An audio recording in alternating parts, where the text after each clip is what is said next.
Who the heck is Pep Talks? I'm not gay, but I fantasize about Marco Rubio. Pep talks. Pep talks. Pep talks. Let's eradicate the Kung flu. I'm literally coming. Pep talks. Pep talks. Who the heck is Pep Talk? They want our women. They want our children. Pep talk. Sometimes no means yes. Grab them by the Pep Talk. Grab them by the Marco Rubio. Obama is a racist. Pep talk. I'm literally coming. I'm Pep literally coming. Pep talks. We found weapons of mass Pep talks. destruction. My fellow Americans, it has been confirmed today from Pep Talks that we are indeed all high on politics.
You're not tripping. I did it again. That's the second time today. I muted myself. Day one shit, Pep. All right. Well, welcome to stream. Let's see. Was I over a minute? Ah, yes, I was over a minute. Good. All right. Welcome to stream, guys. Part 2. I did it again. I was completely... Oh, man. Embarrassment 2.0. I was... That's how leftists signal and other leftists, their bona fides. Yeah, I was about to say, yeah, what was it, the leftist internet? That's exactly what it is. It is crazy. It's just like the way that happened, though. So I called my internet provider, and I just described what was going on, and he was just like, I have never heard of that happening. The stream marked authentically leftist. Hell yeah. I got my leftist badge. Sweet. I just realized that I didn't type that out. You're back. Yeah, do you notice how my desk is shaking? Yeah, I'm at that point. I'm gonna have to do some more rigging on this desk, because right now the duct tape my duct tape literally just fell off as I said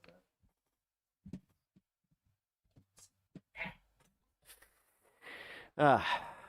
So busted desk aside and busted internet aside, welcome back, folks, and I'm glad that you guys have found your way back. Slowly, I hope that the stream will start to catch on with everybody out there, because that sucks. Like, that's why I didn't want to end stream.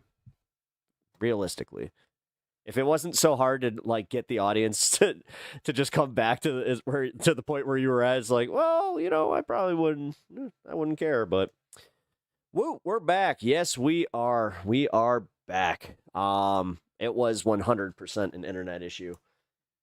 And, yeah, a little bit of a troubleshoot here and a restart there, and also a call to the internet company to make sure that all my signals were working.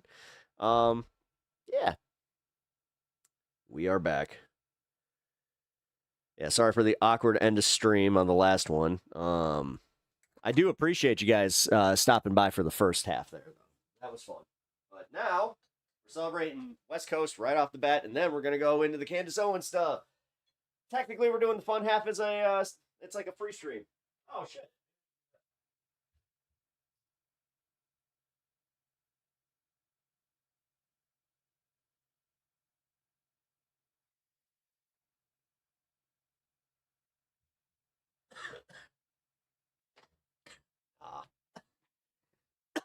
That should probably monetize. You know what?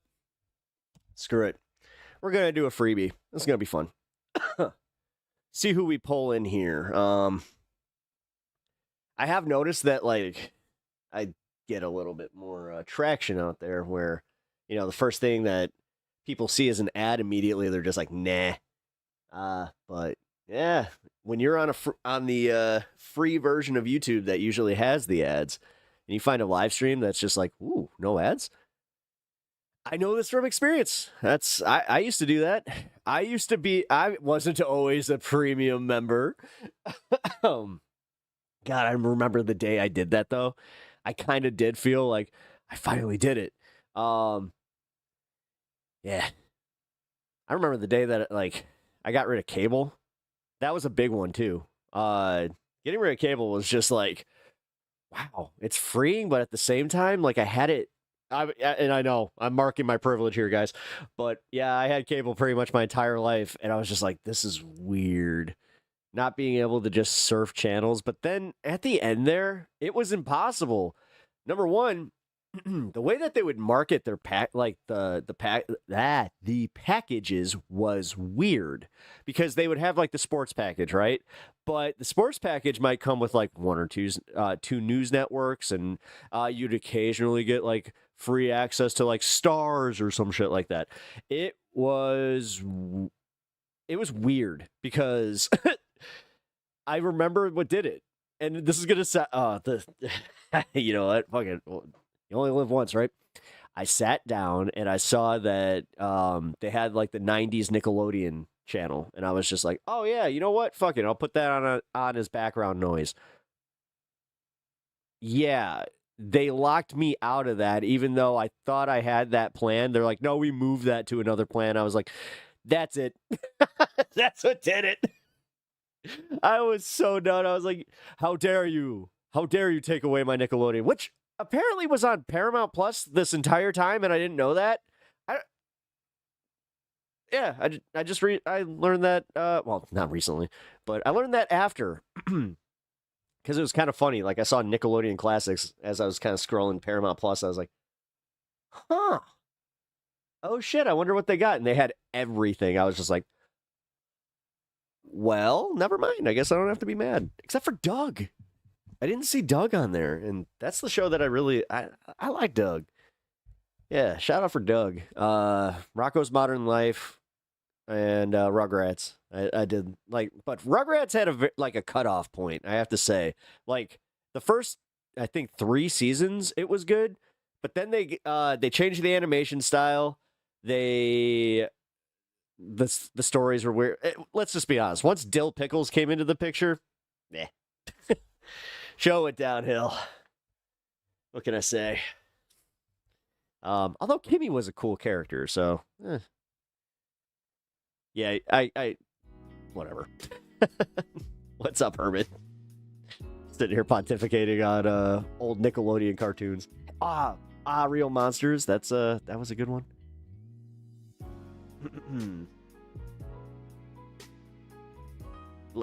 You know what? It wasn't a hit, but it was good. All Grown Up, it was low-key a good show. I don't understand why it didn't get more traction. Well, yeah, I do. Yeah, I do, because the target audience was already aged out of it, and like we were kind of talking about it, they didn't really have cable, or like nobody that was like, you know, self-respecting was keeping cable as long as I did. Apparently, I do not respect myself at all. I was paying way too much for way too little for way too long. So, learn from me, folks. Yeah, Starman. Man, Starman, you are nice and blazy blaze. I do appreciate like how much you were, smoking nutta. But all right, you guys ready for this Candace Owens and Hassan Piker drama shit? I am. Oh wait, wasn't there something else on the back end here? Oh no, I got it. Turkey Tom Hassan, Candace Owens. All right. Look at that. My title is so honest, where that's the topics that we're going to be covering. Obviously, at the 220 mark, we're going to be celebrating the 420 of the stream. Because, yeah, why not? Although, oh, man, I just realized that, like, the actual time on this is all screwed up. Thanks, Internet. That was so... Are you, like, kidding about that? Because, like, man, that's a throwback. That is a throwback, because I'll just say this much, right? I lived in an apartment complex where nothing brought us closer together, and I would never talk to my neighbors. But when we heard those helicopters, we were out there, and we were all... It's funny, because we were all, like, looking with the same look of, like, And then we would look at each other and be like, you too? What? We cool? All right. You think? Had to click the channel to find your stream. Oh, no shit. Aw, man, I was on the front page, too. Fuck. Well, that's all right. It's all right. But yeah, I was about to say, nothing brings you closer together with your neighbors than having some shit like that happen. Although, I did have one neighbor. I'll talk about this someday, where we had a home invasion happen. And yeah, it was totally my neighbor. Like, he wasn't involved, but it was his fault, because we had a security door. And this asshole let these guys in, like, man, and I did not trust him. I thought that they were all in on it for the longest time, but I don't know. He had a roommate that convinced me, where I was just, because apparently the roommate got arrested too. So he's just like, do you think that he wanted me to get arrested? I was just like, well, no, because that's what ended up happening, by the way. I guess I was lucky in this regard, but yeah, somebody called the cops on these guys, and then sure as shit, because they hit my apartment, they come in and they're just like, so what was going on here? Like, nothing. Dude, I was literally holding a ball. That sucked. Oh my god. Yeah, it was a really bad day. Again, I'm going to tell the full story of that on the anniversary stream. I'll go through some of, like, my wildest moments and some of the crazier stories that happened to me. I also have the one from yesterday. I'm not going to forget. I know exactly how to bring it up, too, because Stelios, I got to say, Stelios is a... I don't know if that's a problem, but that was the dude's name. He, again, was like out of a fucking movie. And I would have made Robert De Niro play him, but he would have had to do like the yogurt thing from Spaceballs, where he would have to like get down, like he would have to use his knees, like, you know, the way that when we were kids, we would put like the shoes on our knees and we'd be like, look, I'm like, look at me. It's like, I'm walking. Yeah, it's not that bad. It's just like, look, I'm smaller than I thought I was. Then you put a trench coat on me, and then look, I'm adorable. There's a picture of me doing that. That's the only reason I'm bringing it up that way. It's because there's legit a picture of Lil Pep out there. I have a giant, like, bowler hat on, and my grandpa's trench coat, and I thought I was being funny, and I got shorter, and I put the shoes underneath the coat. And my mom thought I was adorable, so she took a picture. Anyway, I thought everybody kind of did that, though. I'm starting to think where I'm like, did everybody do that as a kid? But yeah, that's what Robert De Niro would have to do to play Stelios. Yeah, as I told that story, I am having this moment where I'm like, wait. I'm thinking that I might have been a little bit of a weird kid. You're telling me that, did you guys, like, this is, I'm not sure if this is, like, I guess this is not that embarrassing, but it is kind of embarrassing. There was one year, you could tell my dad was not doing well, and I've had a talk with him about this where I was just like, yeah, how come we went from like having like big ass Christmases to like the year I had to draw and cut out my own Power Rangers dolls,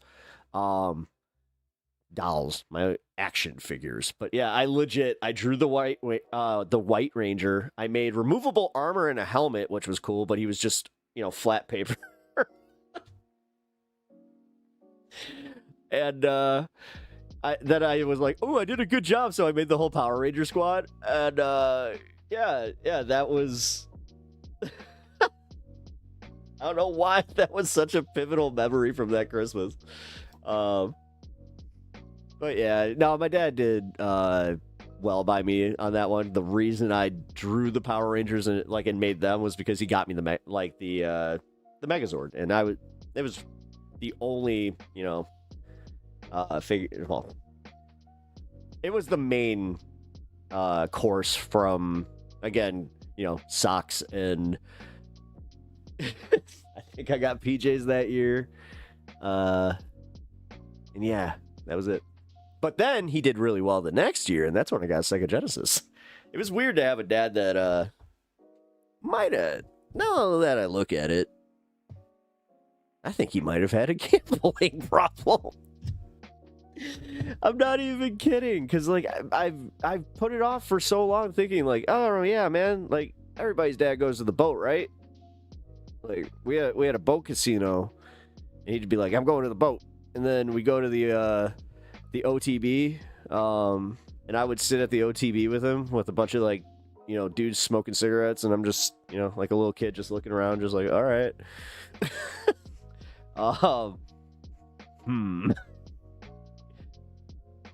Maybe that explains a lot, because then when I was a teenager, he had pretty hard opinions about gambling, where he's just like, don't get into it, don't do it. He kept kind of warning me. He's like, you'll have this impulse. It's almost, you can argue that it's genetic. It's passed down kind of like alcoholism. I'm like, oh, okay. Wow. No, wow. Hey, I'm having a realization here, guys. I bet you listening are just like, how did you miss this? Oh, I thought everybody's dad did this. Because when I went to these places, it did seem like everybody's dad was there. I saw a whole bunch of my friends' pops there. That's why I kind of normalized that. It was really funny the one time that he brought my buddy with him, and you could kind of tell where we were just like, you too? Oh, shit. And I didn't even mean it was just, he brings you to these boring places and you just have to sit on these. I do remember the one that had it was one of those counter asteroid machines. Yeah, that was all right. Where they had the high bar stools and I'm sitting there playing asteroids while my dad's doing OTB shit. Oh, man. You know what the OTB is, right? It's off-track betting. It was betting on the horses.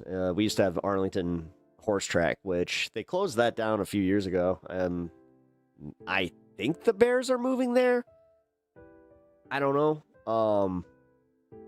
For years, it's been back and forth where they're like, no, we're just going to improve the area around Soldier Field, which that's what I would do. It's one of the most historic venues. This is if the Cubs moved from Wrigley. That's kind of wild, man. And they have toyed with that. They were just talking about selling the Sox to, oh God, who was bidding on it? It was either I don't think it was Iowa. Fuck. Where the hell were they talking about going? But yeah, they were talking about selling the Sox. And I was like, what? I understand that they had they really do not make money. People don't go to the Sox games. So was that it? Was it Saudi Arabia? Huh. That'd be kind of wild. It's wait, Saudi Arabia bought the White Sox. Dude. All right, as a Cubs fan, there's a lot that I can make out of that one, but also there's a part of me that's like, nah, listen, I may not like them, but no, dude, that's That's a staple. No, you don't. No. Because also, I'm not ready to just with open arms be like, I guess you're still Chicagoans. Hey. It's like, no, we've had plenty of crosstown classics that turn into like, no, fuck you, buddy. I do love the rivalry, I will admit. New York, you got it with the Mets. The Mets and the Yankees, kinda. Oh, no, it really is, because you guys have like that same division of fandom. Like a lot of most Mets fans that I know, like the second you bring up the Yankees, they're like, fuck the Yankees. Which good for a reason. For good reason. Uh-oh. The tingly hand and now that. I better watch it, man. I'm not even gonna lie. I'm a little worried about this. I think it's nerve pain or like a nerve thing, because I was just talking to my wife before I came back down, and she thinks that I slept on my hand wrong, which I just don't want to be. I don't want her to be right on that, because it's like, well, that's embarrassing, and if I go to like the doctor for that, that would also be embarrassing. So, gonna keep an eye on it though. It's kind of like how you guys told me, where you're like, hey, that bug bite, you should really go get that checked out. I love how I had to essentially listen to chat where they're like, no, hold on. It's like, where is it? It hurts and it itches? Yeah, go get that checked out. Yeah, by the way, I think I told you guys it was a brown recluse. Like, we initially thought it was, possibly a tick because of like the way that it looked. Yeah, Herman, I'm not sure if you were here for that. So, this was about 2 months ago. It was like in the middle of August. I got bit by something. Like, I didn't know where it really came from. I was like doing yard work or something, and again, that's where I thought it was a tick. Because it had like this giant ring around it, and I didn't really think too much about it because I didn't find like the telltale signs of a tick bite. So I was just kind of like, oh, well, I must have just gotten bit by a spider, which I did. So I did the stream that day, and actually I remember exactly who told me I should go get checked out. It was Alirda. Shout out Alirda for possibly saving my life. Because I couldn't get it out of my head after stream, and I was just like, oh man, I gotta go get this checked out. So I went to the I didn't go to the ER, but I waited the next day and went to a what was it called, like an immediate care. And they took one look at it, and they were just like, oh, here, we definitely need to see you, because they didn't tell me exactly what it was. They were like, that's definitely a spider bite. I was just like, okay. But when they brought me back, I did get like, the alarm started sounding where I was just like, this isn't normal. Usually they just give me like an antibiotic or something. They were just like, guy comes in immediately, just with one look at the thing. He was just like, oh, are you feeling dizzy? He kept asking things, and then he's just like, we have to do a blood test on you. I was like, oh, okay. He did the blood test on me, came back that whatever like toxin or I don't know how this works. I just know that whatever causes the necrosis did not get into my system. So he was just like, okay, we're going to give you some antibiotics and send you on your way. But, yeah, when he said brown recluse, I was just like, wait, oh, really? He's just like, yeah, we are 99% certain that was a brown recluse. They said to keep an eye on it. They also said to keep an eye out for the spider. And yeah. Which we do have, brown recluses are pretty like common in like the Chicago area. So are black widows, surprisingly. Kind of scary to think about. I remember the first time I found a black widow. We were living like in this area that it was like a suburb of Chicago, but it had like a bunch of woodland around it. I'm not sure if that contributed, but I remember seeing my first one like outside, And my buddy was just like, dude, that's a black widow. That's a black widow. Watch out, man. And because I had seen it, I was chilling on the couch one day, and I look up at the vent. I just see like something crawling out of it. I was like, no way. So I just took a flashlight, and I could see like through the crack of the vent, and it was totally like a little, like, what do you call it? Like a nest, because it was the black widow, and then it had like the little sack. I was just like, oh my god. Told my dad, and he called an exterminator. Exterminator confirmed it and was just telling us like a whole bunch of crazy stories. My dad got bit by a brown recluse when I was a kid. Same kind of thing. He didn't get the necrosis bit. Maybe we just have, it's that spice in our blood. The fucking spiders are just like,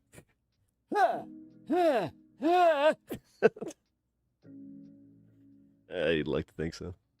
Anyway, but yeah, that was fun. It's a little story to tell, and I do have like a little scar. I'll show you guys. I did kind of. I think I showed it in Discord though, because somebody asked if I had a picture of the actual bite. Dude, that thing got swollen as fuck.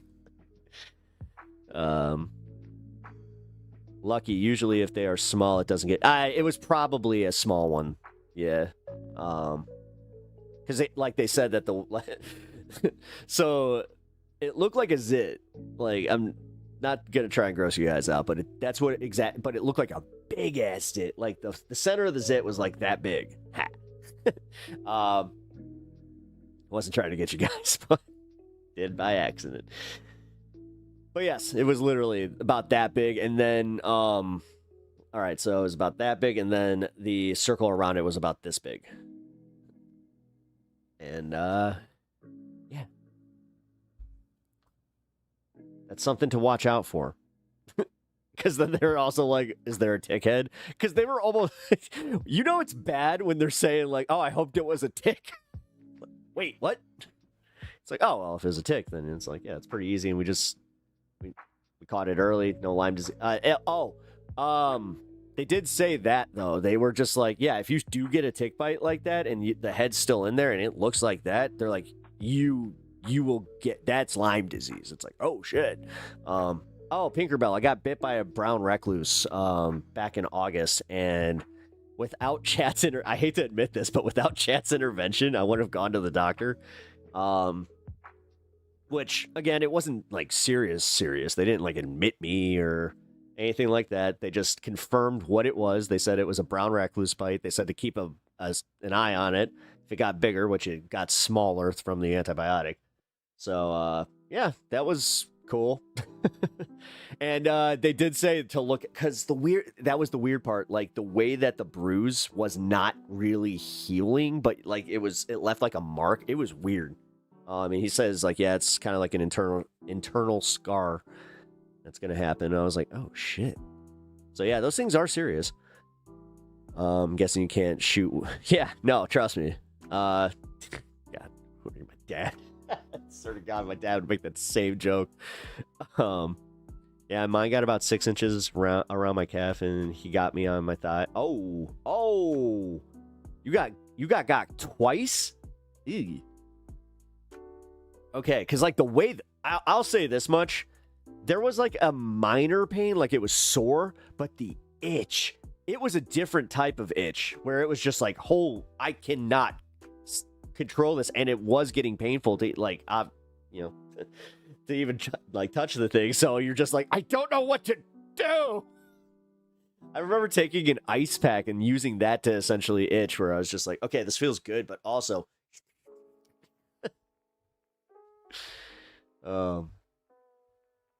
Yeah, man. Watch out for them spiders. Also, like my dad, he had the scary one where we used to keep our shoes in the garage, and that was obviously not smart. So my dad, he wore like those Birkenstock, or not Birkenstocks. They were like the penny loafers. They had like the little tassels. Like my dad wore those with shorts, dude. Like he had a look going. And my dad's got bird legs, so yeah, it was like I said. Oh look, and he wore them without socks. Ew. So he goes and he puts his shoe on, and you just hear him, yeah, and takes the shoe off. He saw the spider drop out of his, so he freaked out. He was just like, we gotta go to the hospital now. We were on our way to school too, so I got to take a half day because my dad had to go to the ER. But yeah, it was the same thing. Doctor just took one look at it. He's just like, okay, well, because we brought the spider with too, and it wasn't that small. That was the thing about his, where guy looked at it and the doctor was definitely alarmed. But yeah, my dad handled it the same exact way, where it just itched like a son of a bitch. I think that might even be when I learned that term, itch like a son of a bitch. But yeah, I'm now genuinely thinking, do we have like something in our blood that makes it so it doesn't do like the necrosis, or is that stupid? That's probably stupid, right? I don't know. People don't have like, I don't know, some like better genes for that. Hey, full disclosure, guys, I smoked before I got on stream, and then I smoked again, so I'm a little bit toasted. So, yeah. I'm asking some weird questions. That might be why. I'm also genuinely curious. I'm saying genuinely a lot. I also need some water. All right. Let's do the Candace Owens thing. That's accepted, Pep. Hell yeah. All right. Well, you know what? Before I start the Candace Owens segment, allow me to just go grab a quick water, and then we'll start that.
All right, who's ready?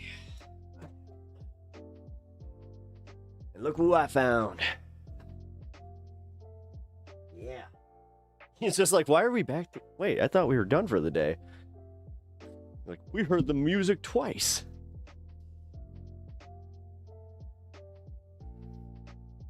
You did. What a coincidence. I too smoked before going online. How about that funny little happenstance? Happenstance is a great word.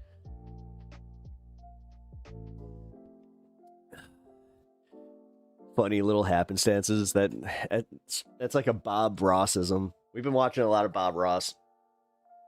She's actually watching it right now, where he's doing, a nice little landscape. Always a landscape, but he's doing a new little technique where he's putting the light. We always want to pinpoint where our light source is coming from. He likes to put it right in the middle for this painting, which is, he said this too, it's a little bit risky, but we're gonna have fun with it. So like what I did is I painted my light source in the center, and then I put the trees, the happy trees all over, and we did a nice little creek, nice little wavy creek in the center, reflected the light, but we also made sure to add some extra layers around the other layers of the trees. Dude, Bob Ross rules. Weird the space chat has display names and not username. Yeah, what is up with that? All right, you know what? I'm going to do a quick check here. Let's see. Chat settings. There we go. It's not giving me an option to really do anything with that. Huh. If anybody wants to do a quick Google on that, it would be much appreciated, because I'm not seeing anything here. It's been happening for a couple months on different channels. Huh. I wonder what's going on with that. I hope that doesn't mean anything bad. All right. Well, I promised some fun Candace Owens, spilling some tea, creating some drama within MAGA. Drama for MAGA. That doesn't really work as well as I thought it did. Like, my brain got excited where it's just like, oh, it rhymes. We could do something with that. Yeah, no, got too excited. All right. That is not the screen I wanted. Although, look at that, nice and centered. For a while, then goes back to normal. Yeah, well, see, I've noticed that. I noticed that happened the other day, where it's this, at the start of stream, it was at all the names, and then halfway through stream, it just corrected itself. Oh, hey, yeah, bud. Yeah, I gotta get on that. Fighter, yeah, I want to play Fighter Z. Also,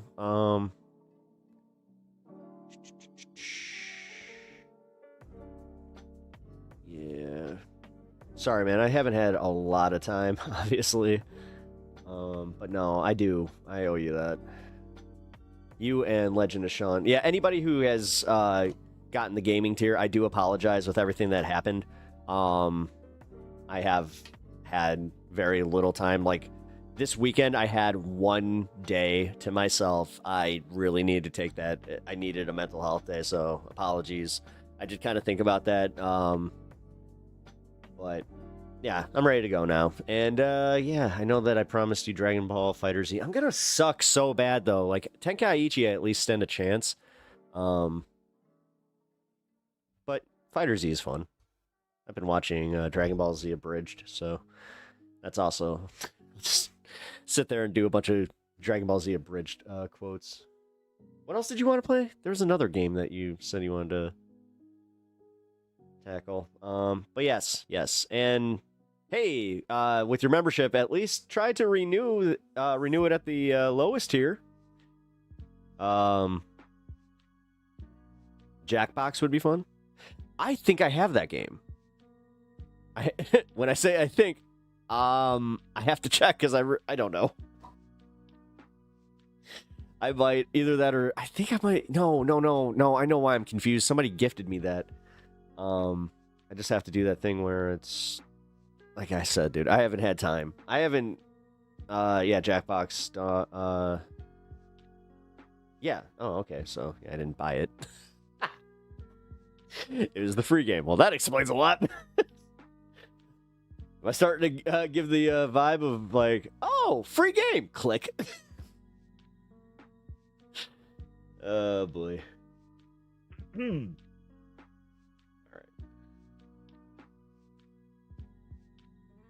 This is not working. Don't do it again. Here we go. Candace. There we go. Now it's time to share private messages. You know what's so funny to me is, I don't know, I feel... All right. She's sharing private messages, and I do like that. Is this a burn on the right here? Because we started watching this, and I caught this the first time. like they are now steeped in psychology for toddlers. It's so obvious what's coming down the pipe. You're, again, you're just now figuring this out. I mean, and also, I mean... Line thinks, oh, it's not appropriate to share private messages unless we do it. Wait, everything I can find on handles versus channel names thing is that it's just what YouTube is rolling out, and it will eventually be this way on all chats. Hopefully enough negative feedback can stop it. Well, that makes, yeah, because I see what they're doing. They're trying to make it so you can click the ad and then reply a little bit easier. Because I've also noticed that, like, for some reason, when I do it, when I use YouTube chat on my computer, I can immediately tag somebody. But yeah, if I'm on my phone, I can't. We do it. Unless we're up on stage talking about private conversations and making stuff up that definitely didn't happen. Why does it look like her sweater fell apart in the in the washer, and she was just like, oh, well, I don't have a backup. And I think Now it's a style. it was actually Pastor McCoy's speech. Charlie wanted me to lead the next movement. Charlie told me I'm America's pastor, he said. Yeah, I'm sure he did. I'm sure he called you America's pastor. And so, yeah, I will be doing whatever I want to do until the truth is told about what happened on 9/10. We should start with Josh Hammer, by the way, because he really has now become the king of defying no stereotypes. Where we last left off, obviously, he is now infamous for just being such a deceitful little creature. Okay, so this is weird because I'm not like steeped in this world. I really don't know who she's talking about. The text message exchange, Josh Hammer caught, hand in the cookie jar. I'm talking. Candace is giving bad breakup. Yeah, no, I'm dude. I said this yesterday, and I don't want to be a cat. Like, it's fun to be catty, but I'm not trying to make it like no, they were definitely fucking, but they were definitely fucking. Way in the cookie jar. No other way to say it, right? Charlie gets killed. He, on the same day, starts pushing his book. Charlie's last words were, buy my book. Buy Josh Hammer's book. He had the night No, it wasn't. His last words were about fucking crime statistics. before, he never even flinched on Israel. He loved Israel so much. And then I just waited, because we're fishing now. And I knew they would do this. I knew liars have to lie fast and first.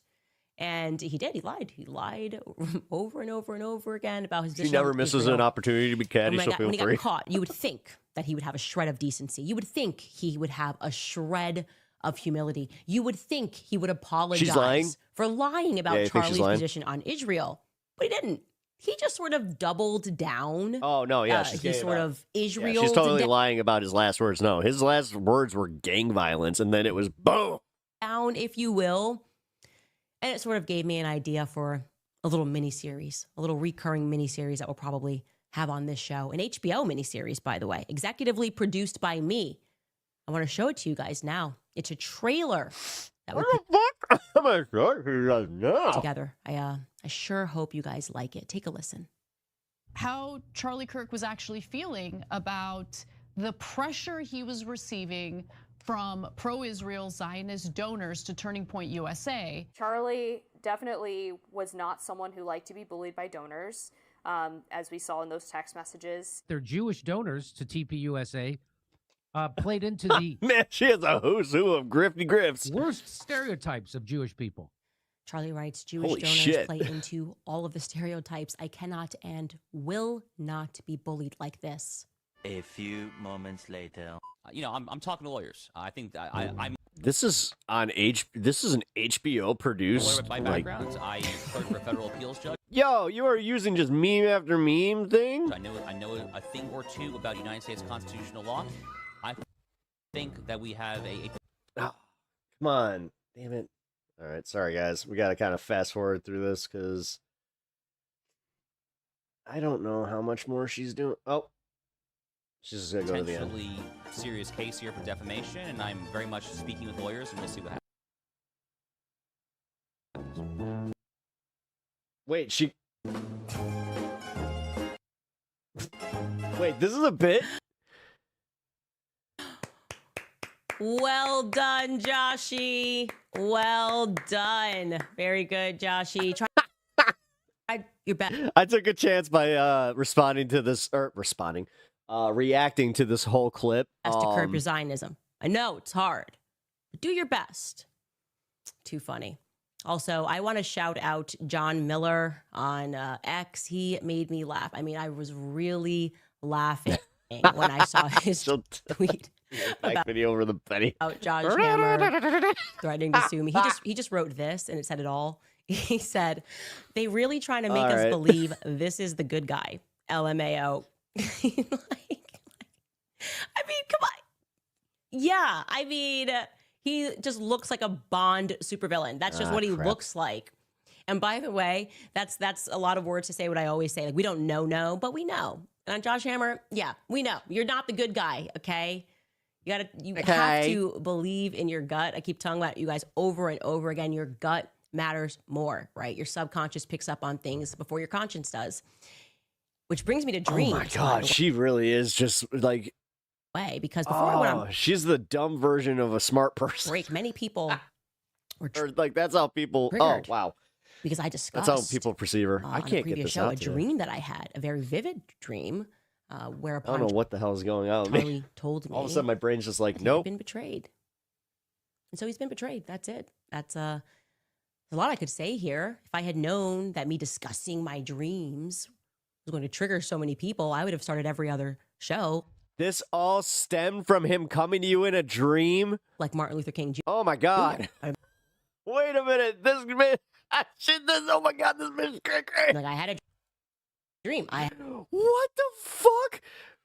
That, oh my god, I feel like this. We just watched an M. Night Shyamalan movie. Yes. Hey. Shamalama ding dong. had a dream. I had a dream. And like I said, Yes, this version of I had a dream. this one was clear. Charlie told me that he was betrayed. He actually said more.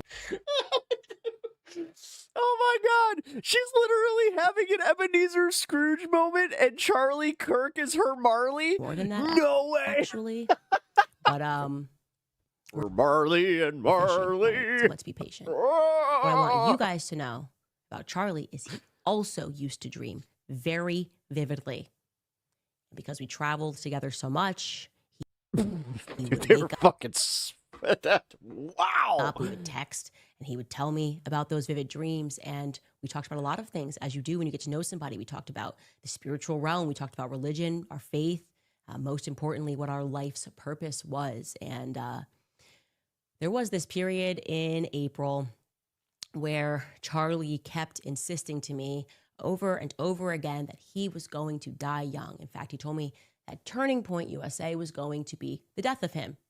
And I'm going to allow you to read his words. I don't believe a word of this, but funny how this- okay. Just for the whole like setting the scene, we're gonna give it. Came about because when I was in Wyoming, I went outside. I was writing, like physically needed to write, to put pen to paper, and to pray. And I was sitting in the sun, overlooking the mountains. And right when I concluded my prayer, I opened my eyes and I saw a massive bald eagle, and it just made me feel at peace. It's one of those moments where What the fuck? you just are Was there a giant American flag behind it? in nature. What the? Was like I'm just picturing her like outside of like a shitty motel, or okay, actually no, they were traveling, so it was a nice hotel. Just standing out there praying, you know, doing her thing where she's just like, I just got dicked down hard by Charlie Kirk. Forgive me, Lord, for I have sinned. And I opened my eyes, and there was this giant bald eagle, and right behind it was a big flag from the Quick Trip. You see something beautiful, and And I thought to it myself, makes you feel at I want some Denny's. peace. And then I felt the need Man, this is a Denny's. You may. to start going through messages and conversations She sounds high. between me and Charlie. And sure enough, She does. I stumbled upon many messages of him telling me how he would die. And I'm going to show you some of those messages now. Oh, A particular set of messages that were written on April 6th, 2018, just a couple of weeks before Kanye tweeted, I love the way Candace Owens thinks, which is relevant because a lot of things changed after that tweet. And it's relevant because it was Eagly from Charlie Peacemaker. sensed that something big was Man. about to happen. And I think that is what the something big was. I also want to say, obviously, I I mean, am not making up these messages. Okay. Turning Point. Actually, Mikey McCoy has access to all of Charlie Kirk's Okay. messages. They can tell you that these ones are real. I just thought about the whole like Here is what he wrote. love peace. I'll kill anybody to get. We were again talking about Kanye. Fuck. Charlie wrote to me, you're going to be the Iron Lady of John Cena. America. He had such a political vision for me. I never wanted that sort of a thing. I see it so freaking clearly. I might be Moses, though. I might not see this whole thing through. LMAO. If that is the case, be my David. I said, dude, you haven't even realized your power yet. You're so young, was what I was thinking. He said, if I tell you the true prophecy that I know in my gut, it's really sad, but I hope it's wrong. He went on to say, anyway, I am not sure if I will live to see the end of this revolution. I believe She's coping. She's in grief. So what if she has a vice or two? She just misses him, you are man. the peace that God meant me to meet that will finish the fight. Since the beginning of TPUSA, I knew in my gut I mean, she. that I might get wiped out at any time. I cannot explain it, but I dream Sorry, about Sam. it all the time, like all the time. Anyway, that's depressing combo for another time, LMAO. I said, that's weird, more of a fear manifestation than an actualization. He said, I'm not really afraid of it, but I'm just telling you what I know to be true. And he told me that. He told me that. I don't know why. Charlie knew. Okay, if that is a real text message, it's not what she thinks it is, but that is a weird exchange. He was going to die young. Just to say that And, much. I don't know. I just felt like I needed to share that because it is in part why the moment that Charlie got shot, I just knew he was betrayed spiritually. In the same way that Charlie knew that he was going to die young, I knew that this was a part of something bigger. And so I wanted to say to you guys, I just got this pit in my stomach where I was just, to the people. No wonder Erica doesn't trust her. I mean, it really is kind of. I'm trying to say it's more like there's more to say than it's obvious, but fucking A. Just a girlie who misses her man. Her spirit is gone, left with him. Sad to see. I would recommend that you come clean. Okay? I would recommend that you come clean because Charlie said some other things. And I look at these things now and I think, wow, it's almost prophetic. Oh my God. It's almost prophecy.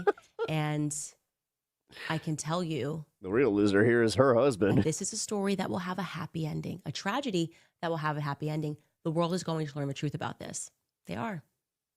I would recommend that you come clean. There are lines in the sand that are being drawn right now.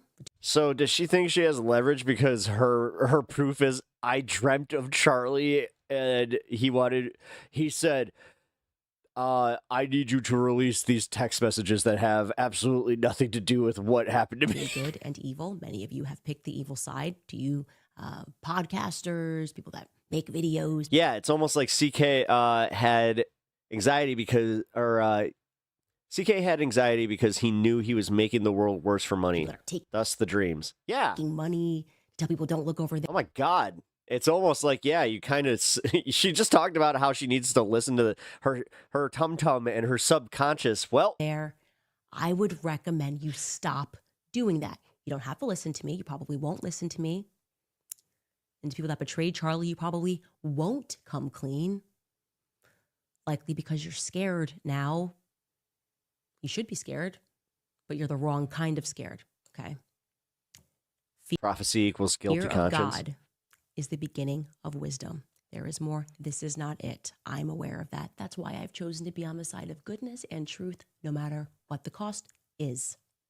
I've picked my side. I don't care about any of you. I can't wait to read your articles after this. Okay, but now I'm actually genuinely, confused about who is she even talking about? Okay, that's breakfast for me. That inspires me now. Like, who's the enemy here? Who? The pastor guy? Can't wait to read your loony tweets. I can't wait for you to lie about things that I've said. I cannot wait because you know what? Ooh. On a hike that Charlie and I were on in Wyoming one time.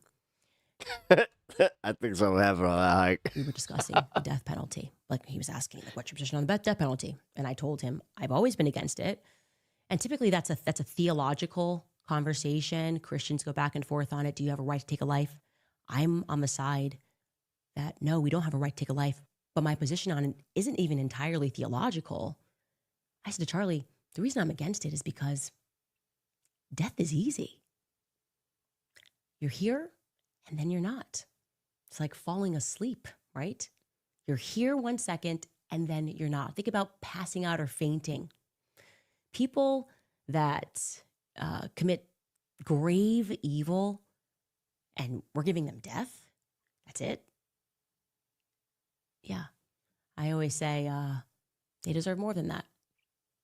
And for people that are involved, the many people that are involved in this, not man. the lone I mean, shooter at different stages, people that are involved, people that know things. It's just weird that somebody comes to these conclusions without smoking. That are watching this. I get this. If there was so I had a dream about Charlie last night. Yeah, man. He said, should really watch out for some people, man. maybe in an office cubicle. She just turns into and Sean. know things. I want you to know that if you choose not to come clean, you are about to become very famous. Okay. I am talking like through the ages famous, the kind of fame that most people cannot even comprehend. Not I'm sorry, Candace, but you do understand that his popularity, it's not, being maintained. You only have like a very, very small contingent of people, mostly the people who watch him, which was not as big as you think, who still care. I cannot comprehend. Like, look at the interest chart over on that Google. level of fame. Like I'm talking about the level of fame Major that brain can fart. kill a name. You know what I mean? Try to Like, hear this. nobody names their kid Judas anymore. Nobody names their kid Adolf anymore. I'm talking about that level of fame. Infamy. What? So I'd come clean. I think there's a way out for you if you come clean and you get with God. Oh my God, she is weird. Anyways, I'd like to say something in finale. I've never really seen any of her clips like in full context of her show, because that's what this is. This is legitimately just us watching this from her source. She's a fucking weirdo. To the many of you who would like to shut me up, who have been trying very hard to shut me up. No, I think I'm going to go ahead and be Charlie's David. Like, dude, don't you get that vibe that if she like said this in a dinner setting, everybody would be like, uh-huh? I'm not going to stop talking about Charlie Kirk's death. In fact, instead of trying to make me shut up, you should do something else. I think your time would be better spent trying to stop the sun from rising. Hey, can I just make my prophecy? I have a prophecy that she's going to be divorced soon. You'd have more success. I don't think her dude's going to be very cool with all this. Yes, if you spent your time trying to stop the sun If he is, cuck accusations are definitely warranted. from rising than trying to get me to shut Holy up. Holy crap, man. Because he knew he was going to die, and he knew that I was going to be the person that had the spine to stand up for him. What he didn't know, I don't think he knew. Yeah, if she was making this at a bus stop, people would be slowly backing away That from millions not of making people eye around the contact. world maybe don't have. No, exactly. Crazy Aunt Candace. Oh, perfect. Freeze frame for this. No, honey. We don't talk to Aunt Candace. Auntie Candace she's a little bit out there, so we don't talk to her, okay? Have a microphone, okay? But Daddy, Auntie Candace said that Uncle Charlie, wait. Maybe don't have a podcast. She said that we couldn't tell you guys that we call him Uncle Charlie. Who maybe can't write articles for the Daily Mail are standing by him, are standing on the side of. That reminds me of the Tom Segura bit where the kids are just shit storytellers, and as an adult you tune them out, but then the one time happens where it's just like your kid, like the kid says something where it's just like, yeah, and then I saw Auntie Kimi and Uncle Todd, they weren't with the other aunt and uncle, they were with each other. It's just like, ooh, that's a good story. Why don't you keep going? Goodness. And we are going to see this thing out. And like I said, there will be justice, not the fake kind, not the Tyler Robinson kind, actual justice. We'll take a brief break here, and then we'll get to some of your comments. I want this to be real so bad. Yeah. All right. So that was it. Now we can reflect on this. Holy crap. Like I said, I wasn't expecting the full crazy there. Like, that was nuts. Sorry. I got no other words for it. That was, she saw it. She had a dream. And who is she threatening? Did we catch that bit? Because I didn't. The entire time that she was talking, she didn't really single anybody out except for some pastor? That was weird, man. I don't. I'm either too high or I'm not high enough. This is one of those rare moments where I'm like, I don't know where to go with this. It's like, Bloodstone, you kind of... I'm just very confused. No, I didn't do the pre-watch like I said, so I had no idea that it was going to take that turn where because I thought that she was just going to share some spicy text messages or something where it's just like, yeah, you know what? There was more proof about the Israel connection, or I was like, oh, is she fighting more with Erica? What the fuck?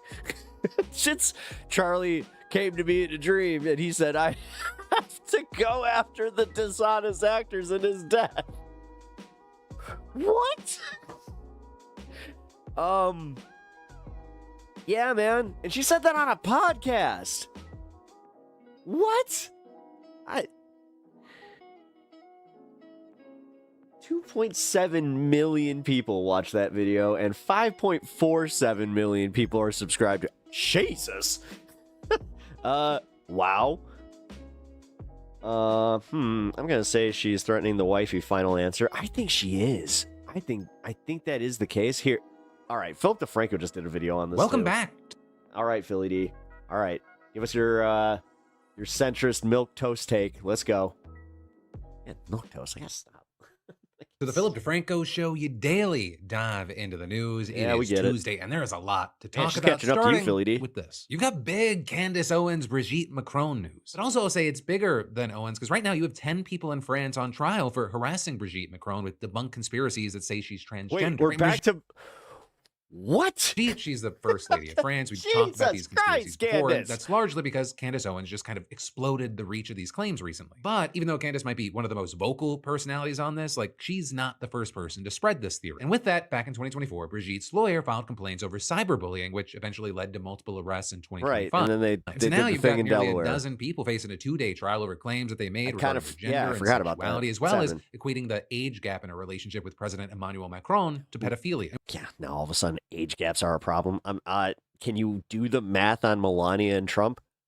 With that, you had a judge saying that these posts have deteriorated the First Lady's physical and mental health. Right? And according to reports, Love how it's perfectly normal for that. You the know? accused include a self-described medium who played a major role in spreading the theory after posting a 4-hour YouTube video about the subject in 2021. That's along with others, including an elected official, teacher, and computer scientist. But also, reportedly, many of the accused are arguing that they were just joking about this and they don't belong in court over their remarks, with one saying, "It was just a joke. Like a lot of people, I'm asking why I'm here today. Today, you can send people to court for tweets." And another asking, "Do you need a permit in France to crack a joke?" Right? Even though this trial is just 2 days, a verdict isn't expected that until depends. later. But also, understand this if you guys were just subtweeting, then that's is a ridiculous. criminal proceeding. So if they're convicted, they could go to jail for up to 2 years. Right? And this is definitely not the only legal action that the Macrons have taken over these trans conspiracies. Right? One of the reasons we've talked about it is in July, they sued Candace Owens for defamation for repeatedly claiming that Brigitte was born male. But also that hasn't stopped Candace from continuing to spread that theory, right? I mean, as recently as this weekend, she was posting more what she called evidence to back her claims on Twitter. And then actually the day the trial in Paris started, she wrote, "If it walks like a dude, talks like a dude, and is listed in the French tax registry as a dude, then it's the first dude of France." Right? So she appears to just definitely not be stopping, and the Macrons as well, they're not backing down from their fight. And in fact, with that, just last month, you had BBC News reporting that they would be Why are you presenting so photographic invested and in this? scientific evidence to a U.S. court. This is so weird. Why?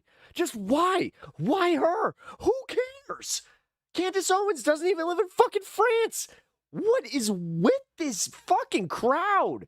And how are they not called on this shit for it just being like, all right, I guess that's kind of interesting and like a wild theory and all, but why are you making this your whole life's work? To prove that Brigitte is a woman. You had their lawyers This saying is a it is a hill to process that die she will on? have This to is subject fucked herself up. to in a very public way, but she's willing to do it. She is firmly resolved to do what it takes to set the record straight. If that unpleasantness and that discomfort that she has of opening herself up in that way is what it takes to set a record straight and stop this, she 100% is ready to meet that burden. But with all that, you have some seeing this explosion of people that are believing this conspiracy theory and arguing that it speaks to larger trends and issues that we need to care about. With, for example, a professor at the University of Portsmouth in the UK saying, "These rumors are part of the broader wars on truth that characterize much of today's political discourse," and saying they are primarily a partisan political phenomenon designed to weaken opponents and erode their legitimacy. But for now, we're gonna have to wait to see what happens with this 2-day trial, as well as what happens with Candace Owens. But then next up in the news, Texas AG Ken Paxton has now filed a lawsuit claiming that the makers of Tylenol actually knowingly withheld evidence of the drug's links to neurodevelopmental disorders. But of course, right, these links, they're unproven right now. And so this just seems to kind of be the latest fallout from Donald Trump claiming that autism Good luck with can that. be caused by pregnant women taking Tylenol, Oh, wow. Somebody wants to be part of a class action. which of course goes by the non-brand name acetaminophen acetaminophen.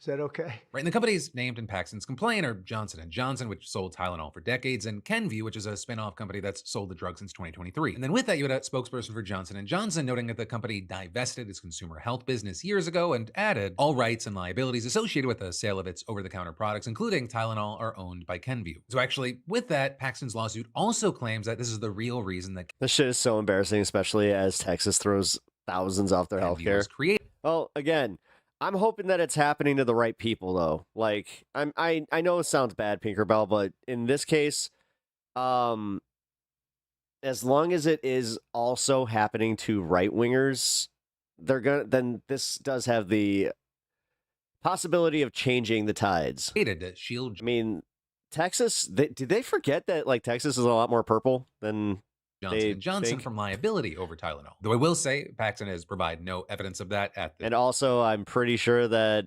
yeah, you do that, you're increasing the energy bills. These are things that Texans are going to respond to, and not kindly. Point. And when I hope you're right. Me too. Johnson & Johnson first announced I really do, but... they said that it was just a business decision. Right, and with that, I do think that it should be noted, there is other stuff and controversies involving Johnson & Johnson, where the company also recently dealt with massively expensive lawsuits over its role in the opioid epidemic and accusations that talc, once used in its baby powder, caused cancer. And then you had the Tylenol lawsuits, kind of picking up steam in 2022, with hundreds being filed in state and federal courts by families who claim that their children were diagnosed with autism or ADHD after use of Halloween candy sale day is going to be interesting this year. In New York, a judge dismissed the biggest batch, more than 500 of them, back in 2023, citing a lack of scientific evidence. But now you've got those plaintiffs appealing the decision, and a hearing's actually scheduled for November 17th. Now, of course, one of the big key differences is you have the President of the United States and RFK Jr. openly discouraging pregnant women from taking Tylenol due to the risk of causing autism. Right? And they both pointed to the same study now. Yeah, it's purple, but it's gerrymandered to shit, so the Republicans in charge barely act like their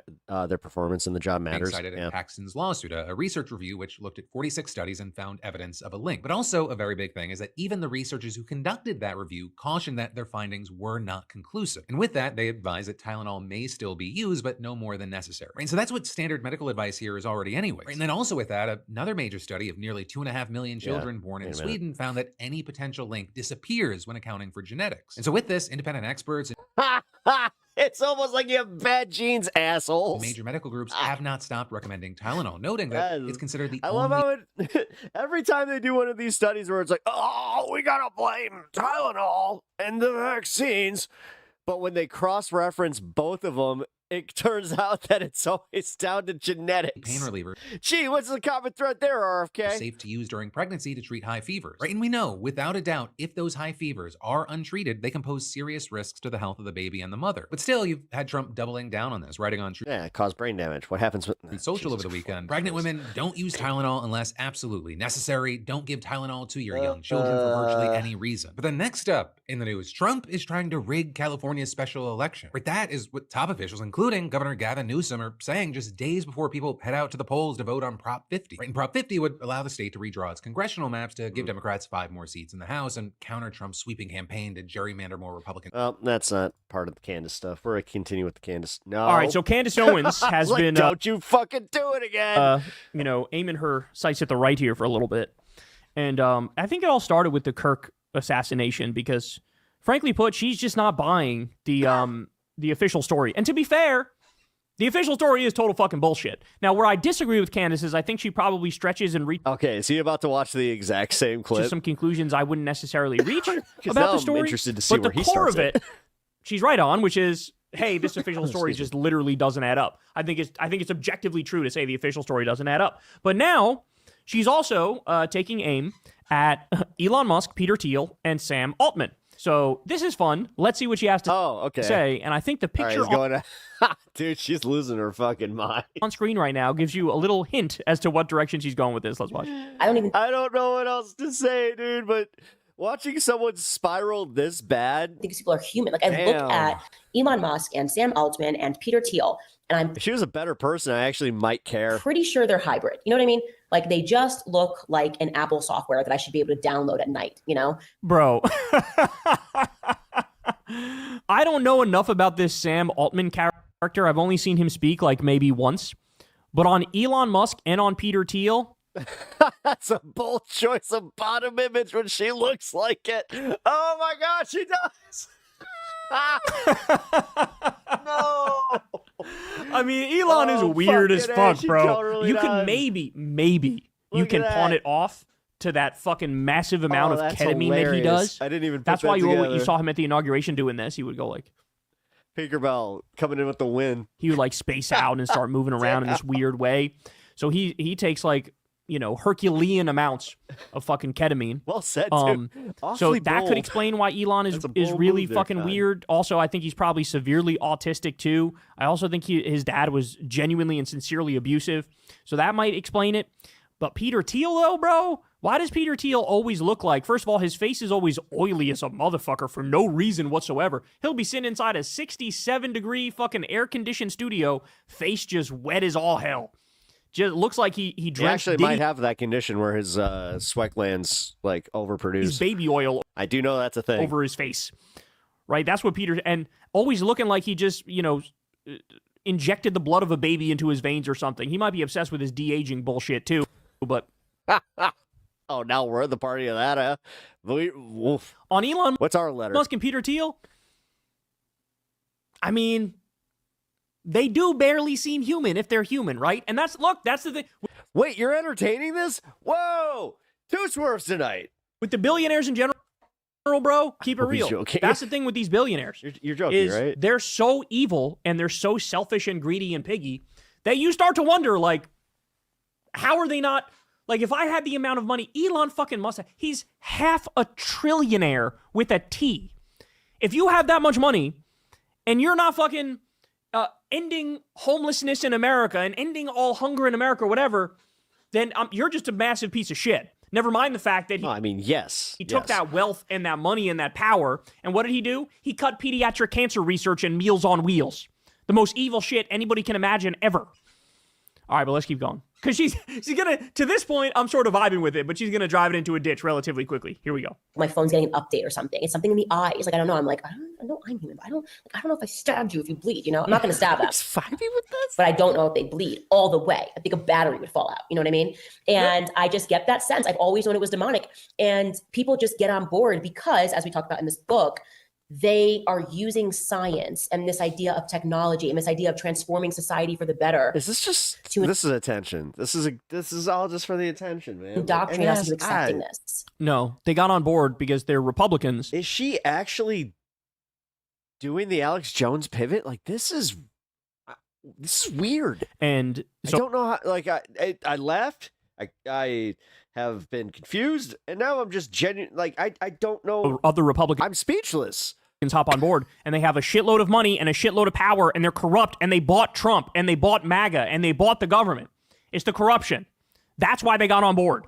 And it's wrong and it's backwards. And the main component of all of this is psychology, right? They're able to do it because of psychology, making you think that society has gotten better. Our kids have objectively gotten dumber. We've become fatter. We've become less healthy. We've become less emotionally sound. And yet they are convincing us that this is like humanity's great leap forward. We put a man on the moon, and he just like called them up and was like, "Hey, Prez, what's up? I'm up here. Yeah, it's so cool. It's really great. It's nice." I think this is like soft moon landing denial. I think she's done moon landing denial before. Correct me if I'm wrong in the comments. Has she always been this way? Starry night up here. Does anybody actually know like the Candace Owens lore enough to know if she's like always been kind of like conspiratorial? Cabinet secretary, I go by in '69, and she's entertained flat earth stuff too. And they get these people. They tell you like he's a genius. They're all right. Like he's a genius. We should just accept it. I thought that she was just like they just mad at Ben Shapiro and he's a genius because. This is so true. You hear, he's a genius, he's a genius, he's a genius. Everything I've ever seen of this man tells me he's a colossal fucking idiot. Like, there is definitive proof that this man is a fucking jackass. By the way, don't take my word for it. You go go type in Thunderfoot Elon Musk into the YouTube search bar, and you have fun, because this guy covered Elon Musk, all of his scams. The guy is a massive scam artist. He's always been. He's always done vaporware. He's always overpromised and underdelivered. He's totally and utterly full of shit. It's like all very Trumpian in the sense that he made it as far as he's made it from fucking branding, which is just horseshit. It just means you're good at repetition. You're good at lying to the media. Like all the writers who are obviously indoctrinated into the occult are telling us that this is the next person that we should worship. The establishment of Hollywood, it was all occults. They were all Aleister Crowley proteges who were just raping kids and summoning demons, and demons are real. You're talking about Epstein, bro. You're talking about Trump. You're talking about Trump and Epstein. I know. Has she fully abandoned Trump yet? I'm curious. I don't know. I know she's leaned more into like almost cultural stuff now and less overtly political. But like you're just describing. Yeah, when I was looking up the segment, I saw that Blake Lively sued her. I was like, wait, what? Epstein, who was Mossad, and you're describing what Trump did. I don't know, man. We might be looking you're describing that some of this a little bit deeper. And I have no doubt that some of these people are part of it. Like, but wait. That's that world for sure. And point the guns in the right direction. At the same time that they're summoning demons, they are making us all believe that faith is not real. And that has been, I think, the greatest trick. They're summoning demons and they're trying to get us to believe that faith isn't real. I would say they are demons, metaphorically, not literally, although as close to literally as you could possibly get while still being metaphorically is how much I think they're demons. But with Peter Thiel, maybe with Peter Thiel, because he's doing that. Like he gave 4 speeches on the Antichrist, remember? And it's so weird. He's obsessed with the Antichrist while creating the tools of the Antichrist, which leads me to believe, are you the Antichrist? So guys, I mean, obviously, I'm sincere in asking this. Did she kind of start losing it after Charlie died? And like, has it just continually gotten worse? I'm partly joking because I'm secular. I don't believe in. I think Candace and Charlie had just confessed their feelings before he got kirked. Jesus fucking Christ. Oh God. So combine that with the with her conspiracy and brain rot, and you get this love lizards grief Israel era. Demons. I don't believe in angels. I don't believe in heaven and hell and all that shit. There's no evidence for any of that stuff. But having said that, I do believe good and evil exists, and I do believe these billionaire assholes are evil, as evidenced by the impact they're having in the world. I mean, Peter Thiel was directly involved in creating AI machinery that was used to mass murder Palestinians. He's directly involved in Palantir, which of course is a mass blackmail spying database that's going to be used against Americans. Man. So this is like, he is evil for sure. But now Candace is getting into the weird spiritual realm where like she's not talking metaphorically, she's talking literally. She seemed somewhat coherent at the death. Now she seems, I mean, for real. That's why I'm kind of like, I'm so shocked. I'm legitimately shocked that she has slipped this far. Ever played, right? I don't know what to say. This was not on my 2025 bingo card, was just Candace Owens just losing her mind. Making people think they didn't exist and making people atheist, making people believe that there's nothing. Oh, there we go. And you ended it. I know that she's always been somewhat nuts, but this is a different level. You ruined it. So now atheists are the problem. Like deep QAnon level. Problem? Atheists are the problem. Oh, yeah, Kyle. Like, you're looking at a bunch of fucking. She's just reverting to her norm. Bunch of billionaires who control. So she was always kind of like this, but she kind of tamed it, is what you're saying? All of society covertly. And somehow atheists are the problem. No, the problem, Candace, are billionaires. That's the problem. Atheists are regular people who just don't believe in any fucking fairy tales from any particular religions, right? I'm an atheist, and I believe in good and evil. I think these people on the screen are fucking evil.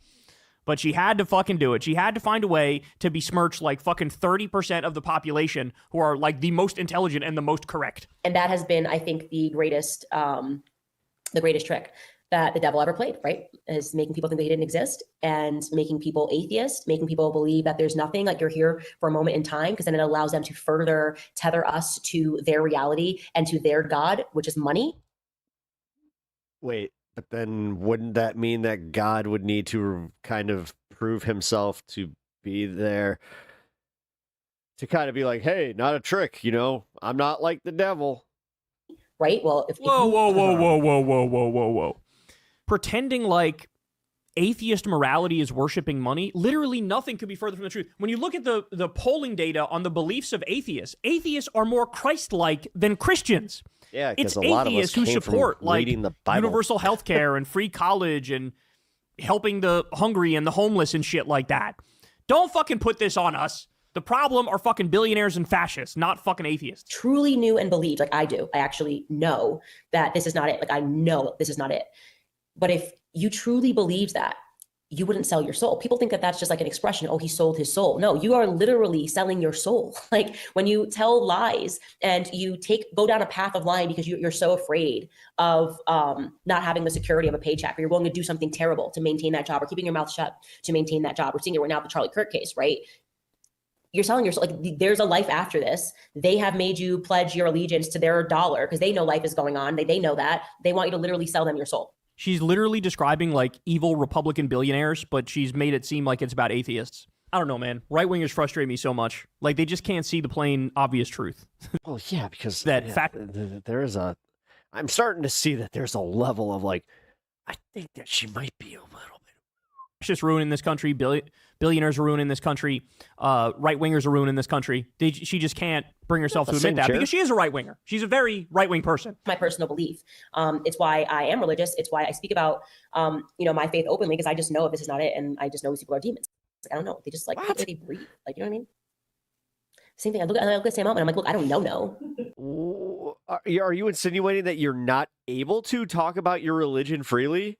God, they always do this shit where they're just like, I'm so brave. I'm so brave for talking about Jesus. Nobody wants to hear about it. They are oppressors. But I know. That's not because I droid, obviously. Trust me, I was one of them. The problem with this theory is that one of the most embarrassing moments. Okay, I could just say how bad I was with this. I went to a party and I was an infiltrator because I went there with the intention of saving some souls. Well, yes, the billionaires are demons, Candace. But you know who else? I got made fun of. Then, thank God I got hit on at this party, and then I saw the error of my ways. Right-wing thought leaders, and you're one of them. So, if you are a Republican politician, if you're a billionaire, or if you're a right-wing commentator, there's nothing else that's more of a demonic influence out there than those things. These people are actively trying to destroy society as we know it, actively trying to shit on the poor, the downtrodden, the dispossessed, the disrespected. They want a society of by and for the powerful, and they want to fucking make everybody's life a living hell. Horned into atheism. But it is, look, I'll say it is interesting and entertaining to watch her turn on these other people who are in the tent, though. And I know she's causing them a lot of trouble, so I support it. I can say it's like, I love Jesus, but I love...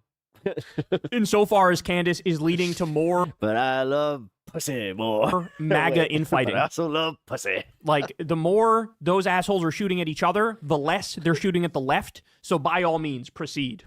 Hey, y'all, do me a favor and like and subscribe. It helps out big time in the algorithm. Yes. Yeah, that was back in the day, man. That was, God, I'm trying to think. What music would have been playing there? It was like 2000, 2001. Let's see.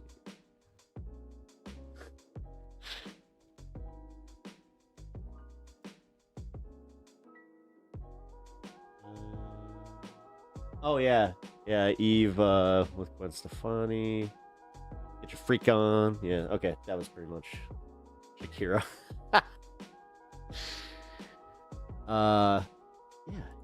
Good time.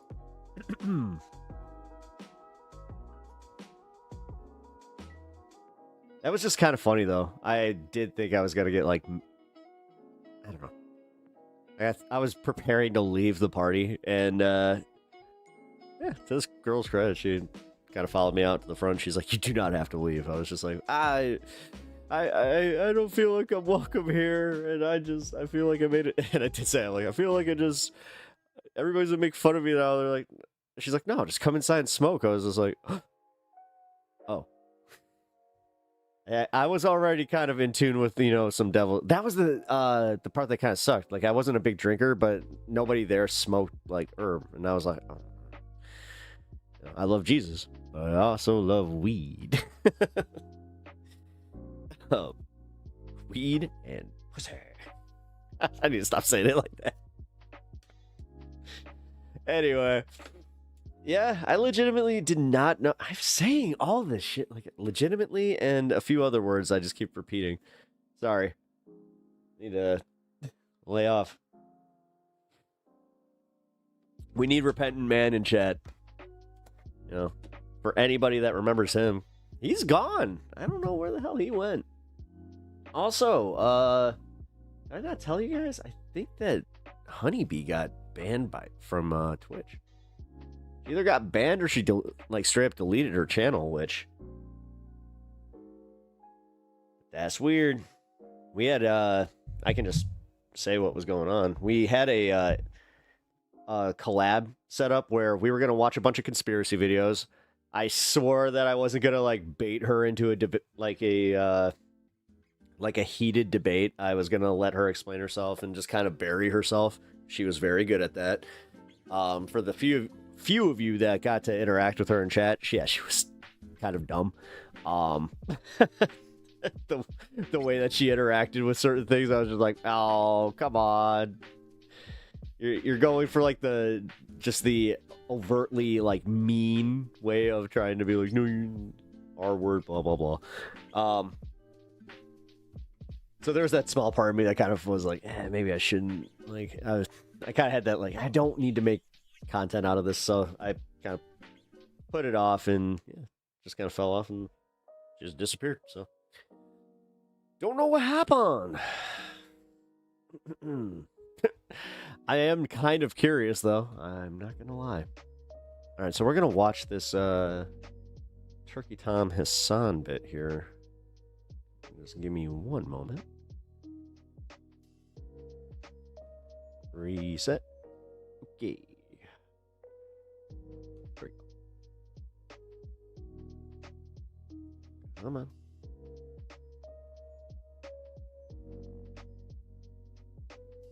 Is this internet again? No. Okay. Whew. I'm very on edge with this right now. So, like, anytime that there's just a little blip, I'm just like, oh no, don't lose stream, don't lose stream. So we're gonna go to the Turkey Tom thing. There we go. I need to preface that, again, no pre-watch on this one, so I don't know what Turkey Tom has to say. I did just kind of find out his background, which explains a little bit more of his content, where I always thought that he kind of, like, pivoted left, from just being your typical kind of conservative, but from what I learned, he was kind of, you know, really into the like Proud Boys and stuff. So that's alarming. And yeah, I hope that he's fair in this, because it is called Hasan Piker Criticism Not Welcome. So I already get the air that this might not be in good faith, but hey, one can hope. So let's see, and let's get mad at this together. If he's, you know, a bad faith asshole, and we can just kind of be like, all right, and we can call it if it's really that bad. So let's go. A terrible tragedy took place on October 7th. No, not that one. During one of Hasan Piker's stream rants about how America is worse than the third world, which doesn't really narrow it down that much, his dog, Kaya, dared to briefly move outside of the frame. Oh my God. An unforgivable offense in Hasanistan. Quickly, he took action. Just go, just stop. Or at least in the opinion of the public, he did, by shocking Kaya via an off-screen remote control with her shock collar. Oh my God, come on, man. The clip in its right away. Dude. Entirety. So you're not even going to be like, yeah, you know what? The internet's divided on this one, and you got people saying vibration collar, and you got other people saying shock collar. We can actually get the context of what's going on. I hate this country so much. You can be on a mountain in the middle of Norway and get better internet than Los Angeles, California. And this is just like a moment of anger. This is a moment of anger for like... I get it. I mean, as someone who lost his internet and had to restart stream, I get it. Something that is just so routine, so silly, such a first world problem. But it is emblematic of all of America's much more consequential... Okay. ...violence. I'm still trying to see the dew claw it's the getting same clipped. I don't see reason where as to a why Duke was America. is Kaya, clipped here. please just go. Just stop. Oh, wait a minute. I think it's because I said it. But yeah, that. Jesus Christ. Kaya, please just go. Just stop. I don't know why that was so clear this Jesus time. Christ, what are you doing? You're being such a baby. Interestingly enough, even Hasan's own chat immediately responds to this incident by telling Hasan to free Kaya and let her roam, and adding that he shouldn't be crashing out over his internet issues in the first place, as it could have stressed the dog out. Now, before I get into the meat and potatoes of what actually happened here, I think one really underrated aspect of this video is that him having internet issues somehow led to him talking about America's violence. If Kaya was reacting to what we think she was reacting to, I think he was contributing his 2 cents to the violence he was talking about. We think. She is clearly wearing a collar, and Hasan clearly reaches out to something to his left and actually looks at his monitor where his video feedback allowed him to see Kaya's reaction, right before he allegedly gave her the Green Mile special. Then, perhaps, he realizes Green Mile. Jesus fucking Christ, dude. Dude, dog trainers have come out and even said that it's what he just did on stream, and you can have disagreements with it, but when dog trainers are saying no, sometimes they are effective tools, and you know, stares at her for a few seconds, seeming dumbfounded as to why she would react like that. But despite his little stare here, he wasn't concerned enough to go over and check on her to see if she's got something like a shard of glass stuck in her paw, almost as if he knows what caused her to make that noise. Just stop. Right after, he calls shard of glass. What glass? Her a big I'll just say this much. I would know if there was glass on my floor. Baby, and complains about how she's been spoiled and how she was allowed to roam the house while he was gone. Now listen. Look here! Look, listen! I'm no dog specialist, but I'm pretty sure dogs, especially of that size, aren't supposed to just be kept stationary on one bed for multiple hours. I'm pretty sure they're supposed to be able to roam freely, even that's bullshit. Even if it is that's bullshit. No. Within a confined. I've had big dogs for the past fucking 12 years. Or no. Unsurprisingly, she was 16. Due to how bad this situation looked for Hasan, and given the fact that he has an army of pre-existing haters ready to pounce on him for absolutely anything, this clip made the rounds on Reddit and Twitter. Oh, yeah, she was a yellow lab, and she, yes, as active as she was, she also napped just as much. Stacking up tens of millions of views. On Twitter, the clips have been kept up with no issue, while the same cannot be Who stands to gain from canceling Hasan? said about Reddit. Yeah, exactly. Where many That's why I personally do not think that he shocked Kaya. We watched a dog trainer video on this.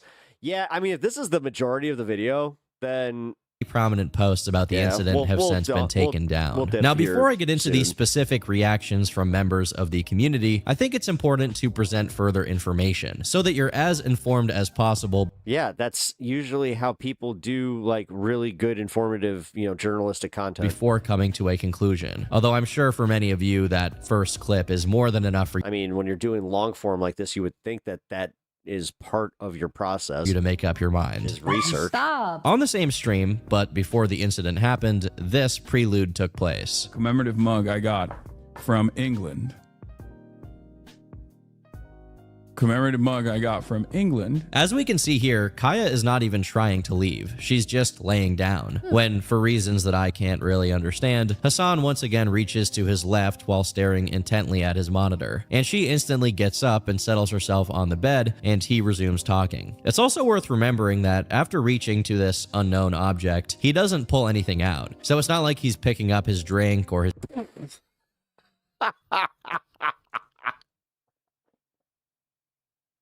I don't know why that is. Sandwich. He reaches out and then comes back with nothing in his hands. Further analysis of this particular VOD shows that Kaya had already been sat there at that same exact spot for the previous 2 whole hours, and then proceeded to stay there for the next 2 hours as well. Once again, I got my dog laying right here, and he's been here and I'm not someone with explicit expert knowledge or authority on the subject, but from doing a little bit of cursory research online, I don't think that any dog, bring back fat, let alone a Tibetan Mastiff, should be kept in the same exact spot for 4 hours. As far as I know, there is one more. All right. Yes. Okay. You're a dog expert. Oh, you're so concerned. You're not trying to drama farm. Clip of this exact same dynamic taking place down to a T. Although this time, Hasan didn't forget to mute his microphone, so nothing is heard coming from his mic. Trump was potentially going to use to potentially put pressure on Jordan's king to try and take in more Palestinians, correct? I mean, that's what we've heard from Trump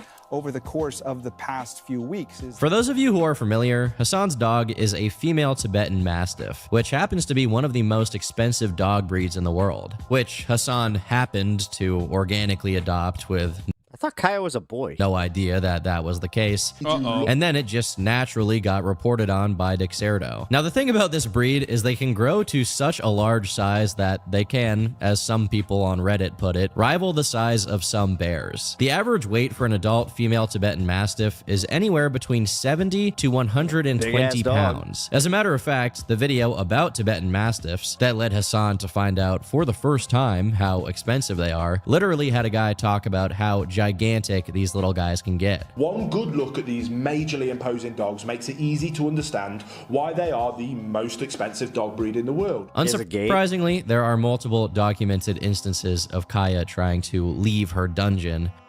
I mean, there's been a few times, like, I'm going to be as fair as I can be on this, like, to even try to see this. There's the one time where he kind of like reached over and he didn't say place. Like, I thought place was the... Sorry, Kaya is her, crawling towards the door. Stop! Oh my god, you're so annoying. Here, okay, come. That's crazy. Yeah, she probably has to go. See, I'll be honest. This is the stuff that's bothered me, and it is kind of a consistent, like, bro, like, your dog's not the priority, your stream is. She's like pawing at the gate while I'm waiting for... Oh god, I'm gonna actually let Kaya out because I can't stand her being in the background and like... Yeah, it's probably because she has to go, bro. Like, that's kind of... I gotta say, that's a little wild. Oh, my bad. And wanting attention as well. Go. Oh my god, she's so... Oh my god, I'm so annoyed with everything. But the whole of the half-truths. Still- Yeah, no, and that's why you waited to do that. Her clear discomfort with being stationary for that long doesn't change. It's not about being stationary that long. She literally got up because she had to go to the bathroom, which, again, did he kind of do this thing where he was ignoring her a little bit? Change Hasan's East Germany style border policy. Kaya, place. Grabs the thing. Get back there. What is this? Depending on how...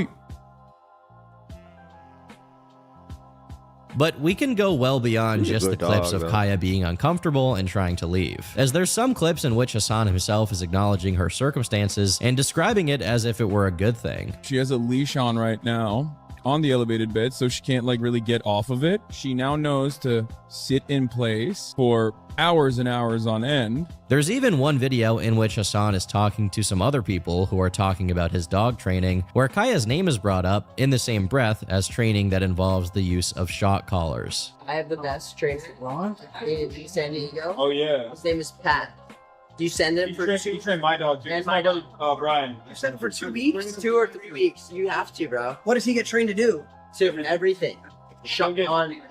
He'll get shock collar. He'll get training to like basically be off collar. Like you don't need to ever have a leash on him. Now, I don't want to jump to conclusions here, but it sounds like this guy on the left is talking about some dog trainer named Pat who uses shock collars, whom Hasan immediately recognizes and says he trained my dog too. Later on, both this guy and Hasan mention Kaya specifically, clarifying that it's not some other dog that underwent this training. What's most concerning, however, I'll be is honest, that I haven't seen that clip. at this point, Kaya was still just a puppy. Hasan sisters, we got too cocky. It may be over for us. Of course, this could mean that this usage of shock collars only took place once during this training, and Hasan never did it I again. hate when hateable douches do something where I'm like, However, there are some reasons to suspect Hasan's history with dog training is kind of spotty. For example, there's an old clip from 6 years Yeah, ago we in did which see this Hasan one, and I yanks did another dog criticize. of his Yeah, I criticized the shit out of this. You never fucking pull a dog's tail by like the that. tail, which is commonly I can also tell you right now, that's a good way to get your ass bit. accepted as something that you should not do, because the tail is actually part of the dog's spine. He shows us one thing and says it implies another. And thus, he can cause them a lot of pain by doing that. In this same clip, he also threatens to kill the dog. Well, but this was obviously being just funny, a joke, I'll and it admit. wasn't something he was saying super enough. seriously or genuinely. So I don't think that should be taken into consideration. But going back a whole 8 years, we get this Facebook post in which Hasan is posing with his dog for a photo, where the dog is wearing a leash with internal prongs. Even back here, the comments are full of people criticizing this, saying, again, I'm glad that there's a lot of people criticizing it, but there's also people that don't understand owning an aggressive dog. that it's an unnecessarily come on, really cruel way to leash train a dog. It's also worth noting he mentions in the caption of the post that this dog is a rescue, which is part of the greater phenomenon of not just Hasan, but also a whole community of people who go out of their way to mention that their dog is a rescue or that the dog is adopted so that they look like a kinder person. Don't get me wrong, I'm not some rigorous animal rights activist who holds people. Imagine how it feels to be so visible that you being in a bad mood makes news and commentary for an entire ecosystem of people. That is fucking crazy. Ethical This is why I have pointed that out where I'm like, I wouldn't be very comfortable. standards of animal Somebody had asked that. They're like, what do you want to be like, big like Hasan? I'm like, no. treatment, okay? I also eat burgers. But I do get peeved whenever someone refers to their animal as a rescue in such a gratuitous way. Besides the instance where Hasan talks about Pat, it Isn't that seems that Ethan's it's dog? especially hard for him to keep up appearances whenever he's in an extraordinary situation. Like when he's interacting right. with other people who, unlike Chat, can't be ignored whenever convenient. For example, there's this moment. I think her collar's too tight. Well, it's here we can. It's you have to be able to get 2 fingers, and I couldn't even get one. I think you're choking her. She's like, it's a lot of neck meat. While the woman here doesn't mention anything regarding a shock function on the collar, which I assume she'd just have no reason to suspect anyway, when she mentions that the collar is too tight, Hasan prepares to answer her, saying, well, it's before stopping himself. As people theorized, it could be that he'd rather just loosen the collar than to explain what the collar was, a shock collar. It's very odd how secretive and cagey he seems to be, not just about the collar, but also meat. whenever the collar has to be interacted with in any way. One of these oddities surrounds the remote for the electronic collar, which he seems concerned with keeping out of frame whenever he's streaming. There are some clips in which it's dubious what exactly he's holding onto or fidgeting around with, but there are also others where he's basically caught red-handed. Oh, dang. Yes, we can. No. I wonder what that device on his desk he moves just out of camera is for. Surely it's not what we're thinking, as Hasan clarifies what he's actually reaching for whenever he stretches his hand out to his left. What were you reaching for in the clip? What do you think? Now, I'm going to say right now, although I am a specialist in almost none of the things that I talk about on this channel, I actually am a specialist on the tactical deployment of Zins. Now, the thing about these little guys God damn it. is you actually have to pick up the can first. Then you have to take it Oral and tobacco has always been so gross to me. Just smoke. open it like so. And then once you have it open, you actually have to take one of them, okay, one of these Zins, one of the upper deckies, so to speak, and you have to take it and insert it into your mouth. Like that. Unless Hasan has hands like Don Lickles from Foster's Home for Imaginary Friends, in neither of the clips where he most Whoa, deep cut. clearly reaches out to that direction before Kaya jumps back onto her bed, does he consume a Zin. But there are some other potential factors that many have brought up as things that could exonerate Hasan from the dog-shocking allegations, at least as they pertain to the main incident which set this whole thing off. One of them is the claim that on the day the fateful clip of Kaya yelping was caught on stream, the usual electronic box with a blinking green light was not visible on her collar. The thing is, in the images provided here on the right side, the whole collar is rotated to the other side of Kaya's neck, so the box is underneath the white circular shape. On the left side, due to it being rotated, Yeah, I'm trying to, at Pinkerbill, I'm trying to worry about preventing fascists kicking our doors down, not dog collar to the other side of the neck, the box Again, like I'm watching this just for the fun of it. would then be I'm not trying to reinstigate this. above the white circular shape, and it's clearly covered in fur. Additionally, the green light would only be visible by seeing My personal belief is that it's not a shock collar. underneath the box, which is not possible from this angle. But even if the Zen explanation and the I think no it's the box and vibration no green collar. light theory were both proven to be true, this only accounts for the specific Again, we watched a dog trainer go through all of the different versions, and he found the one, and he's just like, look, looks identical.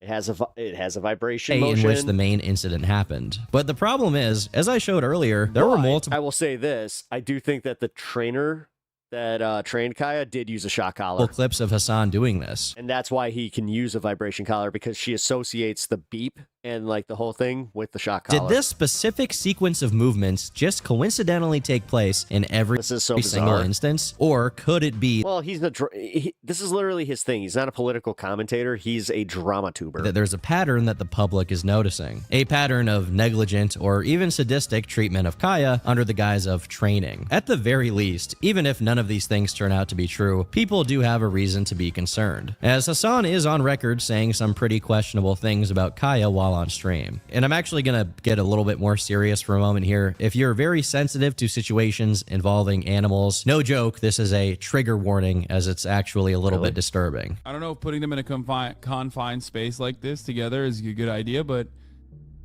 we're about to see very quickly. She will most likely recognize, she will very quickly learn that that's probably a mistake. Because if she keeps pushing Fiona, Fiona is going to bite. Oh, there we go. Good job, Fiona. You tell her. One thing I will tell you. That's actually normal. You're supposed to do that. Who? You're supposed to let your dogs establish boundaries as long as they're not grabbing at each other. Which, if that does happen, yeah, there's certain disengagement protocols. Seen her? I made a mistake once, where I got in between my dogs fighting. So this one here, he had a situation with his older brother where they were both, territorial towards food. The older brother less so. And also his older brother was a, he was a smaller dog. He was a little Irish Terrier mix. And yeah, they went at it, and I grabbed, I tried to go in between them and to pull them to separate them, and he got my arm. Kaya is really funny when she's scared. But I own that. I knew immediately I fucked up. Being scared, but it gives me And it wasn't just about getting bit. I knew that I broke the training protocol. anxiety. Maybe it's me. No, I want her to bite her. What do you mean? That they had to chop it?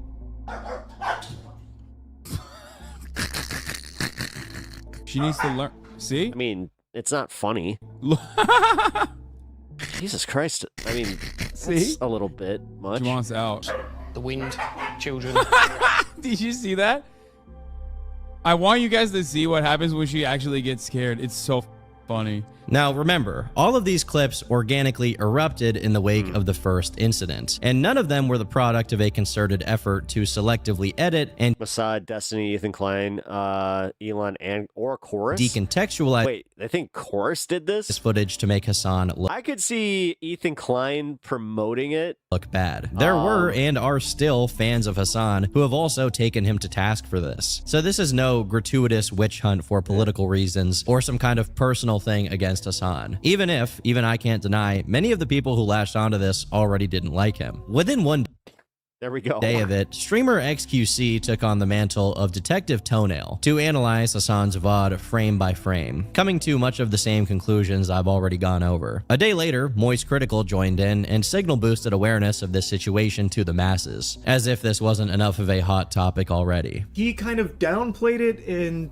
shrugged it off as a bunch of bad actors attacking me for some phony baloney, barnacles here, unbelievable, this is all a load of fish paste. Of course, to Hasan loyalists, this became a reason to accuse XQC and Charlie of being pro-Israel. Now, if you think I'm being hyperbolic, you're simply unfamiliar with the Hasan fandom. I was partially kidding, but the first person I learned about it from was a woman on IG. I forgot her name, who was paid by Chorus. That is what, the liberal lady. This is how they roll, and it goes all the way to the top. In response to the controversy, Hasan posted a story I forgot her name, to his Instagram, I think I which know what you're read, talking "She has no idea she's been the most famous dog on the internet for the past 2 days because of a coordinated far-right / pro-Israel slander campaign." Now, the thing about this is you can rest easy knowing that a significant amount, if not the crushing majority of people browsing r/livestream fails and making fun of streamers could not care less about Israel or the war. They just hate streamers. However, that doesn't fuck is wrong with people? Seem to compute for Hasan and Jesus, dude, chill the fuck out. People like I hate streamers. I don't like that. I don't like that these people make money doing things that they like to do, and I don't like that people enjoy themselves. Why do you enjoy yourselves? him, who can only think in these terms. It's like half of Regarding Reddit, 90% of Charlie's Reddit. video, Hasan himself had this to say. He put a stake on this, okay? He was like, oh, enough people shit on him. It's good enough. It's like, it's obviously, no matter how made up a narrative it is, if a clip looks bad enough, then he will go with it. And he will just use these guys. All these guys do is basically farm Reddit for talking points, and Reddit can so easily be botted and But is illegal manipulated. now with comedy? And I don't think we're ever gonna get ahead of that. The reason he said There's just that nothing is we because it was actually posted in an Israel newspaper about can Colorgate. do. It's stupid. Bro, he said you're abusing Kyle. Like, no way. Yeah, I mean, if Well, okay, so I'm getting something from this. I'm learning a little bit more about it, like with the added context from you guys. if he thinks that he can suck my dick, I mean, it took him 2 years to come out and be like I said, this isn't changing my mind. like, yeah, the genocide is. I will say that was fucked up. Like, while it is a training measure, and yes, it is 100%, you're supposed to allow that. His laughing at it though, happening, and it's really bad, actually. Can any I'll just say personally, that's a little weird. single but thing on it's not like I'm gonna fucking shit on him and just be like, you shouldn't watch Hasan because he laughed at dogs doing dog stuff. Earth not get turned into a purity test regarding Israel for these people? Suzanne Lambert, she's It's actually unbelievable to see. Meanwhile, Hasan's editor, again, this isn't just a random fans thing. This behavior comes from the top of the Hasan yeah, you're industrial. right. Yeah, no, I mean, I'm every time that I heard, because like he has the telltale. So this is what I like about Stan is he warns you, which I have gone through some of this dog training stuff, and a lot of dogs don't give you that benefit where they just snap. He does this where you guys have met Pax. Pax is a little dog. So when we were establishing, the areas of the house, especially when Pax started staying here, like for long periods of time, Stan had to establish what his spots were. So he has two specific spots. He has his couch spot and obviously his food dish, where Pax would come up and on to the side of him, and he'd do this, where he would look like this and just be like, like he does this. He does like we call it Elvis lip, but we're like, no Elvis lip. Complex. Actually accused XQC of being Quebecois Epstein. But I'm glad that he does that. Evidence provided is a picture of XQC with Dr. Disrespect from long before the drama regarding him erupted. But I've also seen it where he warns Pax and then he'll go, "Arr!" and like Pax will yipe, and it sounds. Pax is a drama queen. That's also where, like, when he's like, "Oh my God, you're being such a I do know dogs like that. Pax is one of them. Where I have picked Pax up and he's just like, ah! It's just like, what are you doing? What the fuck? Was XQC's response. Let's not do it. If you want to make this comparison, okay. Now answer this question. Who went to a Diddy party? So much. Don't. Hey, don't escape. Can't walk on this. Don't escape. It's a question. Who went to a Diddy party? Who went to a Diddy party? Answer that. But it wasn't just the people who thought Hasan was doing something bad to his dog who were speaking out. For example, when fellow streamer Pokimane was asked about the participation of Hasan on her podcast that was going to come out soon, she remained pretty neutral on it, declining to make any specific comment and suggesting it wasn't really up to her how that would go down. Funnily enough, at the same time, Dexerto published news that the episode of the podcast with Hasan wouldn't be going up, which Pokey herself responded to. The episode was supposed to air as usual, but staff refused to to upload it out of fear it'd cause drama, and also posted this statement without my approval. Sorry guys, we'll talk about everything on this week's episode and go on a hiatus afterwards to restructure. As people who saw this pointed out, most likely someone was getting fired by Pokimane for trying to manage the situation with Hasan. She wasn't the only one to step up on his behalf either, as fellow streamer Valkyrae was even more vocal about it, going on a rant about how people should be Isn't her name Valkyrie? more concerned about You guessed it. You sound like AI. Israel and Palestine. You would think that this kind of outrage, we would have seen it towards like the genocide and stuff, but you know, this priorities This is the in stupidest this world are timeline? not Oh. where they should be. I'm feeling a Abso-fucking-lutely. migraine start to come on from imagining what it must be like inside these people's minds. I genuinely don't know if they just bring the topic up as an excuse to not pay attention to their own problems, or if they do actually spend every waking hour thinking about Israel. Now, when this attempt at distracting everyone didn't go her way, her tone slowly changed, as she went on to say that she should have done more to decouple the two topics, adding that she even messaged Asmongold for advice. First of all, I do want to apologize to my mods. It's I think people are gonna be crazy in chat today. The last time I streamed, I talked about the Kaya situation, but the way I addressed it made it seem like I was deflecting from the main topic while talking about other issues in the world, which I understand. Now that I looked it back, I was like, oh yeah, that was probably not the best way to talk about it.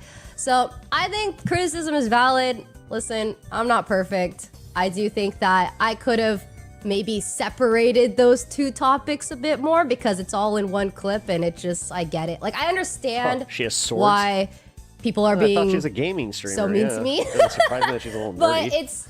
you didn't say anything. It's not a matter of whether I said something right or wrong. It's just more so that the timing of it was not good. Cheetos. About LSF, I messaged Nick Pullum and I messaged Asmongold. I asked both of them, I was like, hey, I don't really use Reddit a whole lot, but like, do you think it's a good idea or a bad idea if I respond to a post and be like, oh, I understand where you guys are coming from. I'm sorry, like, I'm sorry. I should have definitely like spoken about it differently. I don't know how she gets away with this, given how widely hated Asmongold is by people in Hasan's audience or people adjacent to it. I should say that she actually pulled out the I was on my period teehee card about 9 minutes into this clip, which is insane to me. It probably wasn't the best idea to talk about such serious things after a 12-hour stream while sick with bronchitis, jet lagged, on my period. I'm not a woman, so I guess I should ask you guys in the audience who are owners of a P word. Does getting your period cause you to have visions of Middle Eastern conflict when your friend is potentially shocking his dog? Is that how it works? What's the hormonal basis for that phenomenon? Now, although the list of mostly female streamers who were on Hasan's side kept growing, Hasan eventually decided it was time to speak for himself, posting a video called You Are Being Lied To. In it, he says that Kaya does wear an electronic collar, but that it only has a vibrating function. However, he only goes over the original incident's clip, and another clip of him saying he bought a collar for his previous dog but didn't use it. He doesn't go over any of the other clips I showed earlier, which are far more damning and hard to explain. But the one good point that he does make here is that his insistence on keeping Kaya on her elevated bed is because she has joint issues, so he doesn't want her to lie on the ground. Now, personally, I don't think he'd straight up lie about this particular detail, and he especially doesn't seem like he's making this part up, because I know some dogs, especially big ones, do end up suffering from these kinds of issues due to how heavy they get. He also says that Kaya does get hours outside and exercises frequently, which I'll just trust him to not be lying about, I guess. But still, it doesn't exactly explain why he needs to specifically keep her there for 4 hours straight, if not for the most commonly theorized explanation, which is that he likes her to be part of his streaming setup background like a big stuffed animal. It's not as if you can perfectly time when the dog is going to sleep. And even if you could, their sleep schedule shouldn't be occupying the hours you're in the same room where they're trying to sleep, streaming with bright lights on, ranting and raving about Palestine or whatever he does for 4 hours straight. While this video came somewhat close to putting this issue to bed, it fell short in the most significant way possible. The actual collar, which Hasan claimed was only capable of producing vibrations. One of the first people to get on it and address his explanation was XQC. There should be a white serial number that doesn't have a protruding, so it would be indented with some serial number or some sticker on the inside, right? But in the one shown on Hasan's stream, which is the same one, it has nothing. Why? Tape. Once again, this discussion of Hasan Yeah, that was actually a good explanation, though. He taped his address. Manually removing the collar's prongs that produced the shock and taping over where they were brought yet another round of mostly female streamers coping on Hasan's behalf. And they were just as delusional as the first. The taped photo is doctor, dude. You fell for misinfo. Congratulations, bro. This image, you can clearly see the tape. And when you look at the artifacting on these photos, it's very obviously a Photoshop job. I saw someone who provided info of the collar when he showed it. He took out the contact points and put electrical tape over it. I watched the same clip. There's no tape. You cannot cut the prongs off of a man, that's what I'm saying. The cope is so... A few moments later. The electric prongs are taken out of it. But here's my thing, right? Oh. I don't want to watch anymore of it. Again, the only problem here is, even if Hasan is innocent, they're wrong. You can remove the prongs with just one hand if you want to, because of course you can. Why wouldn't that be a possibility? Hasan himself was smart enough to pick a better strategy than to focus on those details, opting instead to claim that even though he showed Kaya's e-collar on I'm no dog expert, as he proceeds to talk like he's a dog expert. His video about it, she didn't even have it on the day of the incident. That is the one thing that sucks, is that he's not bringing up any of like the other videos where it's just like, okay, but you have a bunch of dog trainers that have said, yeah, this is normal. Like, what he said is an actual thing. Like, as far as the vibration collar, it's the exact same one. And then the tape, I don't think it was doctored. I think Denims was wrong about that. Are the ones who are like, look at this clip, look at that clip, look at this clip. Like, it's obvious he's moving his arms around. The Like, whole explanation that it's like, yeah, he had his address on there, because I do know that, like, I have a collar that is his walking collar that has his address on it. He's constantly in a state of zapping. They moved away from the initial conversation, which was that, like, she didn't even have that collar on to begin with. And the only reason why I showed the collar was because people were clipping other instances. First of all, are any of the collars illegal? No, even in the maximalist position. It's interesting here that he acknowledges the other instance where it looks like Kaya got shocked, but deliberately opted to not include them in his video, almost as if he knew it would be harder for him to explain. I also don't know what he's talking about exactly. I assume he's making the same claim as that Reddit post that says she did have a collar on, but it didn't have the little electronic box, which we already went over earlier. This is probably one of his best lines of defense, as it provides some reasonable doubt. If, in that one instance, it looked like Kaya was being shocked without it actually happening, then it's hypothetically possible that sometimes it really looks like he's shocking her without it being the case. Unfortunately for him, he didn't keep his story consistent, as for whatever reason, he switched up to talking about pressing the gate button. Can we just move on, please? Because, like, the memes were funny in the first couple of days, but now the only people that still are, like, actively pushing it are people who are genuinely mentally ill, in the way that, like, anytime my arm moves around or, like, I unlock the gate, like, I do have a button on my desk for the gate, right? And I unlock the gate, and obviously, if you have a dog, you know this already, when they hear that the gate is unlocked, they perk up. They're like, oh my God, he shocked her again. You know, it's just, they are weird stalkers that are demonstrating their mental illness. Take this seriously. And, I wouldn't. I think it's just...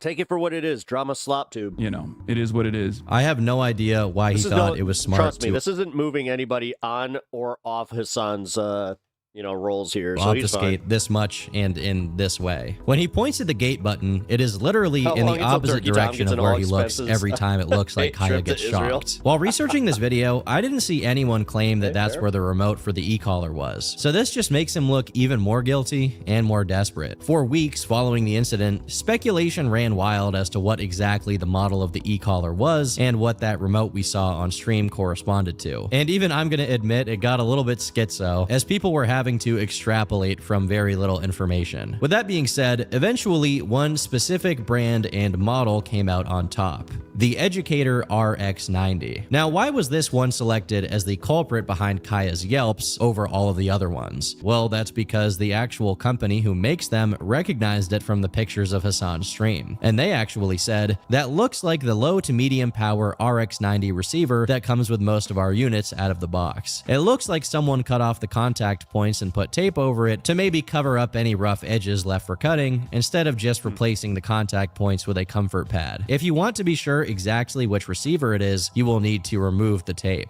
It already looks pretty bad, but this email from the company really put the nail in the coffin. By the way, just so we're clear here, I don't think the general sentiment that people are getting on Hasan's ass for is that all shock collars are inherently evil and should never be used. There are some justifiable use cases. The issue is that keeping your dog static Joy, he brought in the Educator on its bed for 4 hours like it's a stream prop isn't one of those cases. Additionally, Listen, to counter I am late for me education. any claims that pictures of the collar with Please, tape put over the it are Educator on me. photoshopped, you can just look at the video Hasan himself posted and see exactly how much it looks like the one he removed the prongs and put tape over. When the electrical tape became too hard to outright deny, the narrative then changed to claiming that he only put the tape there because supposedly his phone number was written under the tape and he only did it to conceal that. I guess with the explanation being that if Kaya somehow ran away and someone took off the collar, they would then see the phone number and be able to call him and tell him that they had his dog. But to be honest, I see this as more goofy cope.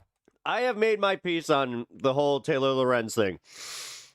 If I can agree with her on this, then it's like, hey, man, putting my biases aside, I do think she was right about Cooked that. up by people who are dead set on Hasan's innocence. Between Hasan's responses and the community's further investigations, there were some sideshows that were as ridiculous and asinine as it gets. For whatever reason, Mr. Ryan Beard, a prominent leftist bread tuber, decided to pitch in, only to accidentally put his foot in his mouth by doing possibly one of the most tone-deaf things imaginable. Literally, while the drama around Hasan and Kaya was in the middle of unfolding, he made a video about the singer David, who I've already made a video on, and the allegations regarding him. Now, obviously, the video that Ryan Beard made wasn't the issue itself, but instead it's how he starts the video, seemingly taking a shot at Ethan Klein of H3H3 for allegedly having contributed to his dog's death by feeding it cheese. A comment underneath this video says, "A child died, a child who was most likely groomed and let down by every authority and body that should have protected her. And you chose her death to take a pot shot at internet creators? You're defending yourself by saying this is comedy. Is a child's death comedy fodder? You end this with a joke about a dog who shit its brains out and died. You want to equate that already flawed logic to her case? Internet beef is not the same as a child who was most likely groomed, likely murdered before being dismembered and abandoned in a car to decompose and disappear. It's not a punchline or an underlining message to link to creators and their dogs. It's a life, and one you clearly don't care about." Now, although I'm not going to get into too many of the details here because it's just kind of outside the relevance of this particular video, it is relevant to say that Ethan himself was the one who spoke out about how he regretted feeding his dog cheese and how he did so not just because of ignorance, but also because the veterinarian whom he took the dog to happened to not take issue with the cheese in his diet. As far as I can tell, this is a far cry from the situation with Hasan, where, much like the cheese situation, it's not So wait, was it actually cheese that killed the dog? necessarily that what he's doing is the time. most evil thing ever. But it's also that he seems to be compulsively lying about it and scrambling for excuses, when he could, like Ethan, just acknowledge that he screwed up and possibly contributed to his dog's suffering. I genuinely don't care for either side in the grander scheme of Ethan versus Hasan and that whole crusade, but if there is one thing I know about it, it's that even if you really like one of these content creators, unless you have a lot to gain, you should probably just stay away from this drama altogether. Now, their drama has layers upon layers that are impossible to fully understand unless you obsess over minute details and have autism. But ultimately, Ethan and Hasan used to be friends, which adds another coating of mess onto all of it. Simply put, this is their beef, and it shouldn't be inherited by anyone, even if you disagree with one side over the other. Ryan Beard himself seemed to understand this, as when he announced he canceled his video on the H3 and Hasan drama, he said this: "Hey everyone, so I've decided to walk away from making a video about Ethan and Hasan. When I announced that I was working on a video trying to give a level-headed perspective on the situation, critiquing everyone involved, I didn't expect that I would be threatened by Hasan and attacked by the H3 Snark subreddit for weeks and get a bunch of threats in my DMs. I've kind of realized that everyone on the internet is super entrenched in their opinions on this stupid drama war, and no one is really interested in hearing me try to give nuanced takes on it, and I just want to move on and do my own thing. This was the smart way out, but unfortunately it seems like Ryan forgot about this policy and decided to go back to getting involved. After posting the video containing the jokes about Ethan's dog, he left a public comment saying this: "Yes, Ethan's dog died of kidney disease, and Ethan said himself on his podcast that the high sodium content in cheese can lead to kidney disease if you feed too much of it to small dogs, and he wishes he would have done that research ahead of time."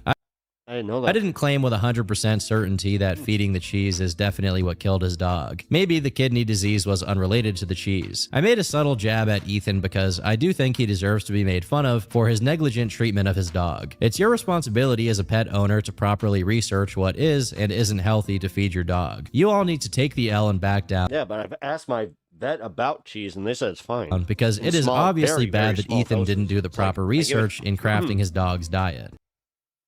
I'll give him cheese on like a cheeseburger. And to be clear, I also made fun of Hasan in the song by referencing how he potentially shocks his dog, and based on the evidence available, I think it seems like he does. To me, it seems like both Hasan and Ethan are bad dog owners, and if you're super offended that I made fun of both of them, you can cope and seethe. It's somewhat hard to understand the rationale and motivation behind the decision to approach the situation like this. I'm sure part of it is he's still trying to do his original idea of presenting himself as an impartial observer of the H3 versus Hasan drama, but the thing is, Ethan's dog died about 2 years ago, yet it was the first thing that came to Ryan's mind when people started talking about Hasan potentially shocking Kaya. This suggests that, despite acknowledging Hasan probably shocked his dog, he still wants to soften the backlash Hasan is getting for it by bringing up how Ethan may have contributed to his dog dying 2 years ago. I'm honestly changing my mind about Valkyrie's period excuse from earlier. That makes a lot more sense than this. I don't know if this is him trying to win over some straggling ex-Hasan fans or what, but clearly it wasn't the brightest idea. Soon after, Ethan posted a DM exchange with Ryan, where Ryan can be seen doubling down on his attempted explanation for why he joked about Ethan's dog in a video about David, which Ethan captions with the following: "Ryan Beard thinks it's funny and reasonable to make me relitigate the most heartbreaking and painful loss of my first dog, Shredder. He thinks it belongs in the same video about someone murdering a child and stuffing them in the trunk." I really don't understand how the impulse to run defense for Hasan runs so deep that it becomes self-destructive. I mean, another person who got caught up in this was Sasha Grey, whose clip I played earlier of her clicking off as soon as she heard someone explaining how the prongs were detached from the shock collar and taped over. Oh.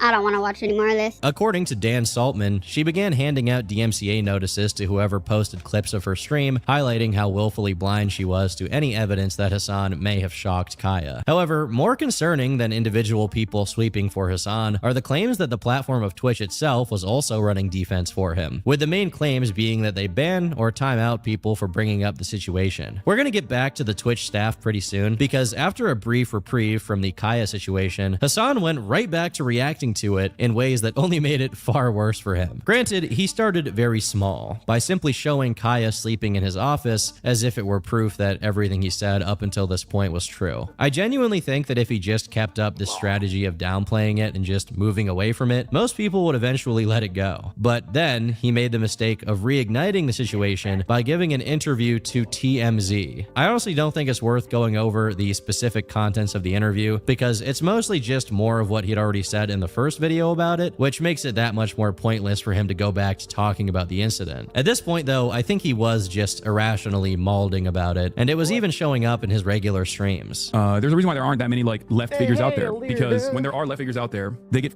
destroyed. Meanwhile, right-wing figures are literally doing rapes, okay? They're doing rapes and nothing matters. On the right, it don't matter. This isn't the Oh my God, are we still talking about Hasan and the shot collar thing? This is Turkey Tom did a long form video of it, so I say that like there shouldn't be a limit. You know what I mean? Gotta take a look to see if there's any new information. Which, long story short, no. I'm just saying, be a little bit more, exercise a little bit more critical thought. Maybe have a dog and it not be a part of your treating this as the drama slap that it is. Persona. If you don't want to question when you're evasive, you're no different than the GOP. You're a 40-month subscriber and you think I'm like the grand old party.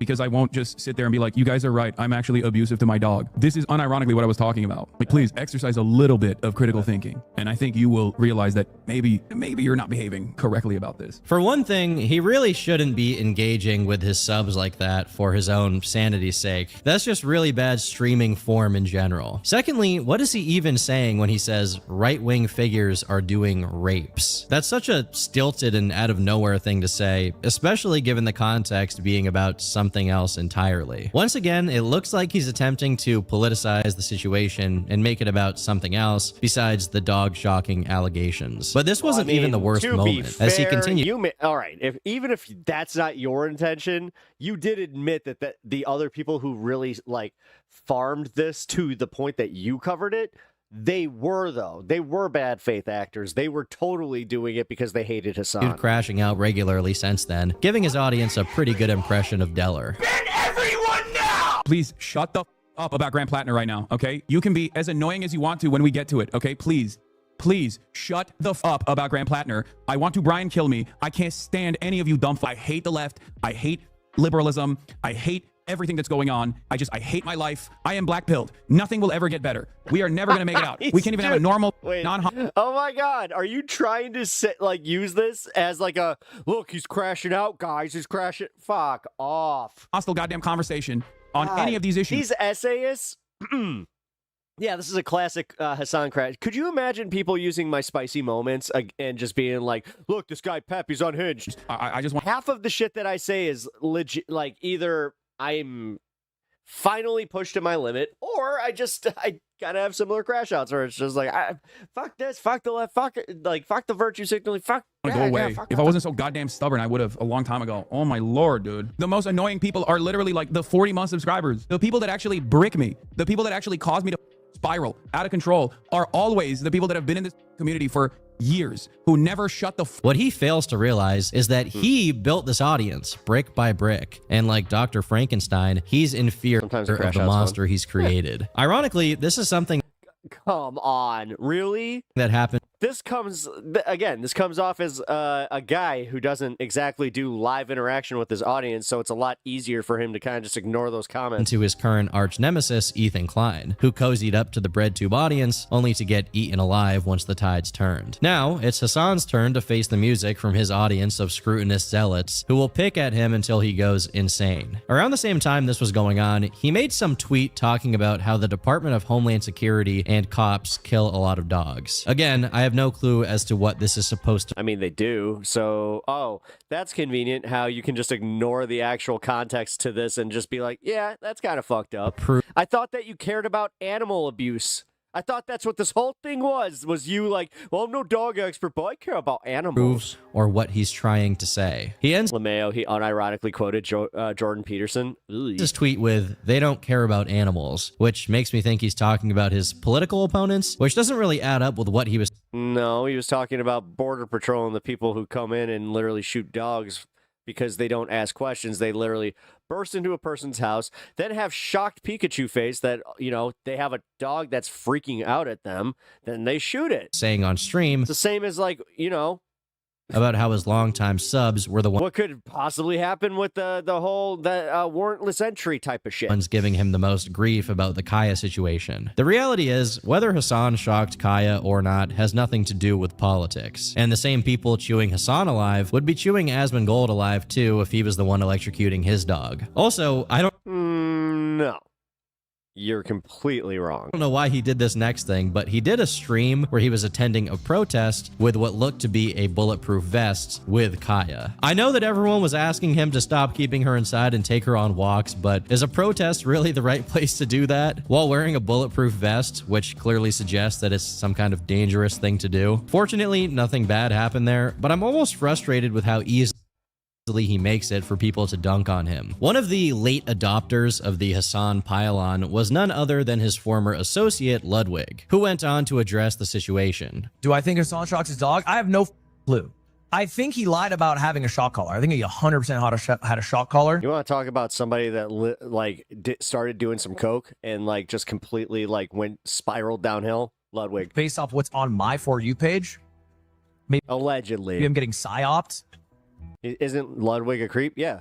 He's adamant that he hasn't. Yeah, I hate the fact that people tried to fucking pass him off as some like squeaky clean gaming streamer. Like, nah. Shocked. I had feelings about him like when I first started seeing some of his content. I'm like, I don't know, man. He kind of comes off as there's something weird about him, but then progressively I just like start watching his other stuff, like the stuff that he would pop up in, and it's just like, oh my god, this guy's like literally coked out of his mind. But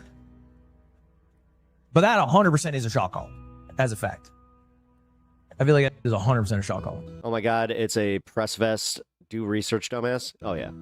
But I got no clue. This was kind of surprising to a lot of people who, because of their previous friendly relationship, assumed that Ludwig would hold the line and defend him, only for Ludwig to break formation with the rest of Hasan's fellow Twitch streamers' defense force and wave himself out. Even though he didn't really say anything crazy here, the response he got was violently negative. As we can see here, it's not Hasan himself that makes the calls to pressure people to not criticize him. It's the fan base of rabid followers who aggressively police the behavior of every single streamer who even vaguely says anything remotely negative about Hasan. Now, to add to the enormous dumpster fire that all of this had been for Twitch for the weeks that it lasted, it was capped off with a very bad, although completely unrelated situation that happened at TwitchCon. I was about to say, how the fuck you like shoehorning this in? Streamer Emiru was essentially assaulted by a stalker, while the staff at TwitchCon were clueless and basically let it happen. Okay, and you're gonna tie this because it was on Twitch, then Hasan on Twitch, so Twitch,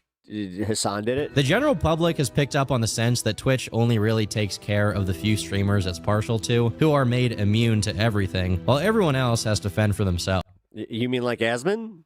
Honestly, I could make an entire like 3 like, what are you talking about, bro? 3 hour You do realize that the right-wing streamers, they definitely get away with a lot of shit too. long video if I wanted to about all the problems people have with Twitch, especially when it I can already tell comes to like, favoritism towards certain. What's annoying about him is he's right-wing and then does this like, I don't follow politics, but I definitely have a lot of opinions about him. Streamers, but it's safe to say that the Hasan situation taking Know all place the in such players. close proximity to the Emiru incident definitely added to the negative perception of the company. right. We're It at also didn't 420. help that r/livestream fails got this clip from Hasan's stream, where his office and chair is completely empty, as his stream is rolling and Emiru's video about the assault is playing. I know that he probably came back at some point to give it proper reaction and commentary, but still, he's done so much to earn people's distrust and anger that, unless he changes the mission objective of his streaming, I think he's just going to keep being the subject of this kind of mockery literally forever. Anyhow, hope you enjoyed the video. I've been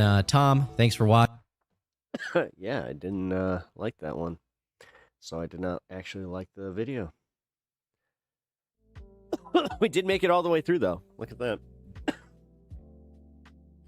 Yeah, it's pretty disingenuous.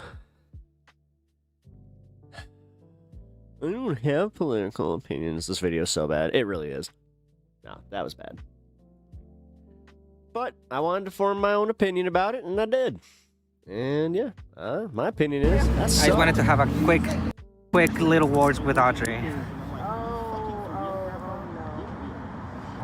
Quick, Portland. That's what I'm saying, Kim, actually. Like, I just watched the live stream for a little bit. Damn, no plates on either side. I'm no Hasan stan, but for fuck's sake, yeah. No, Elirda, again, I 10,000%. I'm just like, I agree. You could leave for 1 second and they would say cheer stream. Yeah, I'm sure that people would say the same thing about me when I go upstairs. Somebody because when I first started this, I did have a problem with that, where I was just like, I felt almost guilty for having bodily functions that hit me at certain points of a stream where almost like I need to go relieve myself. So after Ethan started calling that out, I did like start being like, okay, yeah, I gotta really pause this. But then there were times where people were like, can you just kind of let some of that go? Because also I do have a rule where especially if I've seen the video, yeah, I don't feel as bad. But like, for instance, that one, I had to let my dog up. Oh no, chair stream. He let his dog up as I'm talking about, you know, how this guy shouldn't just keep his dog on his bed. What? How dare he? Chair stream.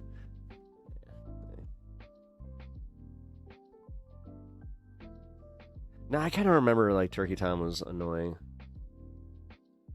but Now I had that confirmed. He definitely is annoying. You know what? Do I want to do that? Nah. Nah, we're in the fun half. Let's do something fun.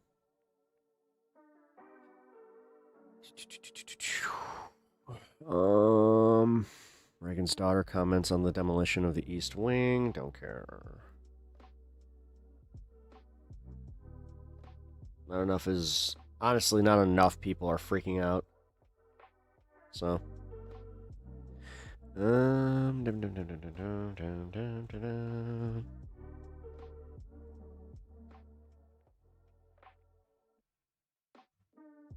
It's all connected. Ex-ambassador shock revelations on Trump global dictator playbook.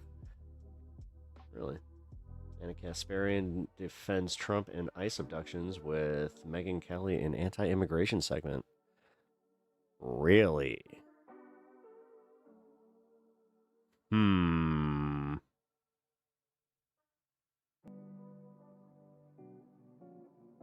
what do I think about that?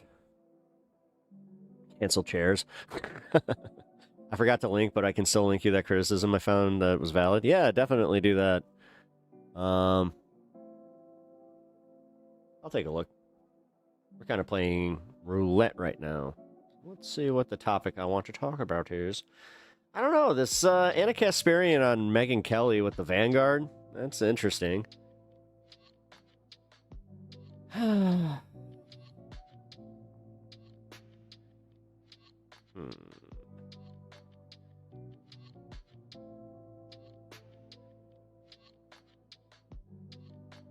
Steven Crowder getting wrecked for 34 straight minutes.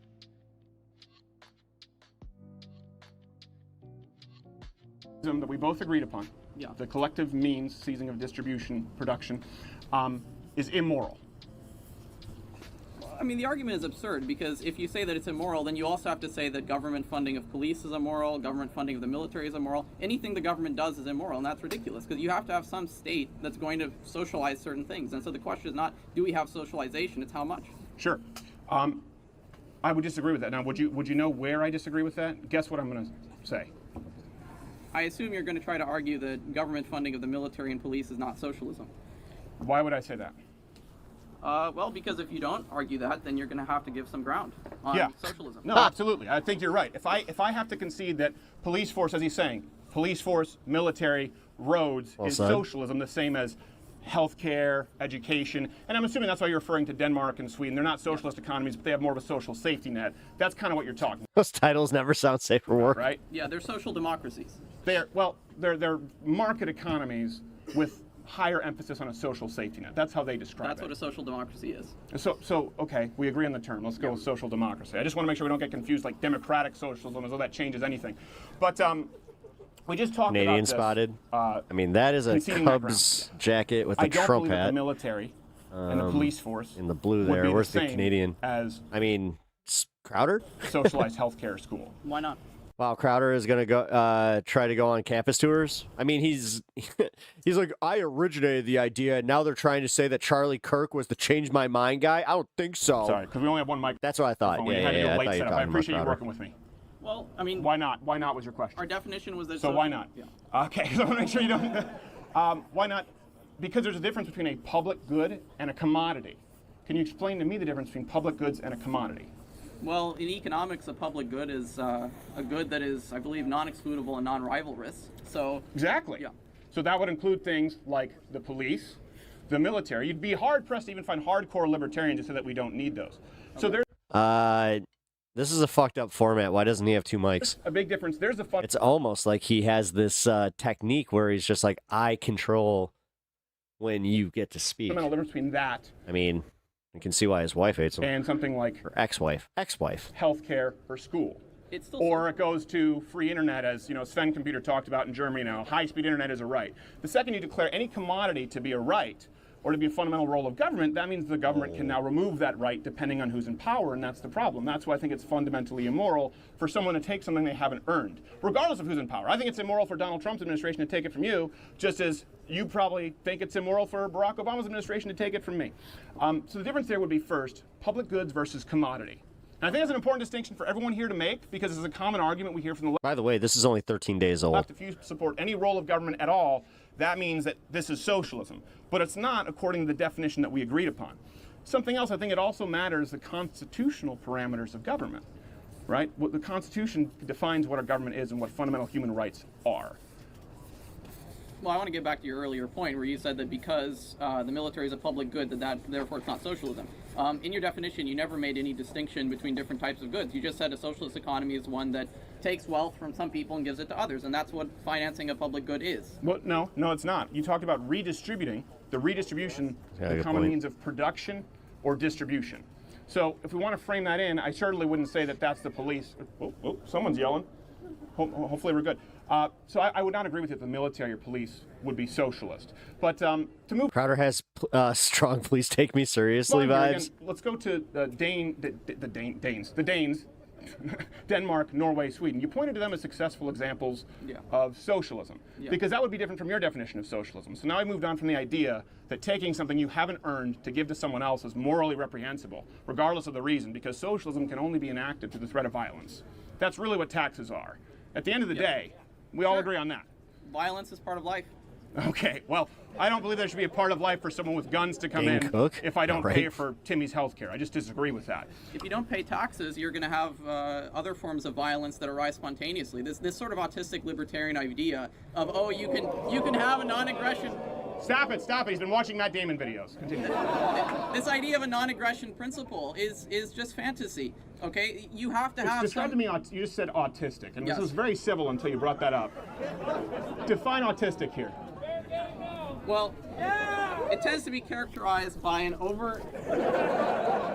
overemphasis on logic. When you're accused of doing some essay against dudes, maybe don't do the thing where you lean in. I mean, bro, does he not see it? As opposed to reality. You know, it's very easy to argue from... Yeah, you see how Crowder invades the person's space and interrupts him? Yeah, it's almost like he's doing bully tactics, and he understands that it's like the platform. This kid's doing great in spite of that. He's recognizing what he's doing. Syllogisms and axioms and all that. He's not capitulating. I like that. I want to make sure, before you move, because what you do is you speak in these paragraphs. We need to determine what these definitions are. I think we both agree that's fair. Fine. Okay, so you just said that autism...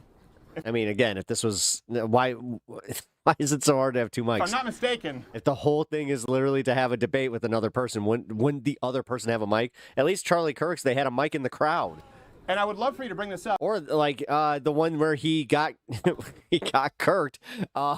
He had a mic right there. Is rooted more in for philosophy the person and theology, so the whole crowd could hear. Facts, then logic or reason? Logic, syllogisms, that sort of thing. That's what you believe. When someone gets that close, you speak with spit. The definition of autism? Well, because it leads you down these intellectual... No, do you believe that's the definition of autism? No, I'm using it in an informal way. Okay, so you're using it in an insulting way. You could say that. Okay. A little bit of banter. A little bit of, yeah. Well, we don't call that Well, I mean, you guys do the same. We call that being a dick. The thing is, you literally do the same thing, and you talk about how... So I want to go back to hopefully keeping it civil. You know, I wouldn't call Oh you my retarded. God, now they're playing civility politics. The Clippers won. I wouldn't do this. You're not Let's keep this very civil. civil. So let's go back to Sweden, Denmark, Norway as examples. You pointed to them as successful examples of socialism. It was interesting to me that you said, I know you'd want to point to the USSR or Venezuela or these places, but really we should look to these Scandinavian countries. Sure. Why? Because they provide a good quality of life for their citizens. You don't have this gigantic gap between the working class and the upper class. There is a commitment of the state to the well-being of their citizens, and I think that's a wonderful thing. Okay. So first off, I agree with you that first off, the overall well-being of citizens is a tremendous thing. I think we would all want. I think everyone here wants a better society, wants a better America. I don't think Crowder has no production staff. Is his dad like his producer? I hope that you don't believe I want a worse America, despite the fact that you implied I might be autistic. So maybe I don't know what's best for America. You know, autistic and such. Keep your hate speech off this campus. But your reasoning there, and correct me if I'm wrong. You bring the R word back, and now you're trying to act offended of somebody being like it's an autistic way of thinking. Ew. You said like, shut up. there isn't the same kind of gap, the inequality gap. That was your. I want. The dad is his handler. He's speaking, like I said, in longer paragraphs. It seems the fundamental premise there was Denmark, Norway, Sweden. They're examples because they're successful. They have a higher quality of living, and the main purpose, the main justification used was there's less of an inequality gap. Am I correct? I don't want to misrepresent you. Yes. Okay. So your problem is with inequality. It's one of several problems. I think another problem when you But that was your first issue. Let's go point by point. Okay. Inequality. What's immoral about inequality? Because there's this idea that you're going to have this society and everybody has social obligations.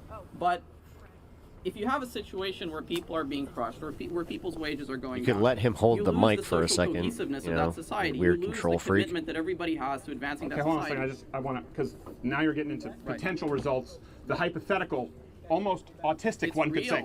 It's real. But I ask again, what is immoral about inequality? What's immoral is that it ruins the society. That's what's immoral about it. How does inequality ruin society? Because it sounds to me, if I'm not mistaken, what you just went down and described was a problem with this one's poverty. kind of self-explanatory. I mean, are you at this point where you're just going to continue asking questions and he's just going to body you? Because he has good answers for each one. Yeah. So your problem is with poverty then? But poverty is a consequence of inequality. That's not necessarily true. But, and as a matter of fact, I would argue that there are two very different things. Because I would say, and I think we'd probably have to agree, that the free enterprise, westernized capitalist system has pulled more people out of poverty than any system in existence. And if you look at countries, you said don't point to countries like Venezuela or true socialist economies, there's tremendous equality, but everyone is equally poor. So the problem you have is with poverty, it sounds like, and I think we would both have a problem with that we want to solve ways to eliminate as much poverty as possible. It's not just poverty. Inequality matters too, because if you have inequality of wealth, you're This kid's doing a going good to have job. an upper class Like a really good controls the job. political system and secures its own interests instead of the interests of the people. So Okay. yes, inequality matters as well. You would agree in stricter immigration laws? I would, and it's not. You're not going to get it if you shill for the capitalists. Well, they're against you. Define shill. Well, if you're I know you like to sound really intelligent by speaking in paragraphs. One thing, you've misused words several times, and if But you're also just kind of doing, like, you do realize that a 5-year-old can do this, where it's just like, define shell. If someone were to call you on it and be as rude as you are, you might define look this. You might refer to as stupid. Okay. So saying autistic or shill, define, because it's a very specific. Well, see, and now he's see, notice how he's doing this thing where he's trying to, like, oh, you guys always bring it down to these freaking insults and platitudes. Definition. You came in and just said shill, and I'm really Instead of he's completely ignoring everything that the kid brought up, which he has good arguments. get ready to give the microphone to someone else if you don't stop doing this, because this isn't the I mean, goal this of is the What's a technique, shill? and this is where he can win his audience back. And this is the worst part, is people perceive this technique as being like, look how Crowder's bodying him. He's winning so big. Look. Well, I think you're getting upset because They you're always losing do the that, debate. yeah. But Because they don't understand like how to have an intellectual argument. All they know is bully bullshit and just like optics. That's fair. That's fair. Like, you could just do this. Bark, bark, bark, bark. And they will take that and be like, well, at least he has some balls. What's a shill? No. The person losing the debate is the one who refers the other person as autistic and a shill. That's generally a good sign. So what's a shill? I don't have the exact definition, but essentially someone who's, I guess, pushing or advancing somebody else's interests, I suppose. For profit. Fair enough. But Yeah. a lot of these conservatives who... Well, you're not talking to these conservatives, you're talking to me. This isn't a performance, Paul, here. That's why we're doing this out here. This is a conversation. You're talking. I think he genuinely doesn't understand. He needs them to explain it like a little baby. I just said that I'm against. I mean, I'm starting to think. Illegal immigration. It's okay. You can look me in the eyes. I'm not mad at you. I just think it's rude. It's okay. Don't worry. I mean, we're okay. I'm used to people being rude to me. I'm sure you're probably aware of this to one degree or another. Let's move back to, again, Norway, Sweden. We didn't really kind of go to that. You've talked about them as successful examples. Now, we refer to them, and I would agree. I would agree that if we're going to take a model... It doesn't have to be for profit, does and it? say they've created a social safety net that functions better I don't think so. than many other countries. For example, socialized healthcare and education. Yeah, what's wrong with that? Usually it is, though. Well, so you would support school vouchers? I think, in general, vouchers, I think, have a problem because they do lead to the incentivization of private schools. But Okay. any way that the government I just say because that's what Sweden does. Yes. So you would support more of a flat tax and increasing taxes on the middle class and the lower class. I want a progressive tax. Okay, well, that's not what happens in Denmark. They should change it. Okay, so you would want a lower corporate tax rate. Not necessarily. Okay, so here's the one thing. We point to, and I appreciate you taking, what was your name again? Yusuf. Yusuf, I appreciate Yusuf taking the time. Ethan, thanks, man, for making the time. You're very welcome, and I just want to say, I know you called me, you said that I would be a layup. I hate the fact that, all right, here we go, guys. And I think you're right, because I don't think We I'm at a least very get good the drop. debater. I think you know that. So I didn't want to make it too easy for you. Oh, okay. So I've prepared. Okay. Yes. All right. So, Dan, what we were going whenever to you're talk ready. about is, you know, the initial quote that happened. I think he's looking off there. The initial quote that kind of was turned into a little bit of a meme, which wasn't intentional, and was you saying you don't even have to think about it regarding the CDC. And I disagree with that. I think people should think about it. I believe. And we talked about this through playful ribbing and an aggregation of medical authorities and scientific voices to make an informed and rational decision. So where do you think? Just knowing Ethan knows this was funny. I don't care. You know, all the Ethan drama aside, back to better times. This was really funny. Steven, do you know that the Spartans are like practice man love with children? Oh, geez. Okay, so this is what's going to happen. What did I tell you? He was going to do anything he could to avoid. Oh, there he is. Oh no, Sam Cedar. What a fucking nightmare. I had no idea this was going to happen. I thought Ethan was a stand-up guy. This is where we are. Yeah, I told Dave, remember I told you? I said I guarantee you he's going to do anything he can to avoid the debate. Well, I just think he believes that he should debate you. No. I mean, isn't he here? Like, wait a minute. So the whole thing that he's just like, yeah, he would do anything to not debate me. It's like, dude, he snuck on your show. He doesn't. He just takes advantage of women with, mental health issues. Steven, Ethan Klein doesn't stand up and do his own I fighting. gotta say, It's just hilarious. Let's bring on the FM. That you would do anything to avoid talking to me. I think the point that you made at the beginning of Joe this Rogan. was- Joe Rogan and Ben Shapiro. Oh, baby Sam, so smooth. And Dave Rubin and Jordan Peterson and Noam Chomsky. It is weird to see him without his beard now. And Sam Harris. Everyone's been avoiding. And not just attempting Sam to get Cedar. your audience by. Although, can we should, I hope they go into the lore of what happens with his co-host there that, has a lawsuit against him and has also, been very open about how Crowder has committed SA with some staffers. Jumping in. Well, I Allegedly. debated with Charlie Kirk. Beard works? Oh, yeah, it does. I mean, it's about issues. Let's talk about those issues. That's what you're doing here. Valid points. You're that so I think we clever. should I had no discuss. idea that you were taking your show off early last time, coming in No, the first clip was today with your pig pen peanuts. I literally just went to the next clip. We must have been Black very eyes, worried about aren't this, they? Like Stephen. I don't know why. No it one's would be worried about so Sam. concerned. This wasn't just a year ago, was it? Want to do? No, this was 5 years ago. Let's have a Sam, debate. come If no on. one's I'll tell worried, you what. I let's have a do general. This is a rule. great opportunity. I don't start a debate based with people on a lie. And how Or about you get sabotaging? How about you get Steven, to a show 30th yourself, of the you audience coward. share? Steven, show yourself. 30th Don't show of the your audience. co-host. Ethan, you should show Steven, yourself. excuse That is weird. I just realized that he wasn't showing himself on camera. Ethan, how can you? Did they not want to have the thumbnail of the thing? Respect yourself as a man, brother. Oh, wait a You're minute. such a coward. Stop showing your little leprechaun co-host who comes out dressed like your Ethan, come sidekick. on. Ethan, come on, man.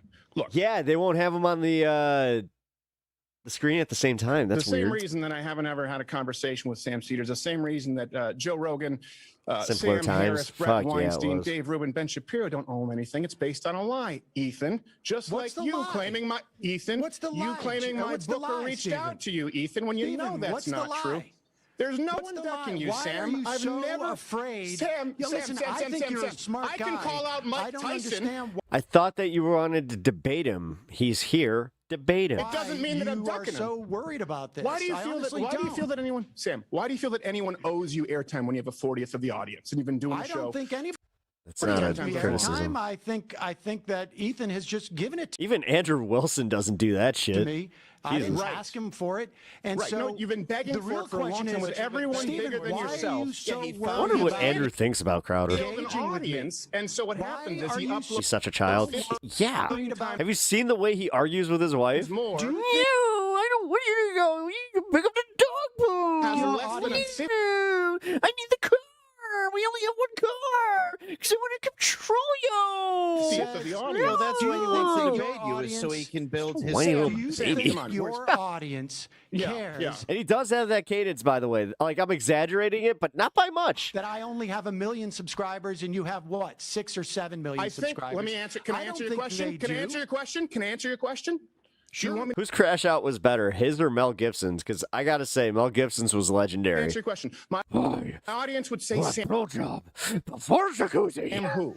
Just like Joe Rogan's audience and Ben Well, now Shapiro's they and all Dave know Rubin. who I am. Now they You've all just know who you introduced are me. because you had to Your shoehorn audience yourself into If you have no idea what I'm talking about, Mel Gibson had a again, legendary crash out where his girlfriend totally recorded him. Howard show. College students, every day that you do that, Why are change we? my Hold on a mind. second. Hold on They a second. don't know who those college This is another students lie. are. This is another lie. What possible Let difference me would it be? clarify, Sam. Let me clarify, Sam. To change my mind, everyone knows on the show, right? Yes. We've had How did professors you know on the. I ended This is my what- show okay, he's not early gonna talk. last week, Stephen? If your audience doesn't Because even you're an know me, idiot, how and did you half know of your that? staff Do doesn't you like.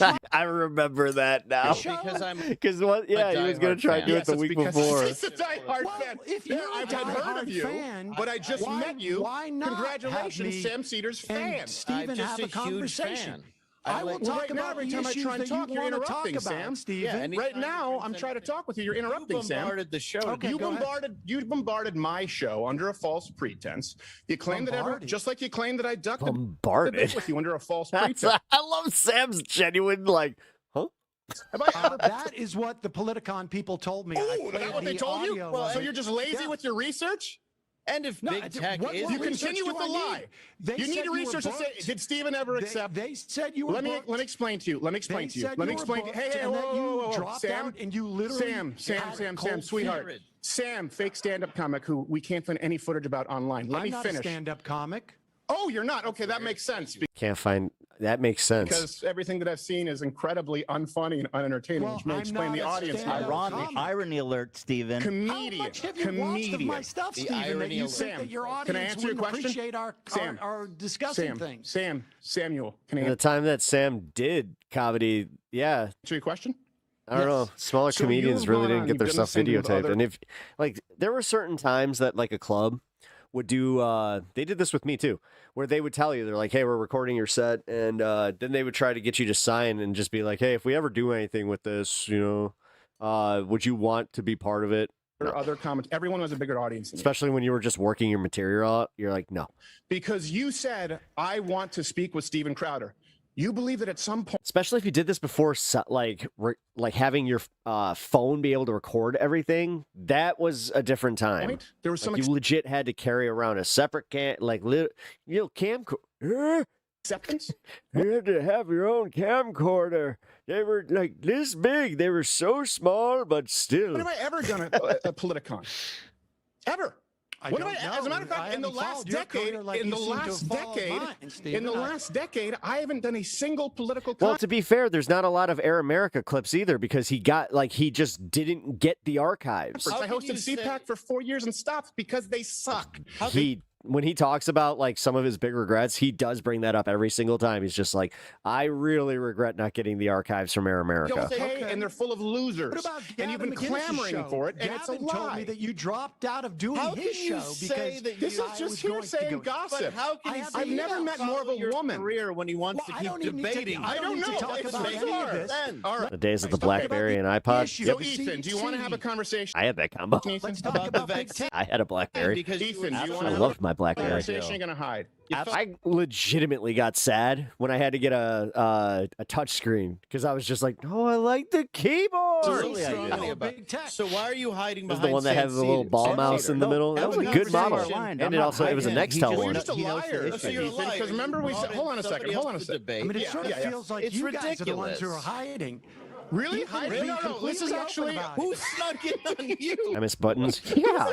He Guy who was never being appears completely on open stage, about it. never does a live show, But it's a never comment. even. It was the oh man, actually the BlackBerry would be a good one to bring back because like I would love a dumb phone, but I like the whole like emails is important. Believe it or not, I started checking my emails because of doing this, and I'm glad I did. Sheds never even Almost allows a missed an shadow of opportunity. comedy to be perceived on his program. It's just hiding. Right. Everything we do is out in the open. H3. Steven, you know you're wearing a that we holster. agreed. So what? Hold on a second, yeah? So? I want to normalize responsible gun ownership. Is that your debate? No wonder you had to bring in a hack for you. Well, no, you're talking about comedy. Well, I mean, that's strategy. that's Write not it very for you. funny. You have a holster, bro. Also, your you have a sponsor is holster. Spartans. As he takes advantage of mentally ill women for a main show with sponsor is just about gay. It's all touch. Right, Oh, fuck okay. that. All of it. All right, Sam. You got it. You got it. I hope you have No, a. come I on. hope Hey, you have a Steven, wonderful highlight reel. Hold on. Let me just make one point. Hope you enjoy Politicon. Hold on, Ethan let will me make release the one private point, messages. Steven. Take it easy. Steven, All right, don't thanks, bail. guys. I appreciate Don't it. bail, you Adorable. coward. Hey, Sam, one thing before I go. Can you take off your glasses? Check out Hold minimal on. phone, Before I go, full can you take off keyboard. your glasses? We just want to see. I just want to see if you take them off. If you have the Velveteen Rabbit buttons. That's the only thing I'm curious about. It's the only interesting part about it. Or if there's a soul. Let's Just debate. take off the glasses. Let's debate, Steven. Don't hide behind the Don't glasses. be a Sam. coward. Don't say let's debate, Ethan. You've lost Coward. All right. It looks like a Palm Pilot. The issues. What does it matter? You remember Palm Pilots? Debate, coward. Pepper's Farm remembers. Good. You guys are good. Thank you. Coward. Won't even take off the glasses. I was right. That works. All right. Yeah. You can give me the X. This You is- run away twice. Cold feet again. Come on, Steven. Wow. Wow. Dude, I can't believe he admit to following. Where's the drop? Admitted that he followed the show last week. We got him. Admitted that he watched the show last We week. got him. Early. Dude, we played him so hard because he literally was following. He saw that you went live, dude. We fucking got him. Oh my God, we fucking nailed him. I love this clip so much. And that's we already proved you're full of shit about Colorado and traffic deaths. Should we go and fuck you up with this too? Yeah. When you have your guy looking You up feel sources. bad about the Colorado thing at all? What? I never said Colorado. I said states that legalize marijuana. What other I've seen ones it. are there? Well, you didn't bring up the source that I wrote about. All right, well, I can. But the keep fact up that you're if still you hung want. up on it. Please. Crowder never got invited back to Rogan. What? Crowder, Rogan don't like him. I got the article. It's actually kind of fun to watch Rogan just be like, oh, fuck this Well, guy. I've been looking at it for like the last few minutes on your website. Yeah. There's a couple statements that are really bad just off the gate, like this right here. If you want to get high, you're a moron. Well, And getting high will make you more of a moron. That's not a But news hold on. article. Right. Hold on, please. That's commentary. But, hold on. But fine. After all, things like Coachella wouldn't exist. Is this your article? Yeah. I think it's an article on my site. Oh, wait a minute. If you want to get high, you're a moron? Yeah, I think you Courtney you believes think that, you're yeah. a moron? I think If you Courtney get believes high? that, yeah. Who's Courtney? She works probably for one you? of the best writers I think I've ever encountered. How dare you not read then? But so then the article links to a couple. Oh, the bully getting like bullied? This, for instance, is one that says it has deadliest year of traffic fatalities since 2008. Yeah. This article doesn't say anything about marijuana. Not one thing. Doesn't mention weed at once. It does say that it could be attributed to. All right, this is even more fun than I thought. I haven't seen this clip. Lower gas prices, people driving more, It more does. people in the state, Sure. et cetera, Yeah. et cetera. Well, But more that's not, people in the first off, that's not the state only thing. Hold on a is second. a No, huge this is- issue. Oh my God. Gordon, I'm going to defend myself here because you have someone here at the I like Reagan- this. I like watching him be like, well, hold on. That's not what I meant. That's not what I meant. That's what I meant. What you do is instead of bringing up information, this is what happens with Christopher Titus, right? You don't have information. that start you having a bring up. temper You have tantrum? another guy look up a source that you specifically want him to find. I didn't ask him to bring that up. Yes, He just you brought did. it And he up. brought up Washington Post and goes, "This is what's wrong with your article." Taking a No, joke out he of had context. already been talking. You didn't have a joke. The joke in there about the things like Coachella wouldn't exist. You didn't have a joke. Okay. What a call out. That's a joke. Right, but to try and go, do you think people who smoke pot are morons? No, it's a joke. Okay. Let's not do that. Okay. Let's not do that. Well, and no, pot's not comparable to alcohol. There are tests that determine how much alcohol Right. content is in your bloodstream. We can't yet do that with weed, so it's impossible to handle these incidents in the same way. That's but pretty there fair. but there have been tests where they showed people But that drunk. would go back to what he said and what But you there said. have been tests where they've shown people drunk versus on marijuana, and the people on marijuana drove far better. Okay, that's true. So this is also Right? anecdotal. No, but these are tests. It goes back to your No, point, these right? are- Let's these say are someone, tests. let's say someone has alcohol Are in their these system. tests? It's a Rogan just be like, no. Well, I haven't read your test. Okay, so But why I are you mean- arguing? It's weird that Rogan can do this. I mean, at any time, but it is like, oh yeah, there was a time that he could just be like, "What? You're full of shit." Being against them. No, I'm saying Now I I agree have a feeling that he would listen to Crowder. He'd be like, "Yeah, oh yeah, oh cool, yeah." with your point earlier. So why are you saying they're No, let me anecdotal? tell you- proving oh well, it no, is proving anecdotal. You're Crowder's saying point. some people drive better on marijuana No, than I'm not alcohol. saying that. I've said there have been tests where they've shown that people drive better on marijuana anyway. than alcohol. That's If you not want- if you want- anecdotal. my point is, if you no, want to you're smoke looking, weed, go you're ahead. looking to be really good at this argument No, here. no, I'm You not. need to settle down. You said you wouldn't pile on, and you got two people. I'm not piling yeah, down. He's yeah, not it is. talking. Yeah, it is. Yeah, He's it not is. talking. He Actually, brought I have something a rule up. when someone He brought comes on the up show. When facts. someone comes on the show, Jared cannot interject. Congratulations, you're not Cannot on the show. interject. And all he did was pull up some No, fucking two information. people bringing up information. Me without a laptop. No, he brought it After up. I, I said, talked no, I'm not about gonna it. say He didn't even After I talk said- about Wow, does he not understand that it's like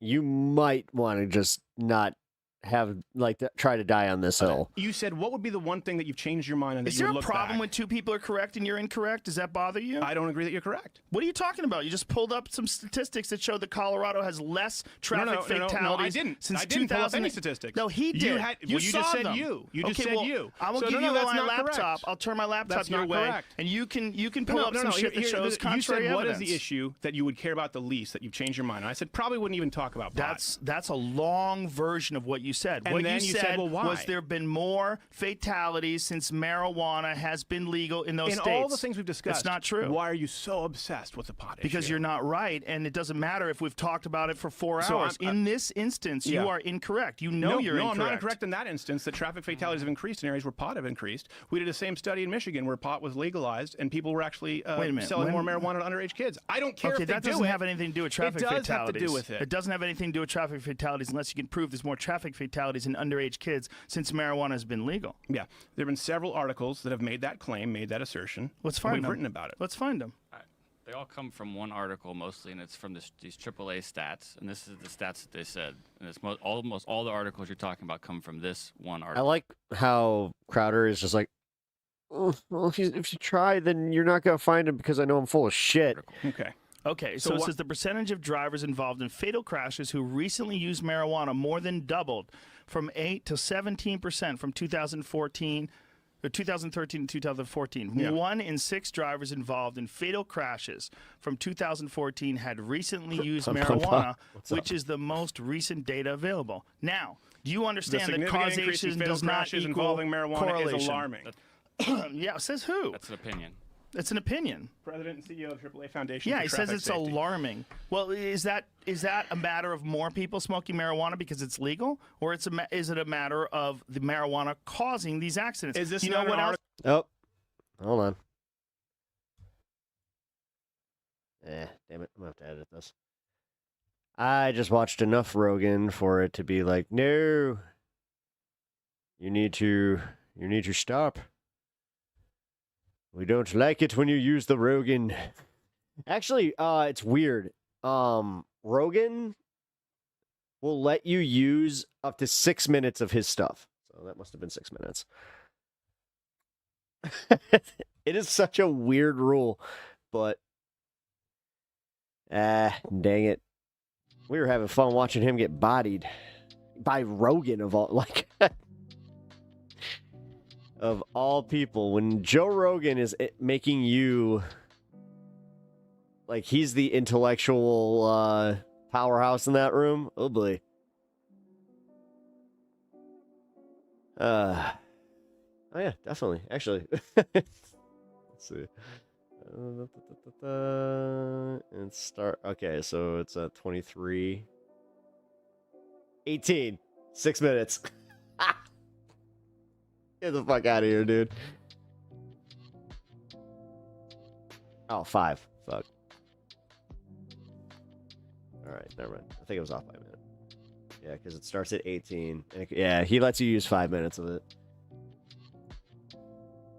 Only time I've seen Rogan be like that was with Les Stroud when talking about Bigfoot. Yeah. Well, hold on. He was like that with oh Oh my God, we watched a bunch of his videos. The paleontologist, or he's an archaeologist and a paleontologist. Fuck, I forgot his name. He looked like old Vosh. Oh man, I just remember he was. Yeah, he was getting chemo, and he filmed his video. Survivor Man guy. Oh, Vosh. I don't know. I forgot his name, but he looks like old Vosh. Oh, hey, are we starting to get some inflatables back, or what's going on? Like with Portland, why are the inflatables like just all of a sudden gone? Like Operation Inflatable or Operation Deflate was successful. Could you imagine giving you're the ICE agent? Operation Deflate has been successful, sir. We went in and stabbed all the cute unicorns, axolotls, and the frogs too, sir. I had to leave the chicken though, sir. Oh. All right, what do we got? A Hole in Reality, the turning point. Oh my God, dude, she's like going full on. Hold on. I was not ready for this, but let's take a look. All right, you guys. So here's what's going on today. Turning Point USA has issued a statement, a couple of statements actually. For one, dude, this is a follow-up that just got walked away released so swiftly after Charlie got shot is because Charlie himself told Mikey to do that. Charlie somehow drilled into Mikey McCoy's mind exactly what he should do in that circumstance. Why is that pattern all of us like? What's going on there? Are you buying that? Any buyers of that? I'd like to know. Oh, here. Because I'll be if there right back. are, I'd like to inform you. Didn't want to say it this way, but I am in fact a Nigerian princess. I am stranded currently on an island. I'm going to need you to send your credit card details right now so I can return home. And if you do, I will transfer you $1 million when I get back to my kingdom. Frank Turek is also being added into the mix. He is telling me plus other conspiracy theorists to shut up unless we have the facts. Okay, Frank, challenge accepted. Let's learn some more facts today. Lastly, in case you missed it while I was away, they infiltrated our book club. Our book club has gone viral. My one safe place. I only had one safe space, and it was my book club. And the Zionists are now there. And they say, you guessed it, I am going crazy. Welcome back to Candace.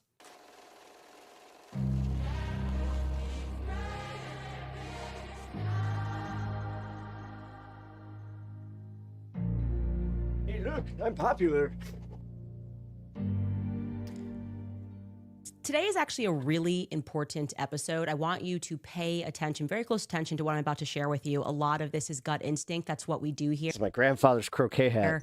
And I think it will change the way you think about the world. I'm going to start by building upon what we discussed yesterday. All right, I I'm going to speed mentioned this up. to you all, honestly, that something was happening in April of 2018. A lot of things actually were happening in April of 2018. But of course, hindsight is 2020. Again, this is from her official channel. And the fact that she already had the follow-up means that, oh boy, she definitely had some pushback. I'm going to share some things with you. I don't know what everything means, but I know that it means something. Back when I disagree with Candace that she's kind of bonkers. I did my initial she's definitely showing tribute video to Sharpat. Charlie. Thank Some you. people took issues theologically when I said that the day that Kanye West tweeted, I love the way Candace Owens thinks, Charlie and I freaked out because we were convinced. Every time I hear pretty that lady, we I had think of somehow like, sweet lady. invested that. I'm aware. Pretty with the smile. I received tons of emails. This goes Wearing a blazer, you know, waving. Christian doctrine. This was 2018. I was not a Catholic, and I think it's important to discuss that and why we thought we I manifested put that. this on and immediately I go to like 1950s references. Look at that. Because it is extremely relevant to what took place thereafter. I have to explain that moment to you. As I showed you yesterday, Charlie was having a lot of vivid dreams. Dreams that he said he had throughout his entire life. that he was going to die in a really tragic, quick way. But especially in April, he was having vivid dreams. Love you, Grandpa. That something big was about to happen. This is in the weeks leading up to the tweet. Okay. Full stop. Charlie knew, and I felt that we were on the brink of My something. grandpa was hilarious, by the way. Big. So Remember, we were I think young. you'd be happy about I'm a lot this. older than Charlie. I was Charlie. You're making fun of the 24. What's wrong with her? At the time. She was, and my favorite part is he wasn't like your typical old man. And we were, aka for racist. doing the Fox News other gambit, grandpa was. every show on Fox News. But I was really just focused on BLM, Black Lives Matter. I felt they were lying to Black Americans and it was going to harm us. Neither one of us was very well known at this time. We had just kind of gotten together the November before. And it is just All right, guys, here we go. I feel like she's giving us the whole story here, and I think we're nailing it. We're nailing the whole, like, okay, so this is like, you know, did she profess her love? Like, pretty fact that we were listening to. Because that theory was pretty good. Because now we're hearing that, like, there was a thing where Erica KIRK had filed for the dissolution of marriage, and they didn't know how to go public with it. Then you're getting all this Candace Owens stuff. Kanye West music every day. I mean, literally every day, especially the song Power. Okay. I was telling Charlie. I didn't know I could actually rock this croquet hand. Explicitly, we have to get to Kanye. I do look like I'm a. Hey, sir, I recommend the 3-wood, sir. I can tell by his music. This is what I'm saying to Charlie. I know these lyrics inside and out. This person does not want to be. If you shank that way, sir, that'll actually help your shot. And then you can also, you know what? I recommend that you also use the 5-iron so you get a little lift on the club. Be a part of the system. If we can get to Kanye, I think he'll join my Blexit movement. I've got to wake up Black Americans to this scam that they're using our race to control. That's one of my first jobs. Our emotions, which now to me seems so. Oh my God! Molecular. Chimney, chim, true. But I just knew that Kanye West was not a part of the simulation, so to speak, and that the song Power, as Kanye said, is a battle cry to be yourself because of the lyrics. And I have this old text that I'm going to show you from Charlie.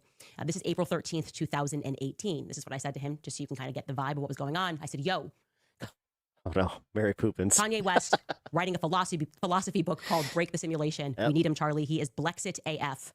And Charlie wrote back, I love Kanye. He's my soul brother. I will find a way to him. I promise we have to. Oh my God. He's my soul, bro. It's crazy. What the whiteness? Oh my God. Oh, this guy was like the embodiment of fucking mayo. I didn't realize that he's about to tweet us, about to tweet me. So there was this incredible buildup, and we felt this palpable energy, a shifting almost that we kept discussing in all the messages. We're like, something. You get any whiter? Something's happening in April. Something's Jesus happening. Christ. And then on April 16th, Mike. That's Miracle Whip. Cernovich, you might be familiar with. Soul brother. Him.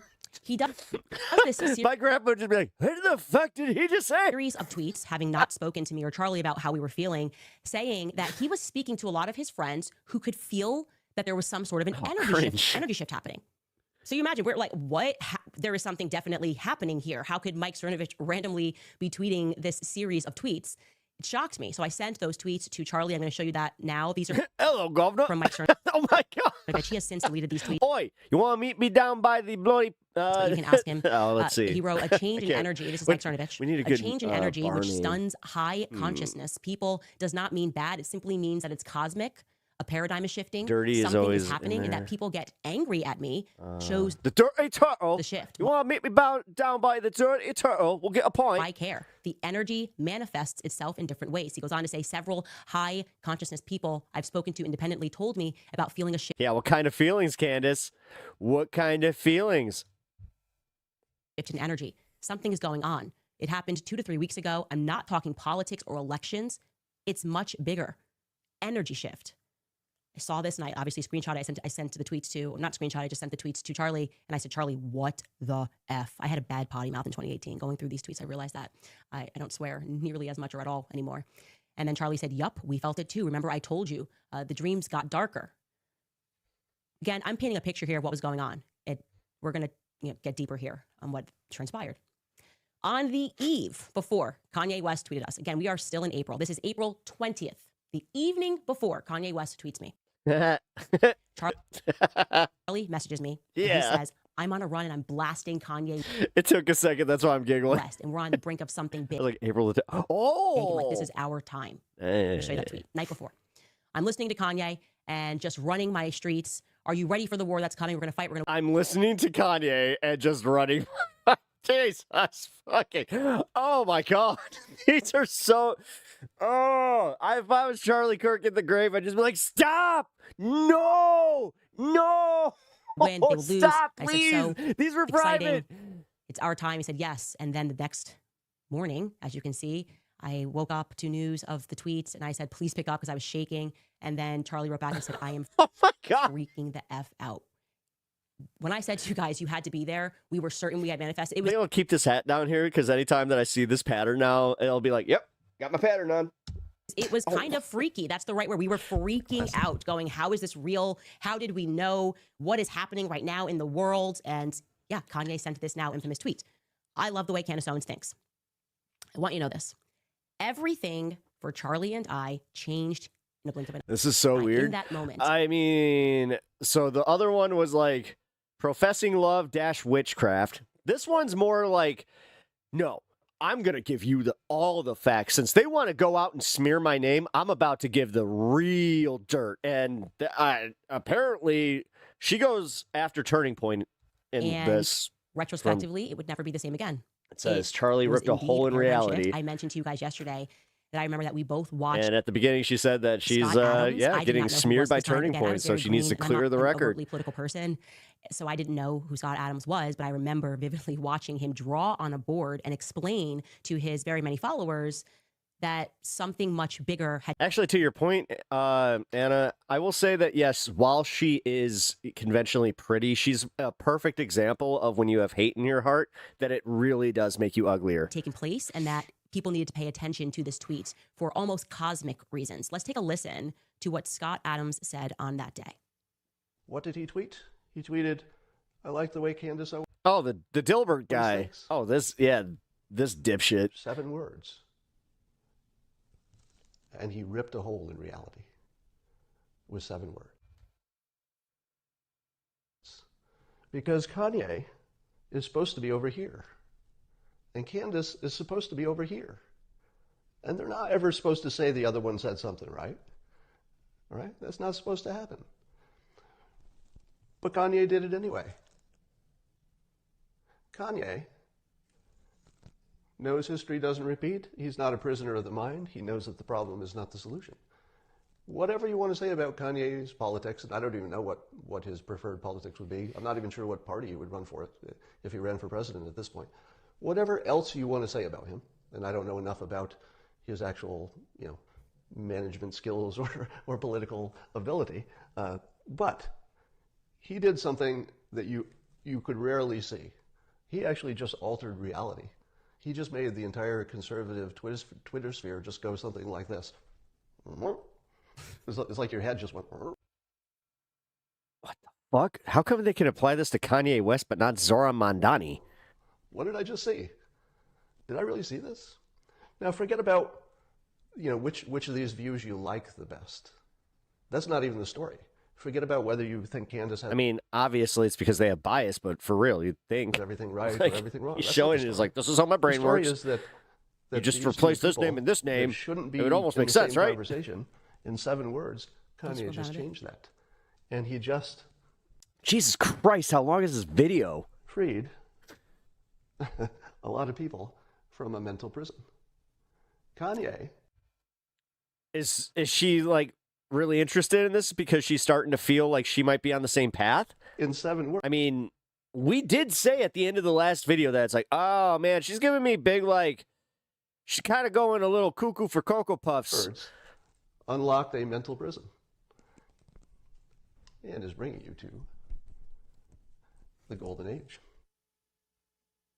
I look back on that and I find that clip to be really fascinating. And here's what I would tell you that happened thereafter in short order, because it was definitely something. I believe, and I'm saying this retrospectively, that from that moment onward, Charlie and I were assigned handlers. Okay, this is an expression that Kanye used to say, have a handler. I thought that he was just saying that. I thought that he was referring to just Hollywood. I now very much believe that I have had handlers since 2018. and that things were done Are you telling us that you were an industry plant all along? That makes sense. intentionally to pull me and Charlie apart. Now I'm going to tell you how I remember it in no particular order, okay? I tweeted back at Kanye and I said, please take a meeting with us. And before I could hear directly from Kanye's people, I heard from David Horowitz of the Freedom Center. He's the This one. is really weird. Like, person how did they not just hook up invited me when I was and like just going viral on YouTube to speak at his conference. You should also know that he is the Did Charlie just say, my parents would never be okay with me dating a black woman? father to Andreessen Horowitz, the one that Bibi Netanyahu is insisting should, or stepfather to. He wants Andreessen Horowitz to be a part of this group that buys TikTok because, and this is relevant, they think it's important for warfare, psychological warfare in the future. It's relevant. He was very nice in his message to me, said, oh, my son knows Kanye, and I would like to facilitate that meeting. Suddenly they get Eric Weinstein involved, and he reaches out and he pretends that he wants to be a friend to me. He's a bad person. I can tell you that right away. I learned that very quickly, but at the time, Charlie and Every time that I start to forget that that guy's even a thing, then it's just like, oh, there he is. We were pro-Israel. That's, I think, kind of relevant. And we were just so amazed by the tweet that we thought all of these people, like this was just our moment, as in they really did just want to help. Another player in this was Rick Rubin. Yeah, the big music industry. Rick Rubin also got into the mix and wanted to facilitate certain meetings. I took it, again, as a sign of help. On the Turning Point USA side, Tyler Boyer, who I could do a whole episode on. It's actually, he's more so relevant that I can't fit him into just one episode. He was with the only person that was with Charlie before. He introduced him to every person that Charlie knows. He starts hiring a bunch of people, telling Charlie that we need to hire bigger and more professional money raisers, PR people like Andrew Colbert, you name it. And it feels like at every moment there were forces that were trying to tell us this is not allowed to happen. Kanye's handlers are telling him, Kanye's got a team of people telling him he's not allowed to be involved in politics. And he's getting angrier and he's getting angrier about that. This isn't. I mean, is it that crazy, though, to think that, you know, with Kanye's antics, that you had people just being like, hey, maybe not, yay. The time of Kim. You know, he got this empire and everything. We don't want to see it collapse. And then they just kept seeing him do what he was doing. It's just like, oh, mother. Kardashian and Kanye, she wanted nothing to do with it, okay? And I've been to their house. And political friends are telling Charlie and I, don't get involved with Kanye because he's crazy. You guys are on a trajectory. Don't speak to Kanye. It's going to backfire in your face. And I'm like, no, we dreamed this. We want him to be a part of Blexit. Like, this is exactly what we wanted. At the exact same time, I felt, and you have heard the story very many times, Charlie has told it, I have told it. All right.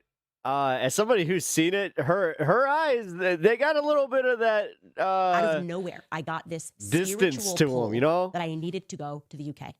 Charlie and I had no business in the UK at all. There was no reason for us to go to the UK. There was nothing happening in the UK. I have the messages. I'm like, Charlie, we should go to the UK. I don't know why. I'm getting the vibe. We need to go to the UK. We need to go to the UK. We need to go to the UK. Like, we got to go to London. And oi, she want to go down. We did. She want to go down to the spicy pickle and have a point in the future. We'll be waiting for you. First, dealing with this sort of pressure cooker that kept happening between Kanye, me, Charlie. It was in October, after Kanye had helped me to start designing the logo for Blexit, that Kanye's pressure cooker got too hot. And basically, they told him that he would lose everything, his marriage, this. I don't know. I just feel like if you were sitting at, like, I picture her at like specifically like a mall food court explaining this to one of her friends, and her friends is like, hold on. I gotta go check something. And then she just keeps talking. That if he didn't abstain from politics after he notoriously went to the White House in the MAGA hat, and he needed to distance from us and, of course, Blexit, and he cracked. I mean, you guys remember this headline. I'm taking you back 2018. Kanye West distances himself. You want a Wetzel's? I'm gonna go get a Wetzel's. I'll be back. I'm gonna get a Wetzel's. Himself from Blexit and Trump. He says, I've been used to spread messages. Kanye never wrote this statement. One of his handlers did, but he said, my eyes are now wide open, and I now realize that I've been used to spread messages that I don't believe in. I am distancing myself from politics and completely focusing on being creative. Now, that was not the most honest interpretation of things, and I reflect on it, and I'm so grateful that I called Mike Cernovich and I said, like, why is Kanye doing this? Why is he saying this? I have pictures of him standing over the guy, directing him on what he thought was cool with the logo. Like, should I drop them?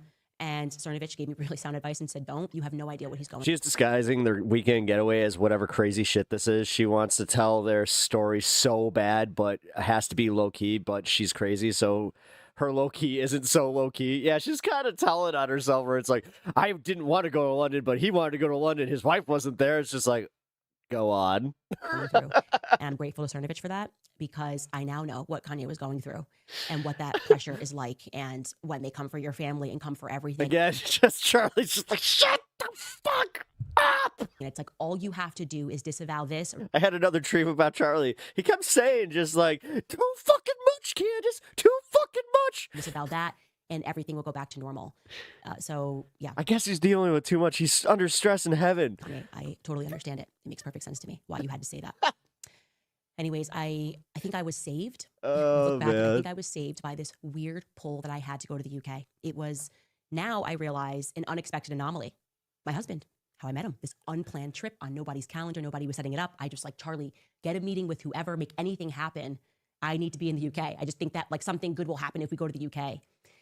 And it's kind of beautiful that the person that Charlie reached out to and said, can you put together just any place for Candace and I to speak at, was John and Irina Mappin, the lone donors who wrote that beautiful letter that has impacted the world, like true friends of Charlie, who stood up and said that what Turning Point USA is doing is wrong. So yeah, we had an event, and obviously I first laid eyes on my husband, and I have told you guys the truth. I looked at him, and everyone's like, why'd you get engaged after 18 days? I have never, You got engaged after 18 days? Oh my God. Inexplicable. This really does explain it, where she realized she was just like, oh, I might have jumped the gun on that. I was actually in love with Charlie, and then she probably did.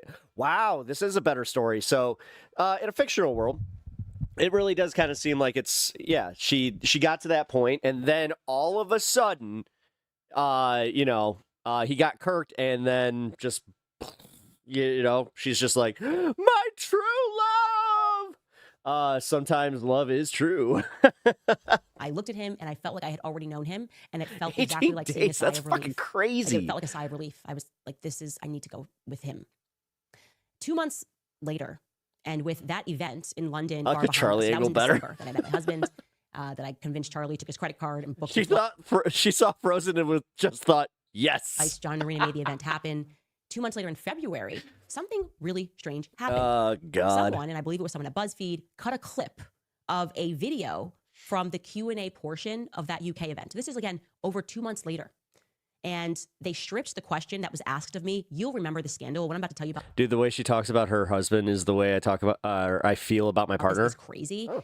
Again, I was green, so I didn't understand why suddenly they were sharing a clip and they were saying that I was justifying Adolf Hitler killing Jews. My biggest thing is to always wait out just wait. I don't want to be the guy to be like, just wait till your first fight, but usually that'll settle it. Person asked me, Candace, you describe yourself as a I've watched some ugly things happen where people are just like, but things are so great, and then they have one fight, they're just like, we broke up. I'm like, nationalist. That is sometimes a dirty term because happened a people lot don't in my like life. the words nationalism. We have a friend that And I answered by Yeah, saying, it's well, that's almost because they like wrongly attributed that's to just Adolf how Hitler. it He wasn't a works. nationalist. It's unfortunate. I didn't even mention Jews at all. I'm going to actually show you what I said, and I was standing next to Charlie when I said it, which is relevant. Take a listen.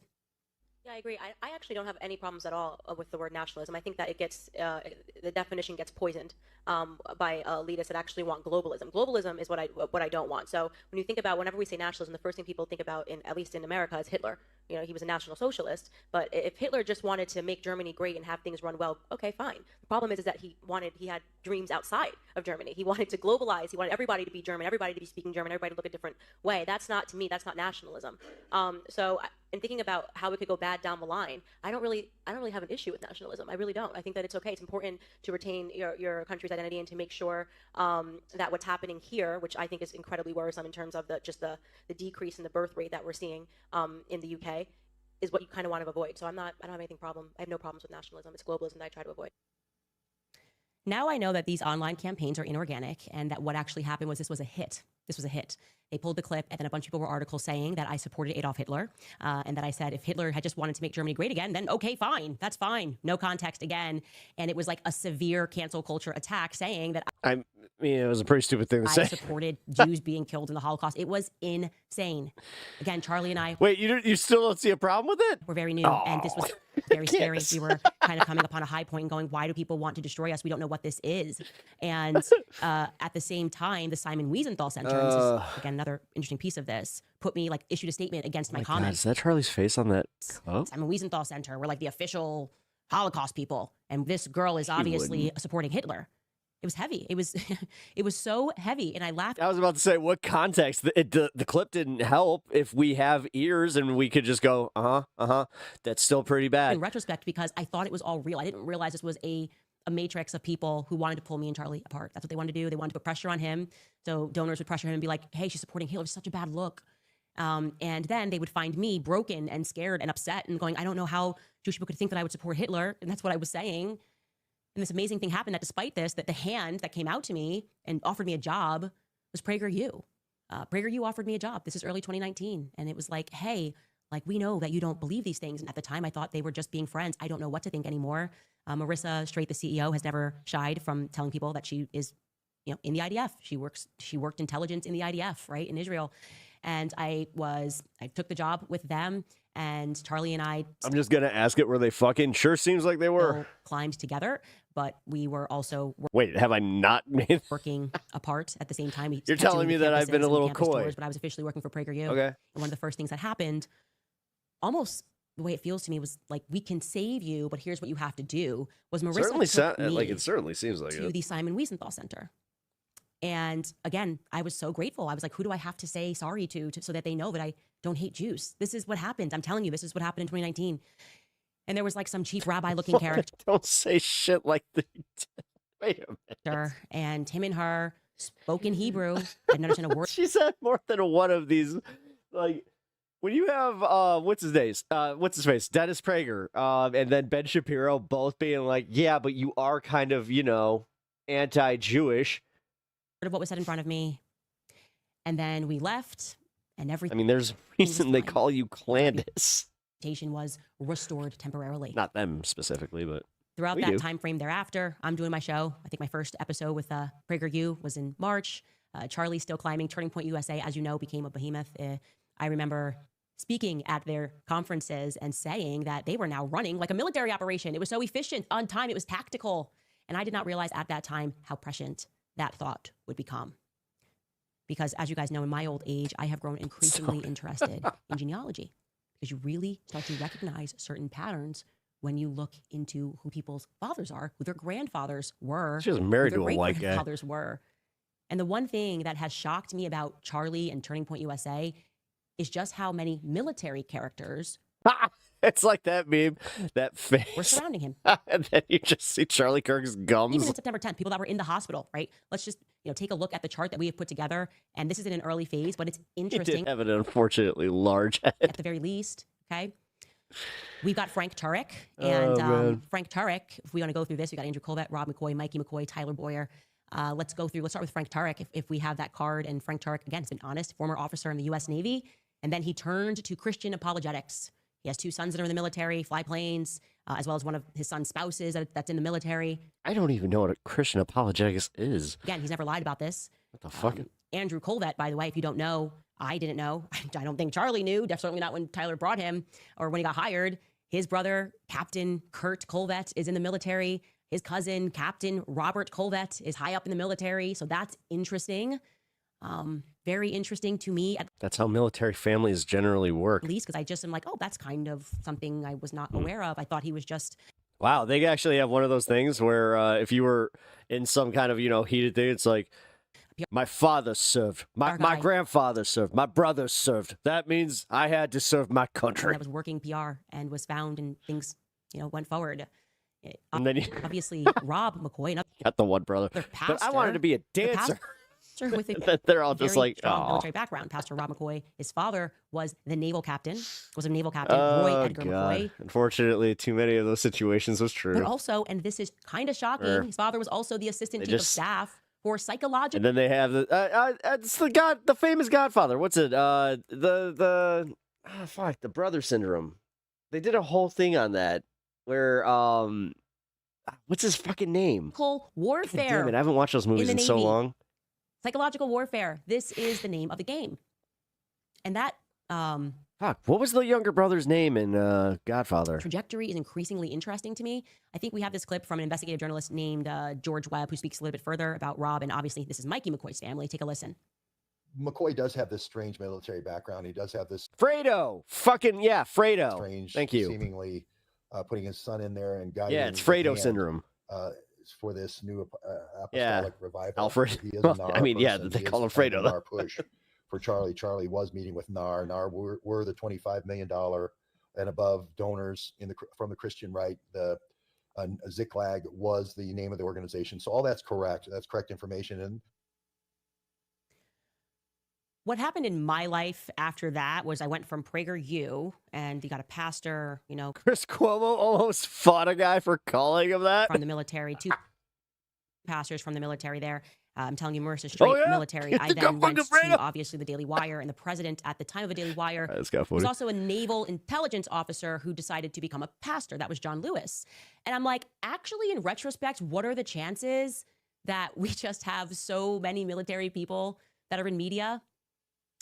How organic is this? Who's the biggest person on YouTube? Right? I just got interested. I started asking questions like, are we in a military simulation? Mr. Beast, both of his parents high up in the military. Do you think he really was just getting trillions and gazillions of views because people wanted to see somebody count to 1 million? Or is that interesting? But also, it might be relevant that his family's military, like high up in the military. Everywhere I looked, every time I was like, well, this person, you know, I got interested even in Lila Rose, right? Catholic, does this whole, speaks about, and she's always been very lovely to me, speaks about the pro-life movement and converted to Catholicism and got a story there. I met her through Marissa. It's kind of the same people funding both. And but it was kind of interesting. Like when I would see Lila kind of jump on the attacking the Christ is King or trying to rationalize why we shouldn't say Christ is King all the time. And she was like the lone Catholic. Okay, now I kind of remember like these little like these inner Christian things. Yeah. And I then got super interested in her when she messaged me about Andrew Tate. And she had someone on her show that was Andrew Tate's, one of the accuser's lawyers. And I was like, this has nothing to do with the pro-life movement. What are you doing? I asked her. And she's like, well, and that woman then attacked me and Tucker Carlson. I said, that's weird. Like, that's kind of random. You're supposed to be the pro-life person.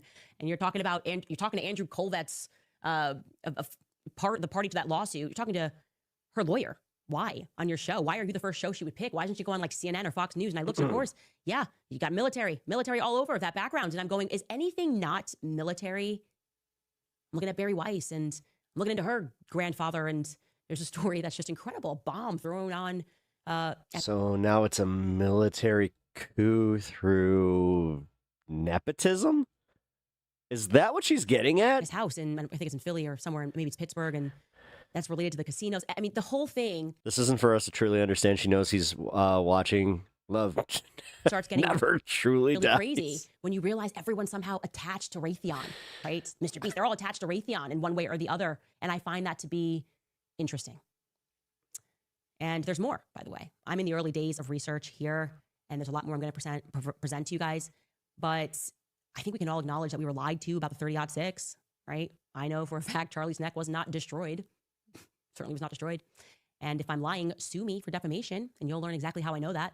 This is what makes Andrew Colvet's tweet explaining the conversation with the surgeon especially interesting. You remember, he's like, oh, and the surgeon said, well, that would have taken down a love can't be moose. And, but Charlie's neck, he's the man of steel. Oh, and people rightly said that's not the job. Oh, my God. If Kirk popped up in chat right now, it was just like, huh? Job of the surgeon. That would make this. That's kind of the job of forensics to say that. The medical examiner would be the right person to say that. By the way, who was the medical? That was hilarious. The yes. Whoever came up with Kirk. Any chance they were military? Any chance they were military? I'm just wondering. And here's what I discovered preliminarily. The answer is yes. Okay. I think that was Hermit, wasn't the it? doctor who worked on Charlie was Dr. Lee Trotter. And regarding Dr. Lee Trotter, he did his residency on the Air Force Base, right? He completed a residency at the Keesler Air Force Medical Center in Mississippi. I think he actually might be in the Air Force from what I'm looking at. Can't confirm that entirely, but there's a person who matches his name, age, description, living where he's living, who is actually in the Air Force. And he also, for a fact, is a pilot. So it would track that he was in the military. That's interesting. The medical examiner, Dr. G. Smith Amaro, who that would be the appropriate person to have had the conversation with. Also someone that in my dream, Charlie told me I should look into. She's a major in the Army. What? He told you to look into these people specifically. Jesus, how long was this dream in this conversation? Did you have a notebook? She's also from a major corporation. She's from the Air. I can't remember my dreams, let alone like small details like this. Erickson family, the Erickson Boyd Corporation is her family. She tells people that she is a direct descendant of Leif Erikson. This brings us into like Swedish Freemason stuff, okay? And I'm sure, like I'm certain she's an Erikson, like 1,000% certain that she is an Erikson. She's also now a lesbian. And I'm thinking, why was she just made a major in the army? Why did what the fuck? They need this one. Dude, here we go. Here we go. The pin. Here go the pins. All right, so we got the pin on this one. We got the pin over here. Hold on, let me get my string. And then why were people researching these doctors and this specific medical examiner? What the heck is going on? Yeah. She's fucking right. Yeah. What is going on? Candace is so close to the truth. Come on, Candace. You're almost there. It's a lot Tell us what the truth is. Covered, but I'm painting a picture here for you. Okay. I need the final I piece. think the military-industrial complex that Eisenhower... Where my unstable girlies at? The military-industrial complex that shot JFK to maintain power... This shit is banana B-A-A. ...has created a veneer of reality for us, and it is not so, right? We are under a veil. I think that these corporations, people that are put at the head of these corporations and we're told that they're geniuses, or they're just so successful, like Mr. Beast... These are military operations. Then she's like, wait a minute, hold on. I'm the only one hold on, back up, Candace. This is what I'm signaling to you guys. So be aware of that. I think this military-industrial complex has had a lot of actors. We have military-grade actors, some of which I think were there when Charlie got shot. Weird behavior from people. The first people to get booked. Did she just say military grade? What? It was hard. Military grade actors. To find a student that spoke to a mainstream media. I was a captain in Juilliard, my lieutenant. You don't understand. Wait, my lieutenant was Sean Connery. Yes, and I was a very good lieutenant. That day, something's not right.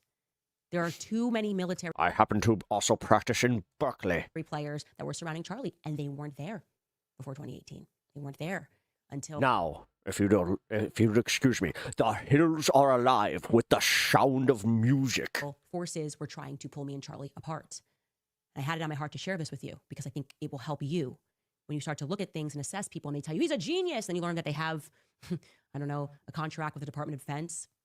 He might just be a military-grade actor meant to lead a company because if we all looked up and realized the military owns everything and maybe has owned everything and controlled everything since they shot JFK, well, that wouldn't be a good thing for us to know, right? And we don't know it. We don't know it, but I kind of know. Lastly, there's something interesting that I was kind of hesitant to speak about, but I'm going to. I was hesitant to speak about it because I didn't want it to like lead to 1,000 conspiracy theories that she keeps saying it. I know. Are just wrong. Military grade actor. But I'm interested, and I again want to caution you: don't spin out of control. I actually want some information because there could be something that I'm missing. I am not from the medical field. Okay. But on September 10th, thereafter, I was doing these episodes, we had received a flurry of tips from people telling us that Charlie was not at Timpanogos Hospital, but was at UVU Hospital. And I was like, remember there was this whole thing, like, why did they go to Timpanogos? Timpanogos was like a level 3 trauma center when the closer one was UVU. We never really understood why the ambulance wasn't there when it was required by law. He goes into this car. We don't really know. That was weird. You know, when I say we don't know, as in we have no footage or any indication of the drive or the arrival at Timpanogos. And I thought it was weird that we had people that were saying, I was downstairs at UVU and Charlie was brought in. And I am telling you, he was definitely at this hospital. Somebody else said to me, I was receiving treatment. I don't know if it was cancer treatment downstairs or upstairs. And we knew he was at this hospital. And then somebody came in and announced that Charlie had just died upstairs. It was very strange. And I was like, okay, that's just, people get confused. They may have.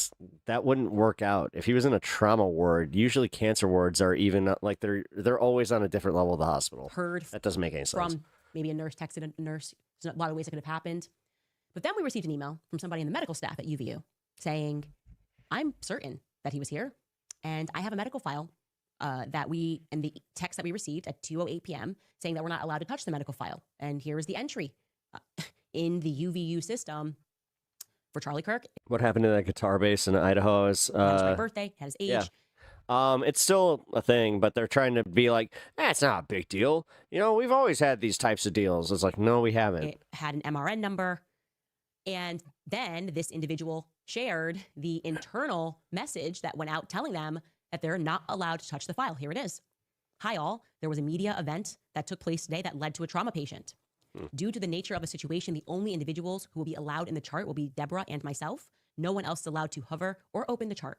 Jacob, blank, Deb, and I will be doing the log tomorrow. Thanks, and let me know if you have any questions. Now, Okay. in my mind, So that's locking it down to literally a nurse and like maybe, they're the two doctors, said right? maybe the reason for this is I'm less these than two 2 months medical younger than Charlie Kirk. hospitals speak to Yeah, each no, other, he's really you know? young. Like if you go to CVS and you pick up a prescription at one location, the other location knows that it happens. I've confirmed that doesn't seem to be the circumstance. It's possible that it could be because maybe Dr. Lee Trotter, which I have heard, works at both limited surgeons going back and forth. That's somehow it created a file. But I'd like to know definitively what the answer for that is, why he also has a file at UVU, why there seemed to be so much confusion. Again, we don't need to go crazy with conspiracy theories. There could be a logical answer. I have not stumbled upon it yet. And so medical community, feel free to email us at moretips@CandaceOwens.com. Okay, we're going to take a brief break before we get She has into a fucking Turncoat tip USA's line? response to Mike that's pretty McCoy's funny. actions. All right, you guys, jumping in to tell you about one of my favorite organizations, Preborn, because I've watched too many people who I'm close to be vilified for standing up for truth. I've myself felt the sting of injustice. Preborn.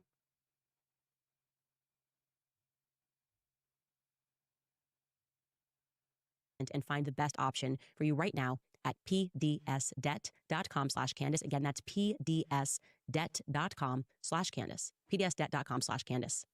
PDS debt. Okay, I just want to correct. Thank you guys in the chat for correcting me. I think I said UVU Medical. I meant to say Utah Valley Hospital. UVU is obviously on my mind because it is the university. It is Utah Valley Hospital is where that file was. And that person and some people that I confirmed with said that their two systems don't speak together.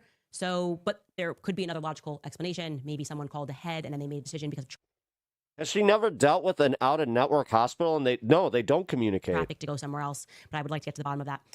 Okay, let's jump in here to TPUSA's Kinda- response you know to what? the Little refreshing to know that it doesn't matter how fucking famous you are, they still treat you that way. Good to know. Mikey McCoy. Actually, it wasn't really a response because, to be fair, they did their episode before my episode went out. Charlie Kirk's show is before my show is. But it was their response to the Mikey McCoy video going viral. So not a response to me, but rather a response to the people who had pulled this out, who had Wait a discovered minute. this. Plus, doesn't she over the know about weekend, like James HIPAA? Lee, Ian Carroll, Sam Parker. And here is what Andrew Colvett had to say. He's going to tell us that Mikey was told to do this in the event of this type of an emergency by, you guessed it, Charlie Kirk. Take a listen. Here's the last thing I want to make a point of. And because Charlie had given me similar instructions along the years. Said, if anything ever happens to me, you call Erica. Yeah, that is that's the and other he thing. drilled that into Mikey's brain so that when this moment of trauma happened, that he turned around and he knew how to do it. And by the way, I just last Anybody thing, else this is think part it's of the weird that they're video carrying on with his name on the is that show? They think they're How alleging long that is he that was on the gonna phone last? immediately. He was not. He was taking social videos, which he would send to our group chat, which we would then put on Charlie's social while the event was happening, so you could see like the crowd come in or his interactions. And we were only 2 questions into this event, so he was still getting it out to all the chats he needed to do, which he did at every event. He turns around, and it was so blaringly loud, I'm told. You would know this better than I. This is what I'm told. It was so blaringly loud, and he was so shell-shocked. He put his fingers in his ear, but his phone was still in his hand. He walks away, and he's... And not even walk. I want to, because people are fair talking about that. The way it was is we had a cordoned off area with grates, so you had controlled access. All the people, when this happens, they all get the idea we should leave before we are shot. And so there's a little narrow gap that I think people, it's not really walking, it's that everyone has to slow up to get through. They did that with the Michael Brooks show? This little narrow choke point right. to get out of the area. Okay, elsewhere they say that, so basically he was on the phone, he was holding his Yeah, good ears. point. Okay. Well, wait, is TMBS still going, though? Okay. And then once he got out into the distance beyond the car that Charlie would be carried into, Oh, his sister when he called continued Erica it? Oh, first, okay. and then his I didn't know father. that. That's what they tell us. Now, in regards to him saying that Mikey was taking social videos, I can tell you, it tracks that Mikey would be taking videos behind, like, when Charlie first comes out of the event, he's throwing hats. That tracks. That absolutely is a thing at Turning Point USA. Just did reruns of? You follow Yeah. the person to get behind the scenes. I would have Savannah do this before Mikey McCoy did this. It was Sarah Schmachtenberger. And they do that. They like the behind the scenes reactions. More of like a... But in this no, I particular do. video, he's not okay, so like, yeah, if they're doing reruns, then yeah, it's fine. standing where you... What this is though, I'm just saying it's a little confusing because say that, I don't know, that guy seems like he's the new personality of the show. Like, it just seems like it's going to run its course and it's going to get awkward when it does. You can get a view of Charlie asking a question. So this part is not tracking. Okay, Mikey is not standing to the side of Charlie. He is behind. And so if you're saying what earlier, we're supposed to see him, the best place to stand if you're going to get a video of Charlie asking a question is going to be in a place where you can see both Charlie and the person asking the question. And that's just not where he's standing. So that excuse doesn't make sense to me. Now, maybe he's why did he walk away like saying that? he was, That was weird. And Mikey was there when he was throwing hats out, and he was there trying to send videos thereafter. Left Reckoning was kind of the successor to Once things TMS. got started. That's all possible. I don't know. That's fine. Regarding him putting his hands up to his ear, it does sound completely plausible to me that if you first hear a gunshot, you're going to naturally do this, right? That kind of makes sense. You're going to go, what was that maybe? And then I think typically you'd get down. And the issue that I have is he just, I never see him take that No. Wait a minute. phone down. What? Maybe he does, right? Maybe he does. We don't know for a fact. And so we should be clear that Wow, I had it doesn't avoided look to that me footage. like he's just covering his ears That's- there. That's bad. But maybe he is. What I will say is that it would be unlikely that you would keep holding your ears until you get all the way out Mhm. and that you wouldn't duck down. And regarding, Charlie always told us to call Erica if anything happens. Yeah, that's kind of common sense. That's not exactly. See, this is weird. Like, this is where there is definitely common ground on the left, the right, the center. Nobody is looking at any of the evidence that's like coming out. And the more that evidence that comes out, even on the internet, people are like, no, this doesn't make any sense. So now the FBI is scrambling, and that's why you don't hear anything about it. Like, hey, if I get shot in the throat, don't help me and call Erica. I think obviously that's called like first of kin, right? First of kin. If something happens to me, call George. Something happens to George, call Candace. That is almost in the That quickly? sphere of common Literally, sense. cow! So I believe Oh, that. let me call I don't Erica. believe that Charlie said, if I get shot, don't help me, calmly walk away and call Erica first. Like, I think, yeah, I don't know. Like I said, we have nothing What? go off of. I think it's curious that we're hearing this from Andrew and we're not That's hearing a weird fucking take. from Mikey McCoy. It's very easy to dispel any internet innuendo. You don't actually have to jump into ad hominem attacks. The first thing I would have done, just like I did when I was being accused of colluding on the Blake Lively story, when I got drafted into that lawsuit and they thought that I was working with Blake Lively's, working with Justin Baldoni's team, is I quite literally live subpoenaed myself. Held up my phone, I typed in Blake Lively, and I showed you the only 2 times that I had ever texted about her in my phone at all to demonstrate that there was no collusion happening and no one compelled me to speak. It was a ridiculous That's thing not for me to exactly say. proof. I laughed at it. I wasn't upset I about hate it. to right? say. And I said, this is crazy. Here is my phone. I'm live opening it for you. Why not do that? Doesn't that seem easier to, like, the easier thing if you feel that pressure is to just say, I'm going to dispel this? It's kind of like the Brigitte Macron thing. Hey, here's a couple of pictures of me raising my kids. 30 years was missing because I really was just camera shy. I'm just going to show you the pictures. It's so much easier rather than fighting a tit for tat war to just share the truth. People are uncomfortable. It's gonna get Again, it doesn't make any sense why you care so much. even more interesting though, because Alex Marlowe, who runs Breitbart News, was their guest for the day on the show. And he then kind of shifts gears and pretends like we're all drug addicts. Right? We're just high on conspiracy theory. Take a listen. Well, you definitely seem to be a little high on conspiracy theory. There's a As an expert on being high on politics. suggestion online that Mikey, Charlie's chief of staff, one of the most sincere people you'd ever meet, brilliant, Christian, kind, everyone he ever met in his entire life, couldn't hurt a fly, was part of a conspiracy to murder Charlie. That's what's going on. It's vile. It's What the fuck is with these people? They have Clarence Thomas on their wall. utterly vile. What and the dude, fuck? What type of individual? Just to create content, do we think, or is there some? What's the These ulterior? people are so I think lame. a lot of this mindset just sort of fuels itself.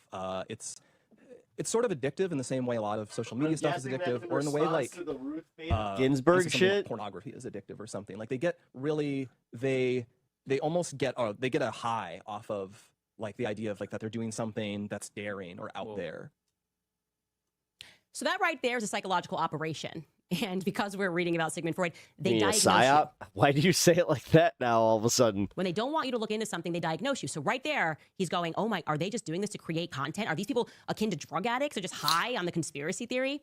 They're gaslighting you, and then they're diagnosing you. So we all just watched Charlie die. We are having a perfectly rational response to watching that, and then watching the strange reaction of his peers, or the non-reaction of his peers who just want our money, right? And are asking for Susie Wiles. It's the craziest part of his whole thing for me. It was like, why is Susie Wiles? I don't know, it just feels really weird, like a weird pick for her to eulogize him. But yeah, and not maybe his parents, maybe they didn't want to. Actually, they were quite private people. But all this happens, and we're having a natural reaction, which is we feel alarmed, we feel suspicious.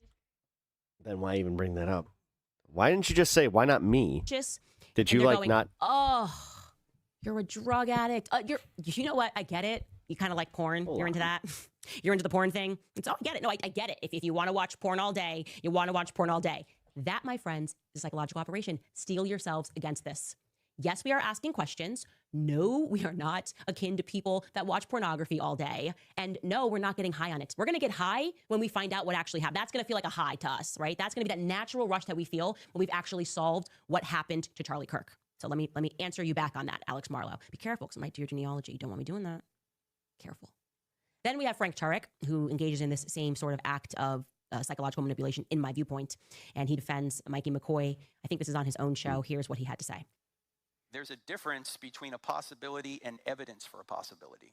You can speculate on anything you want, but unless you have evidence, shut up.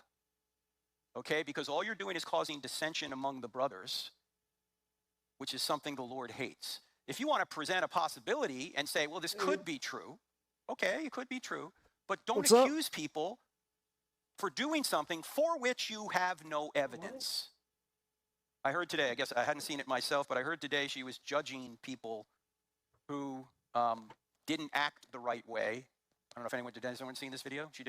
She, according to Candace Owens, these people did not act the right way after Charlie's death, like my friend Mikey McCoy, the brilliant 24-year-old who at the time when Charlie was shot was 23 and was a hero that day. He apparently didn't act the right way, according to Candace Owens. Mommy's here. He didn't act normal. Newsflash, there is no normal when you're in shock. There is no normal when an abnormal thing happens. Some people are going to act one way, other people are going to act another way. You don't know how you would react. I didn't know how I would react. The only reason that I did what I did is because I thought about it beforehand. I was afraid somebody would take a shot at Charlie, and I thought to myself, if it does happen, what am I going to do? Decide now. And what I wanted to do was do anything I could to save him. Couple of psychological manipulations happening there. First is like the academic one, where he's trying to present himself as an authority on the topic and saying to you, like, there is no, no. You got a lot of people that are just like, shut the fuck up, Candace. X-nay, X-nay. Everybody can do anything. That's Turning Point's literal fucking business model. X-nay. When shots are fired. We don't know. When you're shocked by shots being fired, some people just, start doing the hokey pokey. We don't know. I mean, look, some people literally, they hear shots fired. They get on a table and they start dancing and singing and saying, shoot me, shoot me. Like George Zinn, that's no, hey, we don't know. He was in shock. George Zinn, I did it. That's a normal, hey, we don't know, right? Like we do actually know that we all have a baseline response to danger. You run towards it because you want to rescue people. These are the heroes in the story, or you run away from it. Right? That's a baseline. Or you freeze. You literally just are paralyzed by fear, kind of. Maybe I'd say 3 baseline things that you can expect, right? I don't know what to do. I'm running away from this, or I know exactly what to do, and I need to rescue other people. So don't do that. The other thing he's doing, of course, is the biblical manipulation, which seems to me to be that there has been a military infiltration into the churches. I think we've covered that enough this year. I've termed that Operation Mocking Pastor, where they just try to find some scripture and justify it, and he's a pastor, he's earned trust, so he's saying she's judging people. The Lord says this. The Lord says she shouldn't look into the trial. The Lord says she shouldn't ask questions. The Lord thinks that people should just shut up, right? That, to me, is like the sickest form of manipulation. The sickest form of manipulation is to try to present it via the lens of what God would want. You don't have to do that. Just say what you think, say what you mean, and try to manipulate people the old school way, okay? Now, speaking of psychological operations, the one safe place is my book club, okay? I'm like, we're real like, we're ratchet in the book club. I say whatever, because I know people that are in there, they're ready for it. I'm throwing to them. We're talking about Frankism. We're talking about the Kabbalah. We're talking about the infiltration into the churches, intentional as an aspect of the Frankist movement. Wait, your book club sounds more like a conspiracy theory book club. That doesn't sound like your average Oprah, we're reading Oprah's Pick book club. And we go pretty quickly. We're reading these books. We're learning about Sigmund Freud, right? It starts with Sigmund Freud. It ends Oh, really? Operation Mocking Pastor, or that's where we are at right now.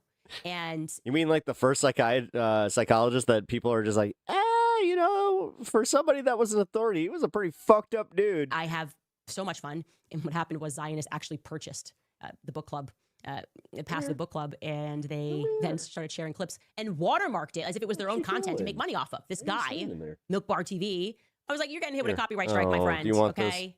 Proud of myself. Hit him with a copyright strike because he literally put Milk Bar TV content on the corner. He watermarked my content to then smear me, right? If you're going to watermark my content, at least don't smear me and call me a crazy person. And what they were upset with was that I said that it was ridiculous. And I meant it, by the way. So shocking. I say what I mean. that we're supposed to think that Charlie is being honored because he got a Charlie Kirk Day in October. I will feel Charlie is honored, okay, when we figure out who killed him, because I'm not buying a lone shooter thing.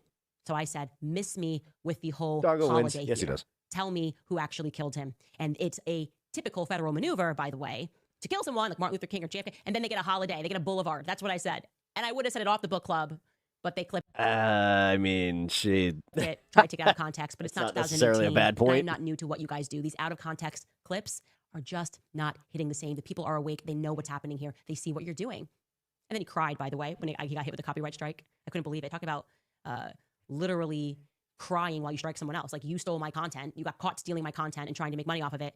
And then he tweets, Candace Owens hit my account. This is Nathan Livingstone. I tried to steal and she didn't let me. Why is she trying to silence me? Why won't she let me steal?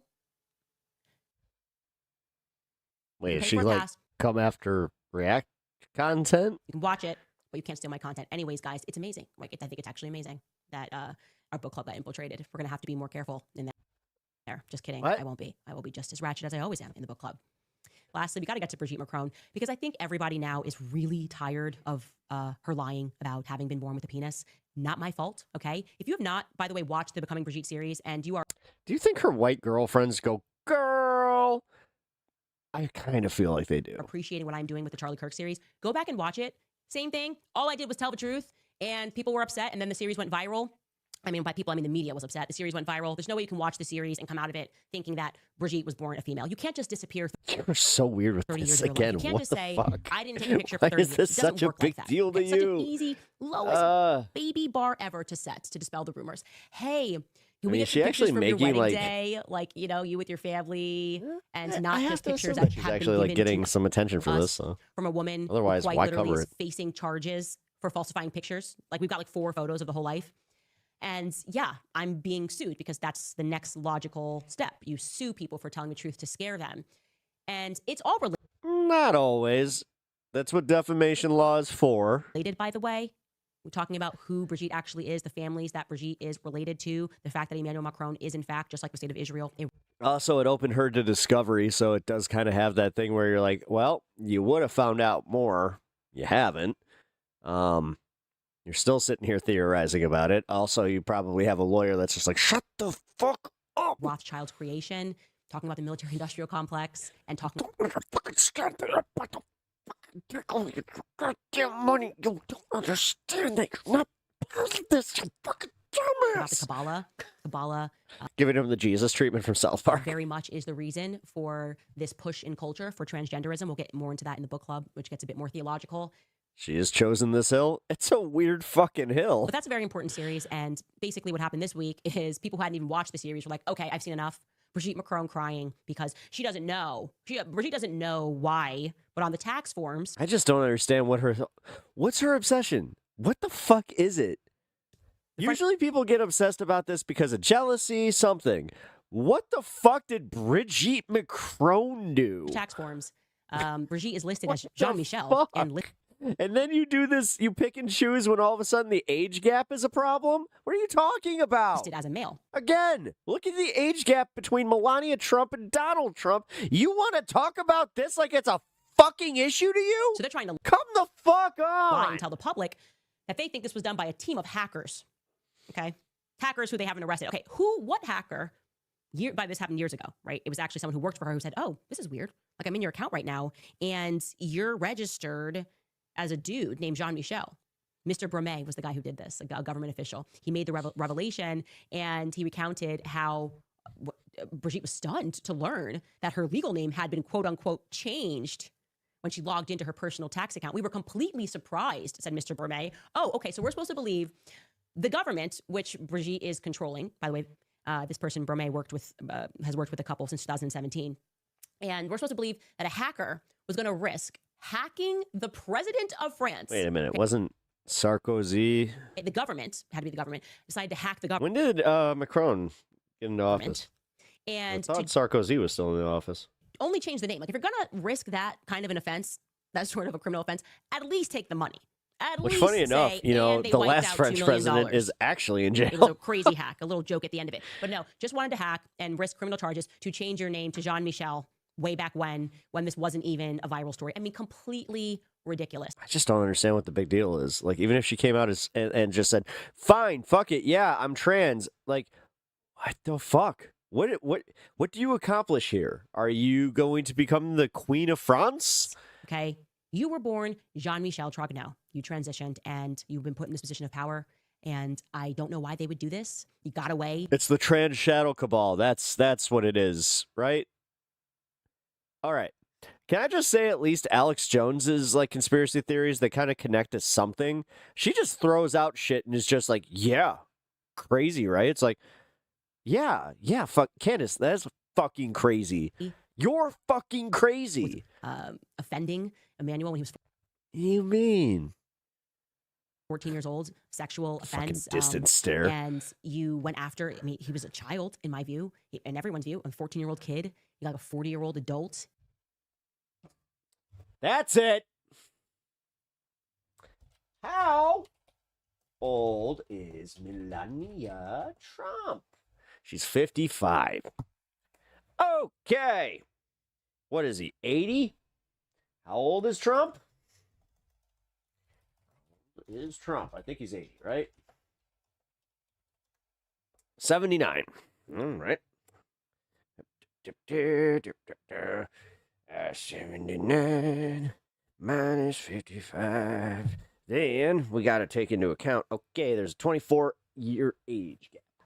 What year did Trump meet Melania? That would be 2005. Okay, so how old was he in 2005? That was, all right, so 79 minus 20 years. Ah, he was 59. Now, 35. M. That goes after him, and now you're pretending you're the victim. Okay. Is it because he was her student? Like, that's the problem? All of a sudden, that's a problem? A little bit. Like with the conservative base? Crazy. We're getting tired. Like, Jesus fucking Christ. You know how many years I had to spend? Like, there's a reason that South Park joke is as big as it is, because that was how people responded to that shit. Where they would hear about a male doing this to a female, and they'd be like, and then they would hear about like a 30-year-old teacher fucking a 15-year-old kid, and they'd just be like, nice. Tired of you. Can't Fucking just keep A, pretending man. everything is just happening to you. Just gonna ignore that was the present some culture for pictures. so Stop pretending fucking long. that you're offering genetic evidence in the court hearing God. against me. You're not even suing me for the claim that I said you were born a male. You're suing me for the claim that I said you. My biggest takeaway here is that it's like, be consistent. Seriously, yeah, age gap shit like that is creepy. I have always thought so. If anybody that is like they're two consenting adults, it's like, yeah, but one kind of has a mental power dynamic that they're exploiting. But sure, I'll ignore that. Stole your sister's identity to transition. Bill Maher has some shit. Yeah, because he fucks 24-year-olds. That's what you're suing me over, amongst very many other things that are ridiculous. And you've never offered genetic evidence because you didn't even get to that stage of the hearing. We have not gotten to any stage, actually. It's like the back forth, tit for tat, changing. Bill Maher's main pickup line is just like, you're way smarter than I thought, than you're at your age. Filings, all very preliminary. You're just doing the most in terms of PR, trying to convince the world against something that we recognize, which is that you were born a male. So Emmanuel Macron, come clean. Everybody, and I mean everybody worldwide, is exhausted with your wife's penis. We're going to take a quick break and get some of your comments. Really? All right, jumping in. Okay. One of my friends was just like, Here to tell you guys about Comet AI, because how much... oh, of course you are. Wow, she has a lot of ad breaks. Jesus I should have mentioned, Christ, by the way, man. that you can buy this at makehimasandwich.com. Makehimasandwich.com. If you want to know. Jesus fucking Christ. Where to get that book. And yes. I wasn't prepared for this. What the fuck you called your... Oh, man. It also helps. I'm sorry. This is... the Catholic book. This has been educational. that worked with us on this, and they were, like I said, phenomenal. John Diamond writes, Candace, welcome back. We missed you, of course. I know you're catching It's up a on curse to turn men into current events. Let me sandwiches. summarize. Everything is still fake and gay. Please give your husband and kids a huge hug Listen, from all if of you're us. gonna make me a sandwich, please just make me into a grilled cheese. They are the ones who support you every day. Thank God for them. They are amazing, and it is because of my family that I genuinely, like, I know that I was saved because I had the confidence to be more of myself when I married George. And he has supported me through everything, and me never having the fashionable opinion. And of course, it impacts as a knock-on effect with the world that he knew. I mean, my husband, think about this. My husband used to work with, and he used to donate to, like, the Friends of Israel when he was in the UK, and he married me. And so, yeah, I mean, I would say I was pro-Israel when we met, but life has changed dramatically, and he has been there and has always supported me. Stuart Dillian writes, That was a weird way to brush that off. hi, Candace, would you mind sharing your homeschooling plan sometime? My wife and I tried twice, traditional and unschooling, but it did not succeed. I'd love to know what's working for you. Thanks, and keep up the great work. First thing I want to say, it has been an absolute gift to have my kids at home. I can't explain to you, I am a happier person because of it. I can't believe we just send off the joy and go to work. Everything they say, it's so cute to watch the way their brains are forming and to realize that it's really... You do realize that, like, part of it is going to be social. Like, it's the social construct. Dude, your kids are going to be fucking stupid. Hard to... Like, and they're going to get made fun of hard by the world. Sorry, Candace. Even your fame can't, and all the money in the world cannot develop personality. You are taking that away from them. Good job. Take everything so literally. And seriously, good job. The number one thing that I will say, and I will do a deeper episode on this, is micro-schooling, right? So, like, I take the first 2 hours for the kids, but it is a family that has 2 kids that are just around the same age, and then it's my 2 older kids, which are around the same age, and my... So they go to school just with a tutor. You're paying a tutor. So you're paying. Just remember this one too, folks. She's fucking rich. My other 2 are... Jesus Christ. This is kind of way too young. Oh man, she just broke $1 million on this. A soon-to-be 2-year-old, so they're not in it. Community. Find a local community of people to do it with. Wait, you're homeschooling a 2-year-old? Your 2-year-old is in fucking school? You have a nanny, you dumb bitch. What are you talking about? Jesus Christ. Guys, I hope you understand that this is literally like classism, and this is how out of touch she is. This is fun. Figure it out. Obviously, I am blessed, and I recognize that I get to work more in the afternoon, and I don't have to have the full 8 hours. Stop pretending like you teach your fucking kids. Day. Well, you can figure it out, and you will be a happier person if you do. Christ, Mrs. Kirby writes, do you hold hope that the Trump administration could come through with justice for Charlie? What if Trump is reconsidering his love for Israel like Charlie? There's Ivanka. Trump wouldn't and couldn't do anything without getting his daughter back. No, I don't hold out any hope at all, actually. And the fact that Trump even invited Kash Patel to that Charlie holiday thing, which I'll get into tomorrow, we're establishing a holiday, I think is proof to me that he wants this buried. I think actually Don Jr. may have even said that. He accepts the narrative. I'll have to dig up that clip for you guys tomorrow. I have no hope whatsoever, and I don't believe he's reconsidering his love for Israel. Miriam Adelson gave him $100 million, and she was explicit. The $100 million meant that he would allow them to annex, not Gaza, the West Bank. So all this chatter of, oh, that would be a step too far. No, blah, blah, blah. He pre-agreed to that, and he's going to make it on his pre-agreement. That's my perspective. Someone asked, did you background check Ian Carroll? No. I'm about to do his genealogy. Thank you. Thank you very much for that. RN Explorer writes, those hiding the truth better hope Candace does not turn out pregnant with a boy right now. I stand with the truth with Charlie and Candace. Oh, so true. You know me. I want hood rat stuff with my friends when I am pregnant with a boy. I need it all day, every day. Beck Build writes, great work, Candace, praying for your safety and that Charlie's prophecy that you will lead this movement to victory will empower you even more. Thank you for that. Pixie Chicky writes, Candace, you are a class act. You are fighting for Charlie just like he asked you. Quoting Maya Angelou, when someone shows you who they are, believe them the first time. You have done that and more to bring truth to light. Charlie would be so dare proud. you fucking quote Maya Angelou to what the fuck? You want to talk about someone who's like rolling over in their fucking... Jesus Christ. I was about to say in her grave, but she dead. I absolutely I don't know. That Charlie is proud and that everything that we discussed, I hate. All right, we've seen enough. Holy. Who sells brain cells after that? That was fucking wild. Portland police. Yeah, absolutely. But I'm not able to do that because of her. This is our street. Remember that. Okay, thank you.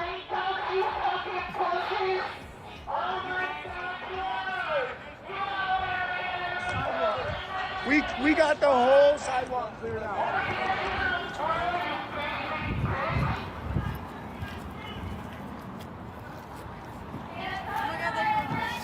Right. No, you're good. You're good. History is going to write you as the modern-day Gestapo. Toma mucha palabra de lo que hace. Well, then they won't be modern day Gestapo. They will just be the American Gestapo.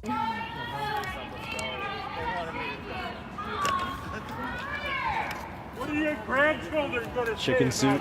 Yeah. My dad was Gestapo. Huh. Does anybody like?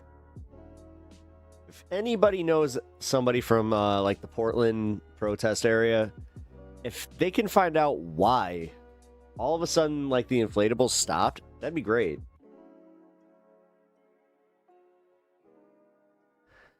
All right, let's do this. I have one more thing to check out, and that would be, where the fuck is it? Here it is. So apparently this gets heated. How long is it? Oh, it's only half hour. Hell yeah. All right, no frogs. Yeah, that's the thing. There's no frogs. There's one chicken guy, and it seems like the whole party atmosphere is just like died off. Now, I know that it was for a fact they bust in a whole bunch of people from like the Idaho area for the protests on Saturday. Now I'm starting to wonder, is there merit to the fact that like some of these people like in the inflatable suits, they were like not from Portland? Not that I don't know.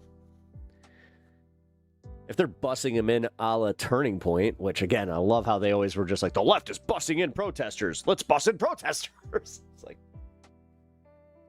okay.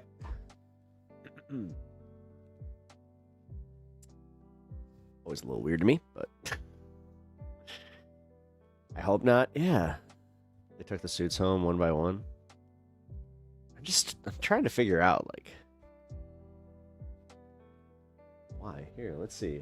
Maybe there's an update on this. Because the last time I looked, there was literally nothing. Why no more inflatables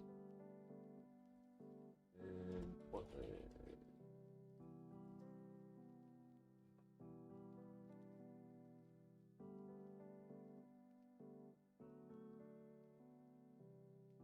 A ban on distributing tents and tarps to the homeless population due to the fire risks and the rise of inflatable costumes as a form of protest. The city has also banned personal fireworks, which might be mistaken as some type of wait. What? This is okay. This is the AI interview interpretation. Wait. 5 days ago, they take center stage. Don't take the bait. The inflatable costumes are brilliant. Clearly, I suffer from a lack of imagination. No, there's like no updates on why they're just not there. Thought it was a bad strategy, maybe. No, it's fine. It's a great strategy, honestly. It was doing its job, dude. It was really pissing off the administration, which that's what, like, I know how this goes. Because, again, with the signs that I show up to protests with, I've taken shit from, like, my own side where they just say, so you're not here to take this seriously? It's like, no, I do take this seriously, but making fun of these people is how you get to them. I've had to explain this to so many people where I'm like, your sign, legitimately, they don't give a fuck about. It could say, fuck ICE, they don't give a fuck. But when they see somebody making fun of Trump, that hurts them. That's where it does hit, and they're just like, oh, like that. Oh, that at all. Plus, it gives me a little bit of joy, and one of my favorite things to do, and you guys have seen it in my protest videos, is what I like to do first is walk the crowd with my sign, let them see it, get all the pictures, and then I'll go and stand on the side, like the corners or whatever. Stand you know, put my leg out. Yoo-hoo, boys!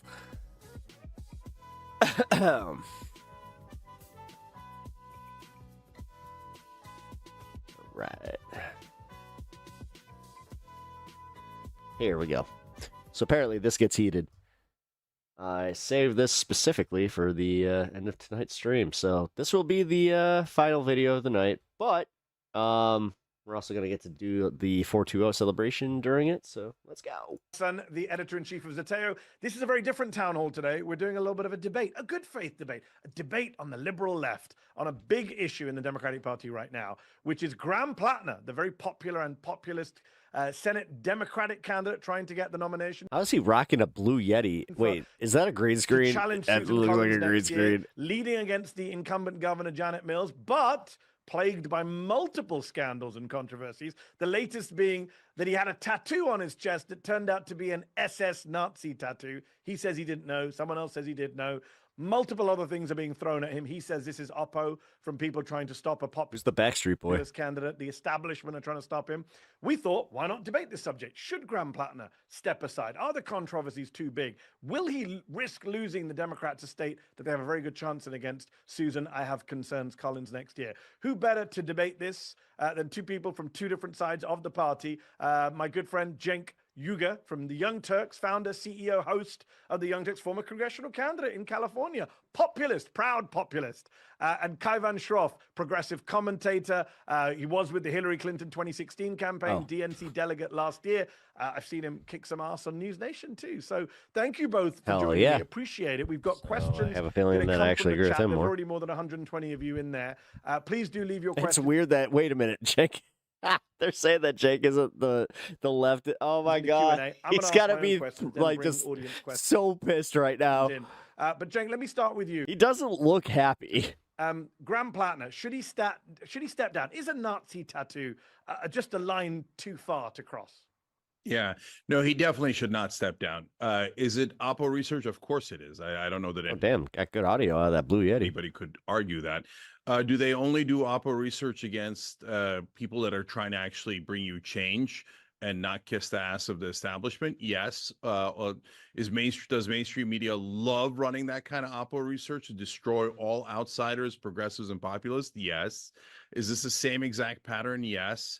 So now when you get into the specifics, first of all, I am hesitant to get into the specifics simply because it's a hatchet job. So you're awarding a hatchet job when you even talk about this nonsense. Oh, he wrote something 12 years ago. I mean, just so that what you're telling me is, oh, you got nothing on him now. Okay, so his campaign is super effective. His policies are great. You have nothing to run against him on, so you just want to smear him. On the Nazi tattoo, if he got a swastika, I'd be like, whoa, what the hell is that? Okay, so this is an obscure skull and bones thing. He says he didn't know it was a Nazi tattoo. Well, all right, well, context clues matter, right? So number one, I didn't know what it was. I'd never seen anything like that. Number two, okay, what else did he write online at around the same time? Anything that gives you a whiff of being a Nazi or far right or anti-Semitic? Well, no, he's got a lot of questionable posts. I hate when Jake interviews himself. So It is annoying. Like he wasn't speaking his mind, frankly, but nothing at all in that direction. Okay. Instead, he's also labeled as a communist. So I think the detractors should make up their mind on whether he's a communist or a Nazi. Kaivan, do you think he should step aside, or at least shouldn't be the candidate next year because he's either a Nazi or a communist? Yeah, I'm not going to label him either a Nazi or a communist, but I do think with my goal being, and I think it's a shared goal of many, to defeat Susan Collins, I would like to see him maybe step aside. Maybe he can wait it out a couple Who's the alternative? more weeks and we'll see what's going to come. But Wait, who's the fucking alternative? I say that because I think, first of all, I agree with folks that iron can sharpen iron. Primaries can be a good thing with two fundamental basic principles, though. One, that But the other candidate is literally just a fucking carbon copy of Susan Collins. Oh my God, am I agree with Cenk on this? as the people are vetted and as this type of information comes out, you don't engage in blanket denialism and you actually engage with those facts and those issues. He was the one who brought it up. Hold on, dude. He would. And that number two, you don't run and say every single thing is a vast establishment conspiracy by the DNC. God damn it. Why do we always do this? And I think what concerns Fuck! Me about him staying in is he's already taken. We take the bait every goddamn time. You know what? Fuck it. We're going to lose every election. If this is it, we're going to lose every fucking election. Sorry, guys. Seriously. That tack. What the fuck? And it's interesting to see because either as much as I think the guy's a bonehead, if he truly is ACAP and like he does, like he believes this shit, then you need to give him fucking like the benefit of the doubt here. This is insane. This is insane. He sounds like in DNC. Dude, he was just labeled as the more left fucking guy in this. he's apologetic and contrite and owning it and sorry and learning, or it's a vast conspiracy from the DNC. And he really got to that second part pretty quickly, and I don't think it's justifiable. I mean, the Oppo research is a giant tattoo on his own body, which, by the way, was really taken All right, Luke Skywalker jacket, we get it. into the national stage by Pod Save America. It does seem like it was a friendly release, and he got to address it. By the way, for the people saying, let's keep this in Maine and let Mainers decide, he's doing a whole lot of national media for this to be just about Maine. And second, all the Reddit posts. All right. I mean, we are in 2025, so you know if I you're have to be careful because I did kind of make a similar assertion about Cat where I was like, okay, that doesn't translate to votes. going to run for But office, my point stands. That doesn't translate to Maine votes. I think it's just a basic judgment thing.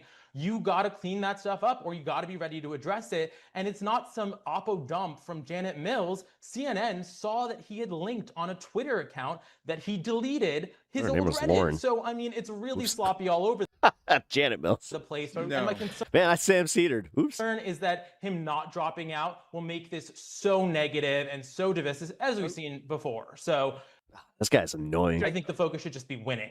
Liking this video? I am. Don't just You know watch, what? I hit already like, liked it. share, and subscribe. And tap the bell so you never miss a video or live show. But if you want early access to exclusive content, then you have to head to Zateo.com and subscribe now. You'll be supporting fearless, independent journalism. Kyvan makes a lot of points there. Just pick up on the one at the end there about just incompetence. Like, let's say this guy's a good guy. He's not a Nazi. He made a mistake, whatever it is. But just from a judgment point of view, did he not? He's a bonehead. I will say that much.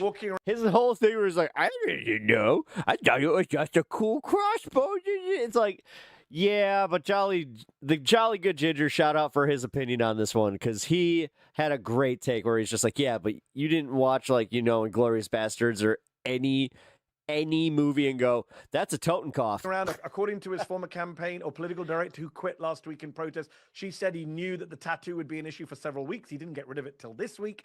Is there a judgment issue here from this guy? Isn't it great to have like fresh blood in the party? But on the other hand, the fresh blood doesn't have political experience. Maybe he should have just thought, the Reddit post, the tattoo, I need to deal with this. No?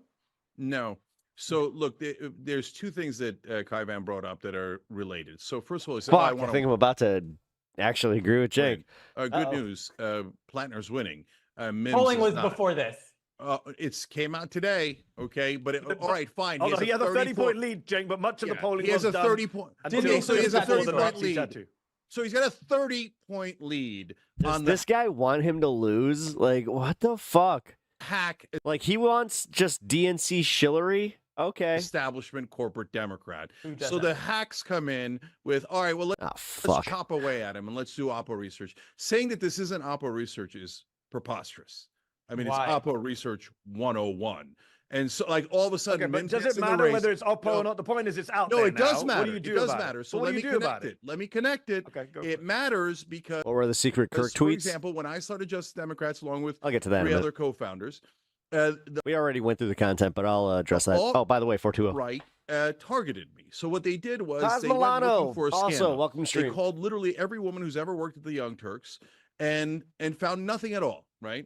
So then they went looking and looking, and they found old deleted blog posts from the 1990s. And what happened next? Now that's garbage. It was back when I was conservative. I was a shock jock, etc. Obviously, I'm greatly changed 20 years later, right? And I deleted them 15 years before. But did it matter? It didn't matter at all. Then mainstream Jake, media picked it up. You make a good point, but can I jump in? It wasn't just clickbait. If you want to check out my VOD later, Candace Owens, man.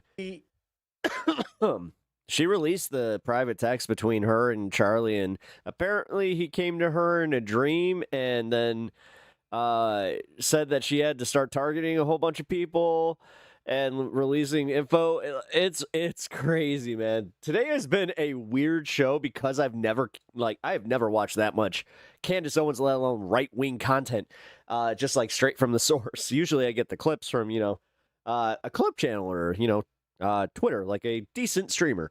But holy fuck, after being that exposed, I was like, wow, she's trying to Alex Jones, but she has like nowhere, like she does a conspiracy theory and then she has nothing to connect it like to it. So it's just like she puts the pin in, she's sitting there twirling the string in her fingers, and then the string snaps and she's like, okay, on to the next thing. Matt Walsh is going after me this week. Over things I said nearly 20 years ago, which is lazy hat-trick jobs, as you just said. Problem for Grand I can elaborate a little bit more, but I want to finish this. Platinum, the stuff that came out this week, the stuff about the anti-LGBT stuff, is from 2021. Oh, she's on drugs. 2020, 2019. This is like 4 or 5 years ago when he was in his mid-30s. Well said. Yeah, I hear you. And so, look, guys, here's the central question. And look, I'm not saying that this is not debatable. In fact, Anna and I debated this quite vociferously on the Young Turks last night. So she's worried about Fetterman and red flags and et cetera. I get it. On the other hand, guys, is he a secret Nazi and a secret right-winger and a secret communist? I don't think anyone... But you're moving the goalpost. I think the question is he electable? Let me finish. But he's running on a beautiful populist progressive platform. And is it like to trick us? Or when the other party's literally using Gestapo tactics, it's kind of like, I mean, if he just had a tattoo that he had covered up, by the way. Do you think he actually evolved his positions like all of us did? I'm going to bring Kaivan back in, but before I do, Raymond Ampel in the chat. I'm going to start bringing questions ad hoc because you just mentioned Fetterman. I think folks are just a little wary of Senate candidates who can come off as progressive, then end up being a letdown like Sinema, Gillibrand, or John Fetterman. Yeah. Cenk, the John Fetterman thing, though, he had like a stroke. Thing doesn't worry. I'm not trying to like say that you have a stroke and all of a sudden your politics change, but his definitely were attributed to the stroke. His own wife said so. I've spent the last year kicking myself for having ever supported John Fetterman, the worst Democrat in the Senate right now.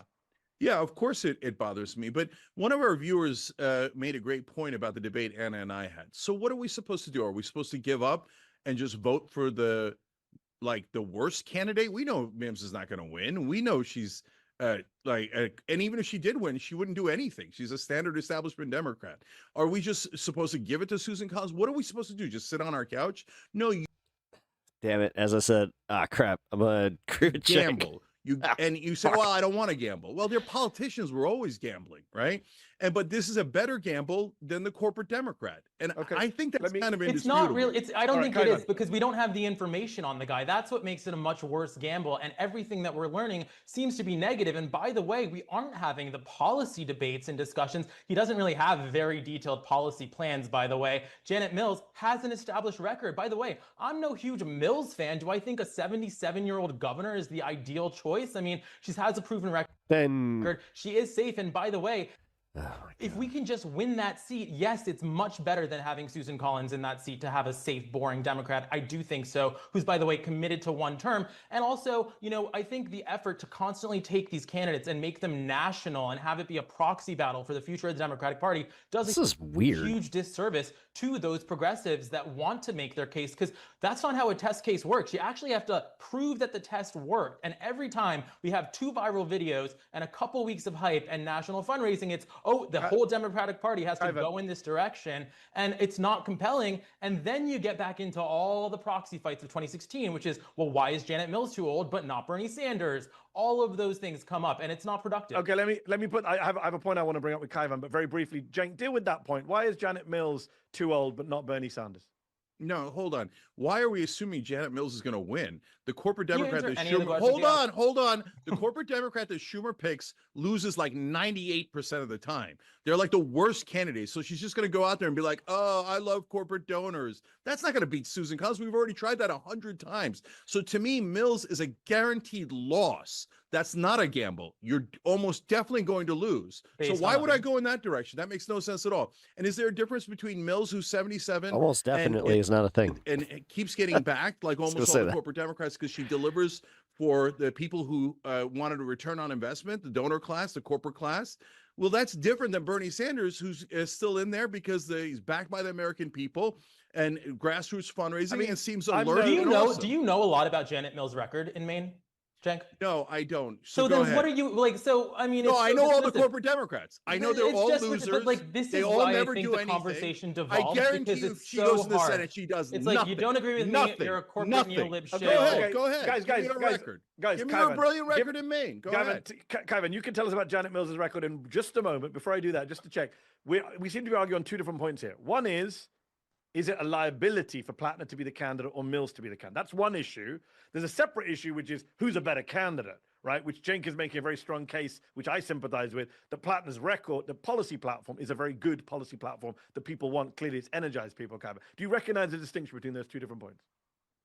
Well, I think in the first case, who's a better candidate is hard to answer because we don't know anything about Graham Plattner and who has the better policies and who's more exciting. We also don't really know because we don't know details about Plattner's policies. He's really just inherited the Leaders We Deserve hype, the Bernie Sanders hype, the Pod Save America Bros hype. And that's what I'm saying is that to do this national media tour that we've seen, by the way, again and again and again, he's come out against, he's come out against genocide, Kaivan, which is a pretty big issue for the Democratic base. I don't know if Janet Mills has.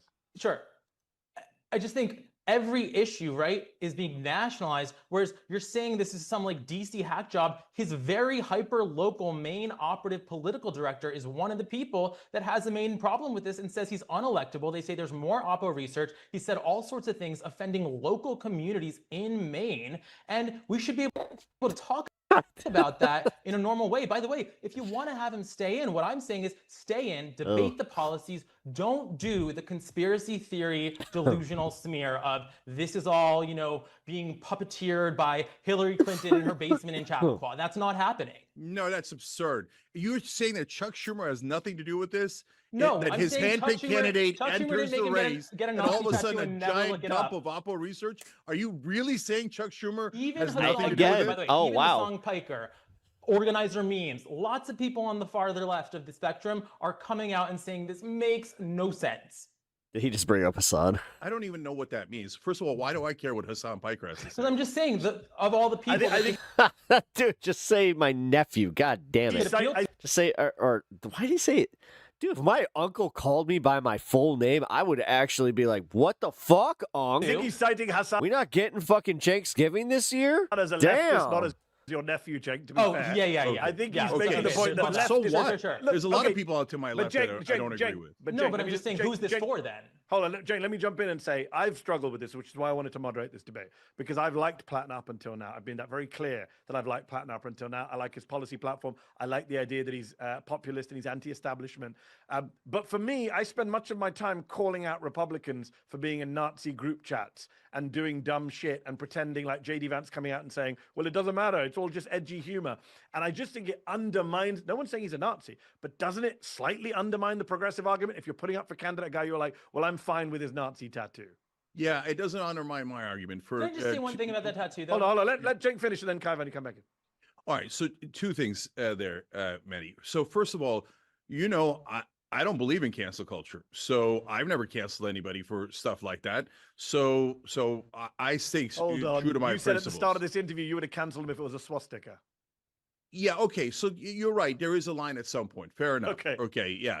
But and I'm sure that you could find one or two times in public figures where I said having a line doesn't mean that you don't believe in cancel culture. Yeah, that's if we're talking about in the way that the right wing frames it. Way too far, right? But overall, I don't believe in cancel culture, and you know that. I have an enormous track record of hating cancel culture. Second of all, guys, the context matters so much, because if I thought he was a secret Nazi, would I support him? Absolutely not. Not even close. If I thought for sure that he actually meant to get that Nazi tattoo and liked that it was on his body for all that time, I would be against him. But the context clues suggest otherwise. He's never written anything else like that. He's never showed any anti-Semitic trait. But it's not, anything. I think the difference is Kaivan. you're focused on what you think. And I think other people want to talk about what the voters in Maine are going to think and what's possible here. So that is a distinction. And I will say with the tattoo, what we have from present day judgment, I mean, I just think this is a crazy fact pattern. You suddenly learn you're running for Senate with no experience. You haven't been vetted. You learn you have a Nazi tattoo on you that you've had for 20 years. Funny part is they actually ruined like the real meaning behind it. Cancel culture was a very real thing when people were digging up like old social media posts and then being like, hey, you said this, 10 years ago, or like some,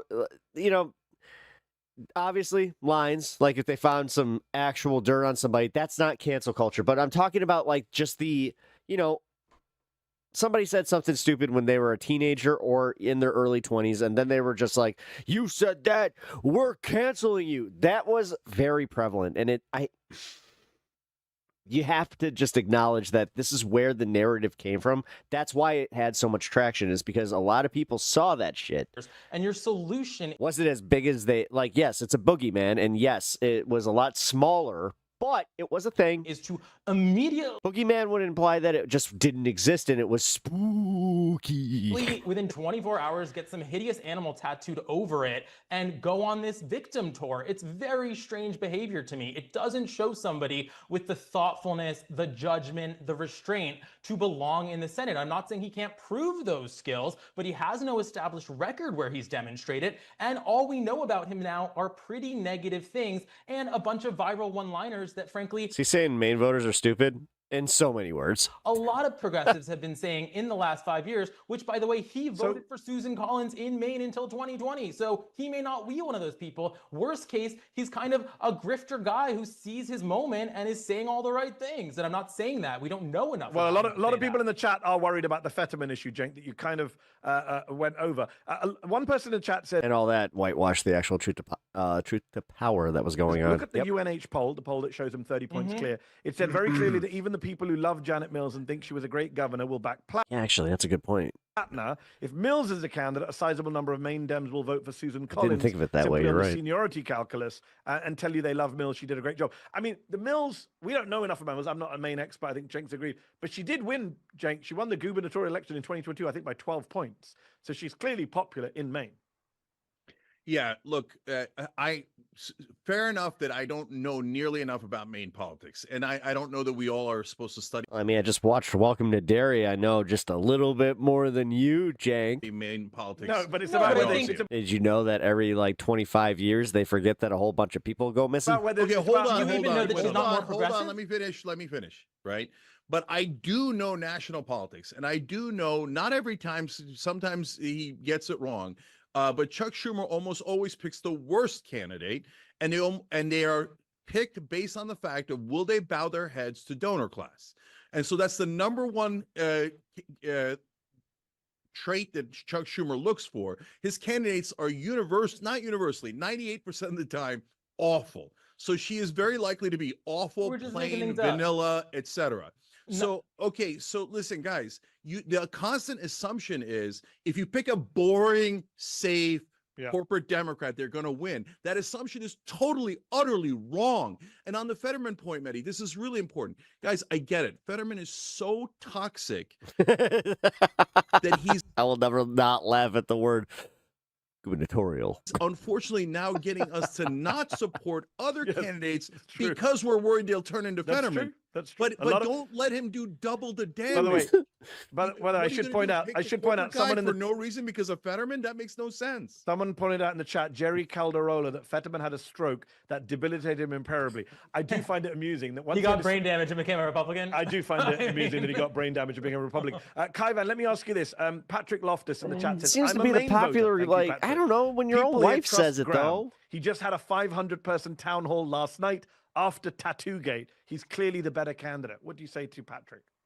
Based on that people showed up for him now when we're not even close to June, which is the primary, and then not even close to November, 0 ads have been run at all. And I think the key here is about how electoral politics work, which is that against the Democratic primary candidates, he may be doing well. By the way, those polls that we're talking about, polls moved from likely Republican to toss up when Mills entered the race against Collins. And so we can all talk about polls and data, and these polls don't reflect the most recent scandals. But that said, wait a minute. He showed up, he's getting an audience, and I'm not there to deny that he has energy and momentum and some communication skills that are resonating with people. But what I'm saying is he's a very risky candidate who has...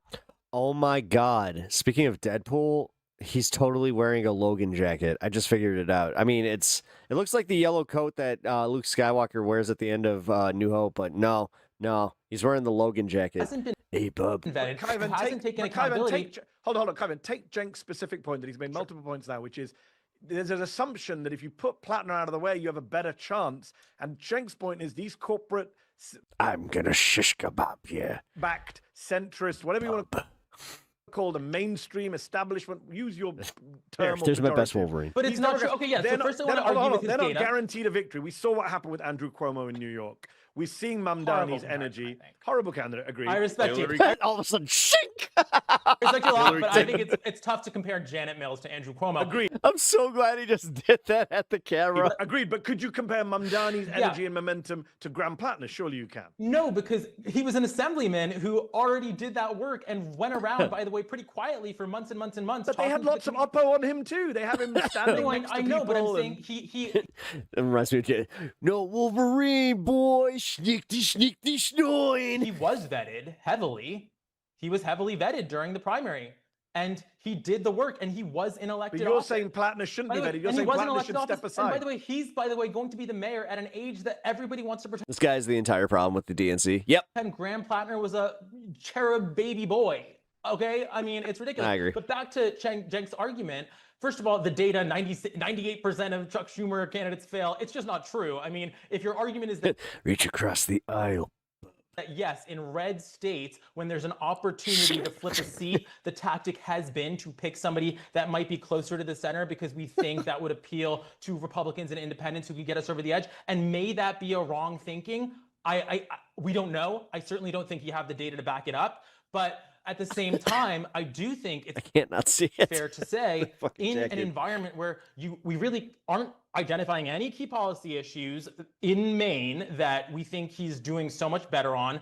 Mills has delivered healthcare, she's delivered education, she's much better on climate than him, a lot of people are saying, and she's done great for the economy, and people are talking about affordability. Now we can talk about the distribution of those economic wins, I think matters, of course. But we should be having those conversations, and again, instead this has been reduced to Graham Plattner smearing establishment Democrats as part of this conspiracy against him, instead of taking any accountability that he is a new candidate. No, I mean, to be fair, you guys haven't really done a good job with, like, Mamdani and just, Right. yeah. You guys have mishandled all of this, and all of a sudden you see the populist, or like you see the popular, or oh my God, the popularity, thank you, behind Zoran, and you're just like, oh, we have to capitalize on this. I just want And you also see that there's no like path to victory any other way right now. to bring in people from our chat. It's almost like they saw internal polling and were like, oh, this is bad. Spike Morales Westlake, he addresses the Fetterman point. He says John Fetterman courted AIPAC money. Graham Plattner resoundingly rejects it. Should we discount that? While flawed that he stands for something, unlike But he's Mills, reading the tea leaves. who has establishment-endorsed policies that don't excite anyone. Excuse me. Okay, so Go on, okay, Cenk, go on. yeah. So first of all, let's note for the record that an earlier argument was that Mills is so popular in Maine, and you could see it in Who made her. that? Hold on, in her wins and her polling. Then made that argument? 1 minute later, Mills is losing by 30 points to Plattner in the primary. So okay, so which one 1 minute later. is it? Is she popular Come on. or not? Don't do it unless you can do She it. doesn't Nobody look here made that popular argument. right now. 50 seconds later. No, she looks like she's getting her ass handed to her. So, second of all, this idea that the Mills of the world are closer to the center is a giant misnomer. No, populism is closer to the center. The center of Washington is corruption, and American people hate it. So when you go, oh, I did a bipartisan Republican bill where we cut taxes for the rich, is not something that is at the center of America. It's the center of Washington, D.C. And so, and finally, why don't we You can do a good Alex just Jones. have a primary? He's tried. Why do you have to cut? Because this is what the Because I told- establishment. I started out- Hold on. Last thing. That's why the establishment always does this. He's disqualified. It's disqualifying.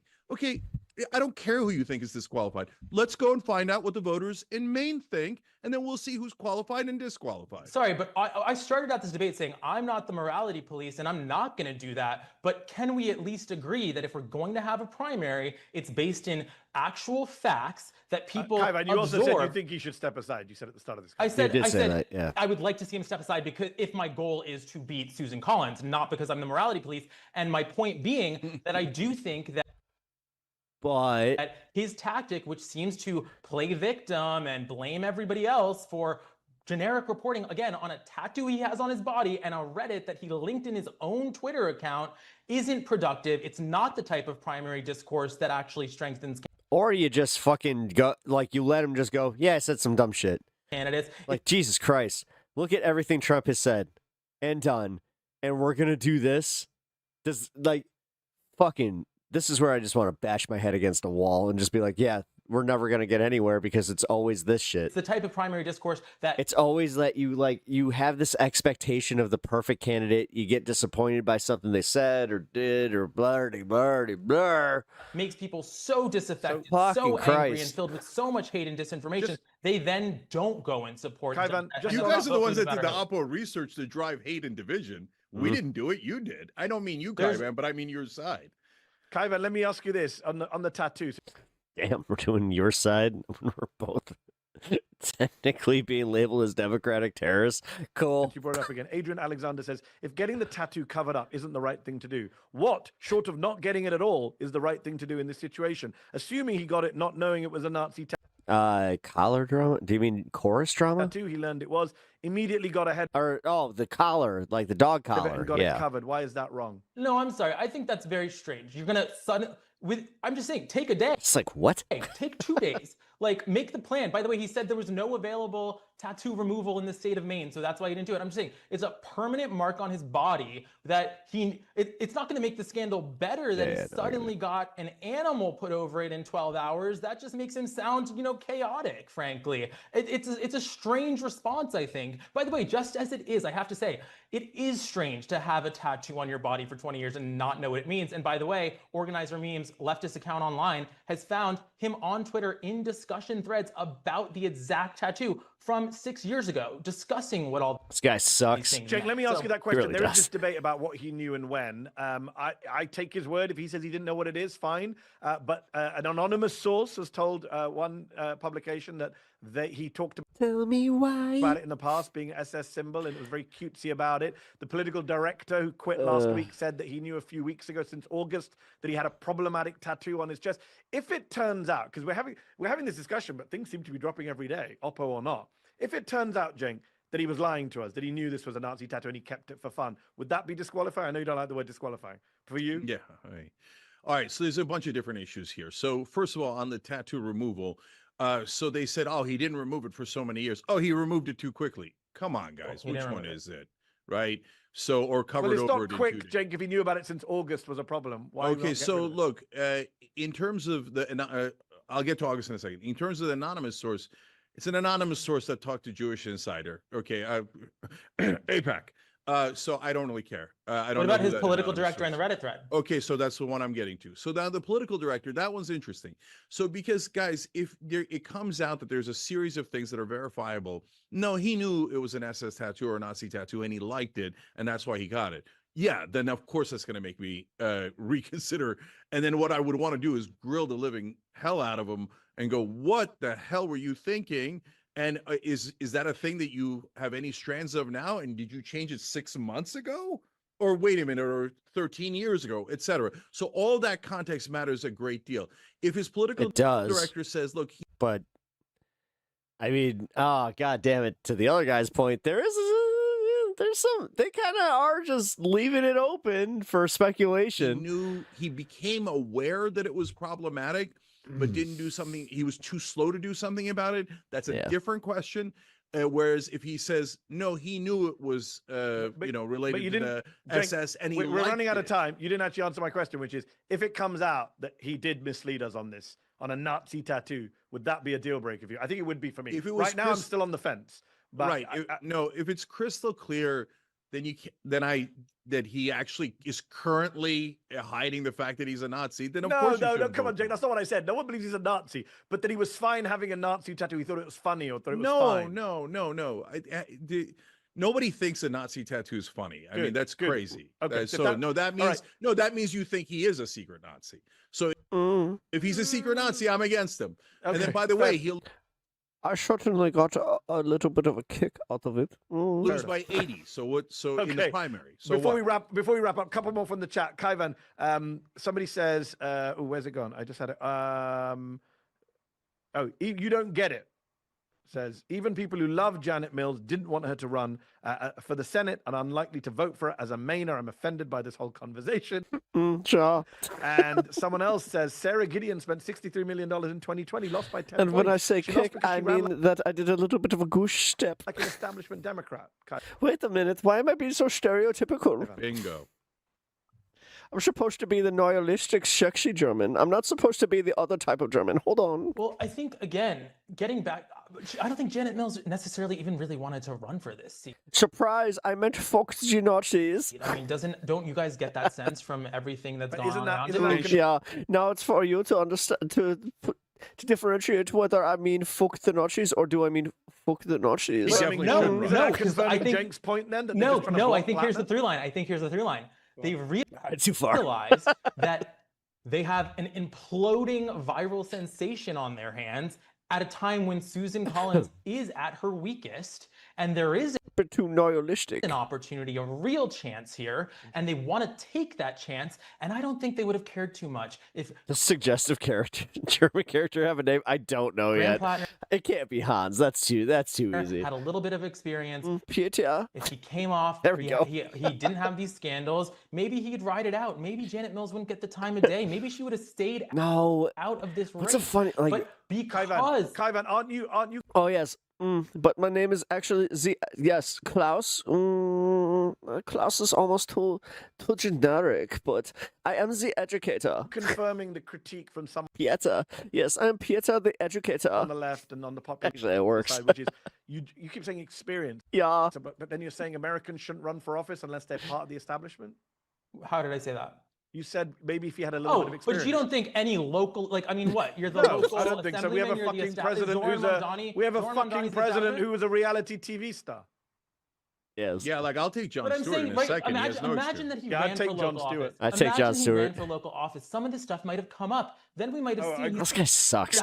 He's actually fantastic. He's clearly screwed up the vetting. He's great. No, but let me clearly say, screwed up his own it's vetting. not about just being establishment. You don't need to be establishment. There's all sorts of ways to show leadership. He hasn't done any. He worked for Blackwater. That's what we know of his record. I mean, and by the way, another point of massive hypocrisy. The same people that didn't want to vote for Hillary Clinton because she gave speeches to Benny with the F-bomb. Even he's getting annoyed by this Goldman dude. Sachs are It's like, oh, come on, man. rallying behind the progressive icon, a Blackwater employee. I mean, All right. it's a You total. just brought up a new point. We're out of time. Jake, last word. Blackwater guy. Do you want to deal with that? No. By the way, when I saw that was the thing that could concern me more than anything else. But how- So I get it, but he was, look, he was in the military. Where might he find this guy? I don't Bottom know. line is, do What we is he want to right win now? this thing, and do we think that he has a much better message? And at this point, that's kind of inarguable. He definitely has a better message. Yeah, this is the vetting, and then the voters decide. So the problem with the establishment is they want only establishment candidates. And guys, we're not talking about the elephant in the room, which is,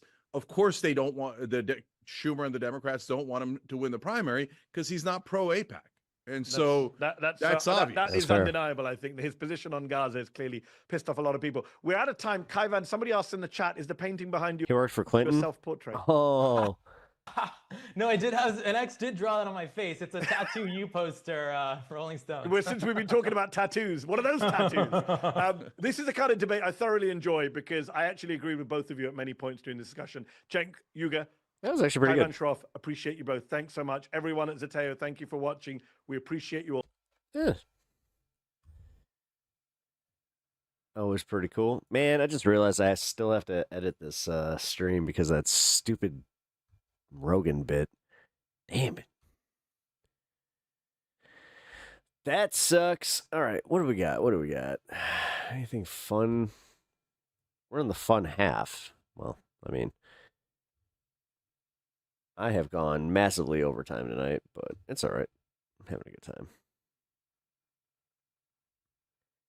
Give me one second. All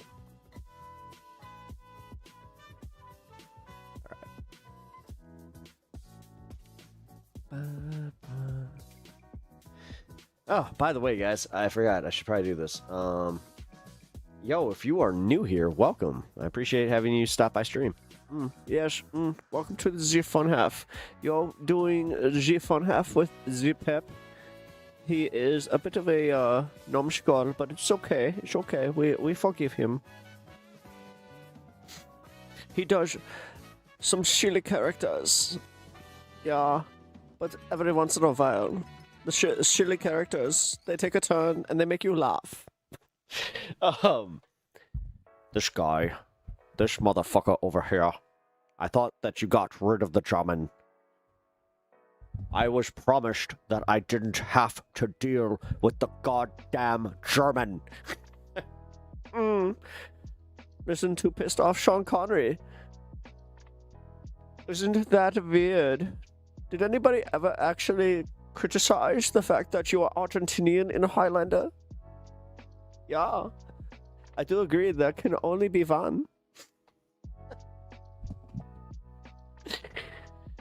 Oh, man. Sorry to any actual Germans. How do you think I feel? Oh, fuck. I just realized that, yeah, every once in a while I do have somebody from, like, Austria or Germany just pop into chat. Can you imagine they're just like, this guy gets it. We do indeed sound like that. Listen, I came to the pep talks for the party, and now we could start the party. Oh, fuck. Only way to deal with this BS? Oh, fuck yeah. Fuck yeah. It really is. This guy gets it. Yeah, I like this Nachi Cat. Nachi Cat, you are my friend. Anyway. Dude, I was in the middle of doing my little my plugs. If you guys are enjoying the stream, if you can hit the like button, I really appreciate that. You know, it's free, makes you awesome. We're almost to 100% like to watch ratio. Got 15 viewers, 14 likes. You know, someone was just like, most streamers would be ashamed of that. I'm like, what? Don't give a shit. I said that 100% like to watch ratio though. That's always cool. Oh man. Well, at least for the time that we're watching. Yeah, there it is. Boom. Yeah, you forgot to like. Oh. Well, this is why I do the reminders. No, for real though, I really appreciate that. I also really appreciate you guys just checking out the stream. Fantastic stream. It's been lots of fun. Oh hell yeah! No, it's been lots and lots of fun. I'm not done yet. I'm just doing my I'm doing the plugs. Colgate has been the okay, what is this? The Art of Fence Sitting. I got sent this one.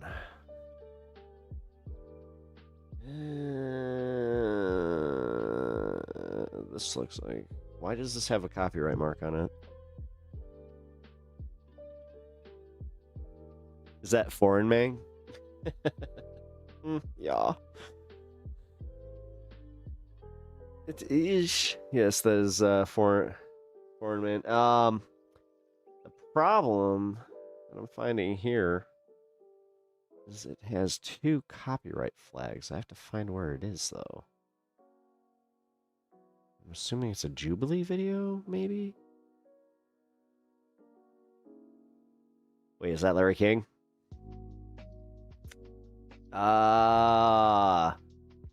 They watch a Larry King clip. So that means he got hit with this.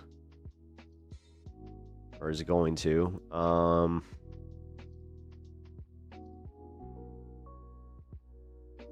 Huh. Is the video no good? Yeah, for some reason it's triggering my copyright flag. I'm trying to figure out what. Usually I can get like a clip. Like it'll kind of like do this like little yellow bar on it. Not seeing it though. Like but it has the flag on it. I mean, YouTube's been doing some weird shit lately, so maybe this is nothing and I can just go for it?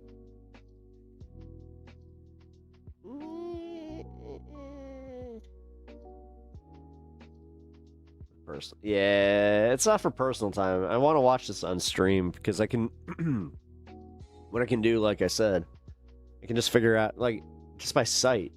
Like, I see this Larry King clip and it, all right, let's see, where's the timestamp? Larry King, 26 to, okay, it's like a 4-minute clip. So I could probably avoid that. We'll do it later. Just to be safe, we'll do it later. I already have enough to edit. I already fucked up once on the stream. Walsh gets owned by Mehdi Hasan. What? Where? So as you all know, the right... All right, Kyle. You get the final video of the night. I lied. ...is always redlining with their anger and their outrage and their vitriol. And why are they so angry? You would think with, like, all this winning... Donald Trump is president, like everything going the way that they like want it to go. Why are they so fucking angry all the time? You know, we're used to them melting down on a daily basis and just screaming and throwing it's weird tantrums on a daily basis. But every now and then, Kyle, please fix your suit jacket. Please fix your suit jacket. I hate when that happens. Somebody on the left decides. Wait. He's running the pattern. To fucking fire back in a way that's just glorious and. Oi. I gotta go home. My wife is waiting for me. Incredible and amazing. And we have a great example of that here. So Mehdi Hasan, Matt Walsh came after him aggressively recently, as many people on the right have, because whenever people on the right in the year of our Lord 2025 see somebody that's not white, they immediately go to insults and smears and bigoted attacks. So for Mehdi, it's you're a jihadist. I'm not kidding. They say like Mehdi's a fucking jihadist. If you scroll down in this exact fucking tweet here, you'll see that very quickly. Extra, read all about it. In the first like 10 Mehdi Hasan has opinions about Matt Walsh. Tweets. It's like radical Islamic jihadist. Well, Mehdi decided, you know what? Enough. All these people. Mehdi had said in a speech recently during the No Kings protest that, yes, I am more American than many people born in America because I actually chose to come here because I believed in the Constitution. I believed in the values that were espoused there. And you have many right-wingers who don't know the fucking first thing about the Constitution. So yes, I am more American. Cry about it. And then fucking Matt Walsh took issue with that, and Mehdi fired back. This is amazing. Let's watch. To talk about Matt Walsh. And if you're asking Matt who, then I'm truly envious of you. Normally, I wouldn't waste time responding to basically an internet troll. He really is just like... But Matt is so emblematic of everything that is wrong. I feel bad. Did he have a stroke? The modern MAGA right. If he didn't have a stroke, then I'm totally going to make fun of him. Faux outrage, self-victimization, verbal abuse, a walking, talking Dunning-Kruger. Now, Matt Walsh, who says he's a conservative Christian, is upset with me for being a Muslim. And for being an immigrant. I love Mehdi Hasan coming in with the educated bird. Above all else, for being an American. That he cannot stand. So he did an entire 13-minute video calling me a spiteful, lying, self-entitled brat, on top of his tweet, in which he called me an ungrateful little bitch. Just as Jesus would have said. Now, before we get into the substance of Matt's claims, if we can even call it that, before we get into what I said about Muslims and the founding of America, a little bit of background on who Matt Walsh is. Shock jock podcaster, former radio DJ, and now basically that Daily Wire guy who isn't mentioned. He cooks? Oh, he's one of my favorite humans. He's also the guy who hasn't got the greatest of political judgment. He went all in on Ron DeSantis in the GOP primary and then had to come crawling back to... I hope that Kyle watches this whole video because I will streamception this whole thing. Trump when DeSantis got destroyed, as some of us predicted he would. Matt is also the guy who said... I got to hold an L on that one too, though, Mehdi. I really thought DeSantis had a chance. I was dead wrong. That was probably my worst prediction, is that DeSantis...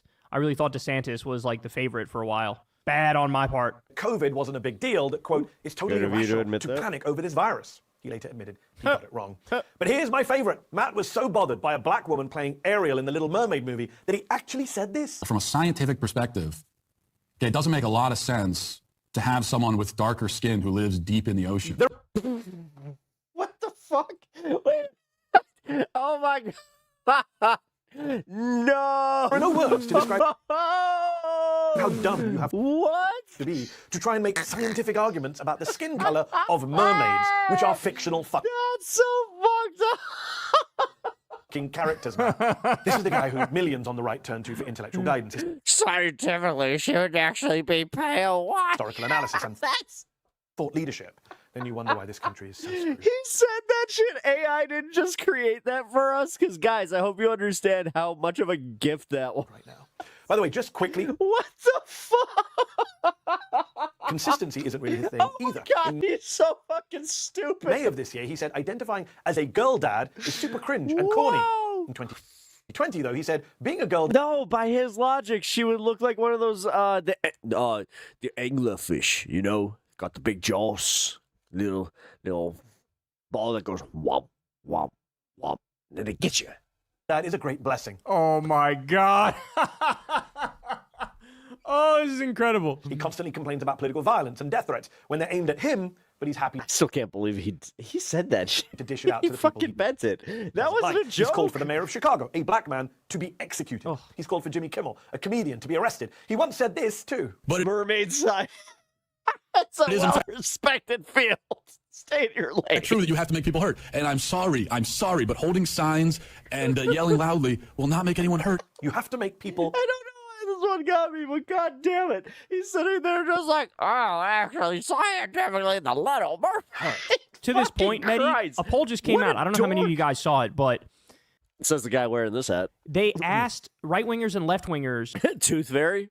Also white. Is it ever okay to do political violence? Do you think he told his kids that? And the right... Oh my God, do you think he told his kids? Do conservatives do that? By a pretty significant margin. Yes, there is a Tooth Fairy, and she's very white. Said, yes, they're more comfortable with political violence than the left. It was like, I think 38% or something like that of people on the right said political violence is sometimes acceptable, and only like 25% of people on the left said it, which just destroys this whole narrative that MAGA is trying to push right now, that we have an Antifa left-wing terrorism problem in this country. They say that. Meanwhile, we had like 3 MAGA terror attacks recently within the past month or two. So it's classic that here's Matt Walsh saying, I love political violence, but all day he'll cry and whine and bitch and moan about fake left-wing political violence. Now, what's really bothering him about me is that I said in a recent visit to Dearborn, I think that if you can play church bells, you can pray the call to prayer. Isn't it okay for Muslim Americans to broadcast a call to prayer? I mean, let me add right now, within reason, of course, and in accordance with all local sound and noise ordinances. But Matt went nuts and said Christianity built this country. Islam did not at all in even the slightest way. That's why we can have our church bells. Grateful little. To which I responded, 1 in 3 of the slaves who built this country were Muslims. They were here long before the Walsh family arrived. You'd know that if you'd studied history, but I know MAGA has an issue with studying. To which Matt responded with a 13-minute video in which he got really mad, but was unable to rebut the 2 central points that I made. Number 1, enslaved people helped build this country. And number 2, perhaps up to 1 in 3 of those slaves were Muslims.